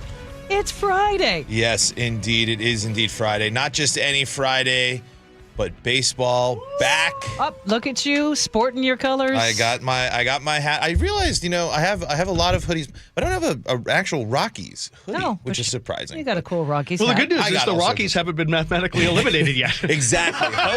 Still alive. The Rockies are their first chance terrible. at We are being above 500. Tied right now. Exactly. But we still have about a month-ish until the real stuff starts. You are such a loyal fan. I really admire that. Isn't everybody? That's what one day I hope is. The Mariners were in the same boat for a long time. Years. That is the one thing that the Rockies fan has over the Mariners fan. The Rockies have made the World Series. They were swept I had Game 5 tickets, unfortunately, so I never got to see man. that. But it was still a good time. Nothing like a playoff run in baseball like we just saw in Seattle, and hopefully going to see it again here. But we have to wait for that because we got a lot of fun in the meantime. Man, I have a tough crowd to follow Herb today, by the way. I was a little nervous coming in, I'm not going to lie. So let's dive into all the fun. Not bring it up, okay? It's Friday then, it's Saturday, Sunday, what? It's Friday then, it's Saturday, Sunday, what? Hey, do you know Seafair's this weekend? I heard you say that this morning and went, wait, what? Yeah, they're doing something a little bit different. They're starting off things with a big event at the waterfront this weekend. There's going to be all sorts of stuff going on here. There's going to be a concert. The Champions of Change Pickleball Challenge is going to be going on over there, and also a bunch of free stuff as well. Because if you are going to head there, there's a mix of free stuff and paid stuff. So if you want to see all the stuff that's going on, this is just basically a big kickoff event and to be like, hey, come check out the waterfront and enjoy things here. I still can't get over how awesome the waterfront is. I was driving last weekend when the weather was really nice, and I was driving along the waterfront there. People just are flocking over there. It's already so cool to see. The buzz from the parade, I feel like, is still kind of like carrying over in throughout the city. It's going to be a busy weekend on Bainbridge Island. At the Bainbridge Island Museum of Art is the Black History Month soiree. That's going to be a celebration of Black culture, creativity, and community that features live music, performances, art making, food, and a whole lot more. Its tickets are only $10, and they can be found on the Bainbridge Island Museum of Art website. And if you are heading over there, that's going to be Saturday, by the way, I believe, as well. And if you are heading over there on that day, be careful of all the bikers because the Chili Hilly is going to be going on over on Bainbridge Island this weekend. So if you see a bunch of people with bikes on the ferry this weekend, they're going over there riding 33 miles. It seems like a pretty awesome ride, honestly. Hopefully it warms up a little bit for them and stays dry. Now, anybody have a green thumb around here? Anybody excited about gardening and things like that? I just killed another orchid in my house. Those ones are easy to kill. They are. Well, Manda, you might be able to get some help because it is a big weekend for those that are looking to build their garden. The Seattle Home and Garden Show is taking over the Lumen Field and Event Center this weekend. And also at the Seattle Convention Center, it is the Northwest Flower and Garden Festival. So you can go get new orchids there and so ask. I can kill another one. This is what happened last time. But you know what's interesting as well going on as part of the fun? This is called a LAN event. So everyone's bringing their computers, and for 53 hours, a bunch of people will be playing video games with each other at the Seattle. They advertise it as actually one of the key parts of the Seattle Home and Garden Show. So you can go see all the fun at the Seattle Home and Garden Show, and then fire up some games with your friends there at the Emerald City LAN event that's going on there. There's also going to be all sorts of other games, prizes, tabletop games, and if you don't want to bring your own PC, you can rent one and get in on all the fun there. I love the thought of a bunch of people playing video games in the same Together. area again. That reminds me of like the early 2000s when that was a big thing all the time, and now it feels like online gaming has kind of taken that away. So it's nice to hear that it's back. That's exactly the point. They're trying to bring back that feeling of everyone's in the room, we're playing the same game together. And it's also supporting Rebuilding Together Seattle, so if you're looking to do that. But also, we got some details on one of the cool events at Mopop, Sound Off, and a lot more going on this weekend, including Lunar New Year celebrations at mynorthwest.com. You can go check it out. What is Sound Off? Sound Off is every year Mopop brings in a bunch of bands or artists under the age of 21 that are local, and they play music at Mopop. Cool. Yeah, so the last weekend was the first weekend. Now they're doing one this, and then they do one more. So it's a little showcase of young local musical talent. That's awesome. Yeah. Paul, thank you. Have a great weekend. You guys as well, and let's go Mariners and let's go Rockies. Huh? All right, it's 8:53. That's time for a check on traffic before we get out of here. We do that every 10 minutes. Chris Sullivan, what's happening? Yeah, we are looking at this crash on northbound I-5 getting into the South Everett area. It's right there before 112th. Right lane is blocked, and we're backed up getting towards the Mill Creek interchange interchange. So we're losing at least 10 minutes going northbound, getting up through that area. The crash in Mount Lake Terrace going the other direction is kind of taking care of itself. So we're back under 40 minutes from Everett to Seattle and under 40 from Everett to Bellevue. Still working with this crash. Westbound 520 trying to get from Montlake up to I-5. Right lane is blocked. Braking begins there, just getting into and through Montlake. Northbound I-5, Federal Way to Seattle, nice and easy. We've got about a 35-minute trip for you. Valley Freeway, quiet. 35 minutes there. We're under 20 from Renton to Bellevue, which is great. I-90 in both directions, no problems. Looking at northbound 509, still seeing slowing right there at the First Avenue South Bridge. The two right lanes are blocked, and they'll be that way for a while. We are looking at the Department of Transportation dealing with some potentially damaged steel on the bridge deck there. So the two lanes that go by it, the left lane and the HOV lane, are open to everybody, so use those two lanes. Today, I think the word got out and the backups weren't as bad. Of course, it was Friday light as well. This report brought to you by me, KIRO Newsradio Real-Time Traffic. I'm Chris Sullivan. But again, that could be several weeks, right? Weeks, months, we don't know. They're not sure what they're dealing with or what the plan is to deal with it. And according to my friends there at WashDOT, it's all a process of lack of maintenance and preservation dollars being thrown at our infrastructure. All right. Thanks, Sully. Well, our forecast for today, we're going to be partly cloudy, warming up to about 44. Tomorrow, you probably are going to see some rain by the end of the day, 49. Sunday, a mix of showers and sun breaks, and actually a little bit warmer. We'll be into the low 50s. Steady rain returns on Monday. Right now in Seattle, we have partly cloudy skies. Chilly start to the day. It's 32 right now. Coming up on the G and Ursula show, it's a fresh Friday, and it's Ursula and Greg Tomlin. They're going to have much more on the recent Supreme Court decision on President Trump's tariffs. Our inbox always open for your news, tips, and story ideas at mynorthwest.com. G and Ursula, 9 to noon on the home of your Super Bowl champion Seahawks, KIRO News Radio. A sea of green and blue in downtown Seattle. I'm hoping, G, you can hear us. I can hear you. We want to take it all in right along with you. You have a very special vantage point. Gee, what's going on? They had another big dude trying to get on here with me and DJ Roscoe. You can't have three big dudes in the back of this Tundra. Subscribe to the KIRO News Radio YouTube channel and watch live. At Les Schwab, we've been changing the tire game for more than 70 years. We design our own exclusive tires to give you more tires made for the roads you drive, less compromise. All backed by America's best tire warranty included in every tire we sell. It's more unbeatable tire warranty, less charging you extra, like the other guys. It's all about you getting more from less. Stop by or book an appointment at leschwab.com. Why does it matter to members that Aetna was named a Best Medicare Advantage company by U.S. News & World Report? Because they chose a plan that gives them real support, real people, and real care. We show up with care management that ensures doctors work together on complicated conditions. We show up with the latest in online tools to make healthcare easier to use anytime. We don't show up for awards. We show up for you. And showing up for you is how healthier happens together. What a good move I made. Let me tell you a quick story. I've done a whole bunch of races and a bunch of other stuff like that, and my left hip started bothering me about 5 years ago. And I go to the doctor, and he's like, you need a hip replacement. I was like, I'm 60.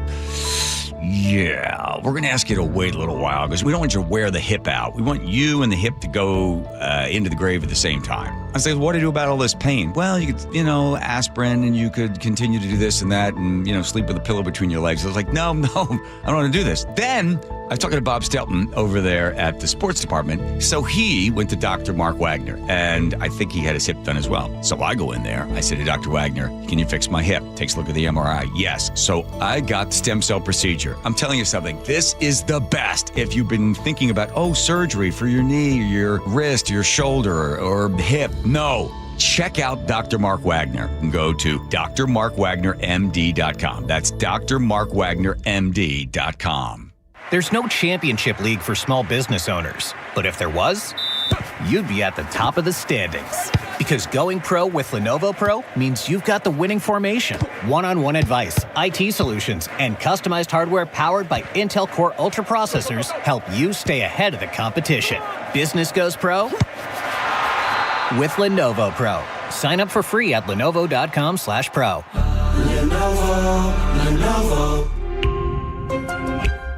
Why'd I go to the doctor? Working on the farm, my heart kept skipping a beat. I didn't think much of it, but my daughters made me get checked out. Turns out I have atrial fibrillation, which increases the risk of stroke about 5 times. Symptoms like irregular heartbeat, heart racing, chest pain, shortness of breath, fatigue, or lightheadedness can come and go. But if it's AFib, the risk of stroke remains. If you have symptoms, contact a doctor. I'm so glad I did. Visit notimetowait.com. Sponsored by Bristol-Myers Squibb and Pfizer. For over 50 years, Bucky's Complete Auto Repair has been the one locals trust for honest pricing, expert service, and guaranteed repairs. This dedication has earned them a Carfax Preferred designation. At Bucky's, every customer gets detailed Carfax updates, timely service reminders, and a full service history, all at your fingertips. With 16 family-owned locations, no appointment needed, and easy financing, Bucky's makes auto care simple. Visit Bucky's.com today and drive with confidence. Bucky's.com. Carter Subaru is Seattle's only Subaru dealer with the largest selection of Subarus in Washington. With over 800 vehicles in stock, they have exactly what you're looking for with savings you'll love. Visit Carter Subaru in Shoreline and Ballard or anytime at cartersubaru.com. Your best source for local news. KIRO Newsradio.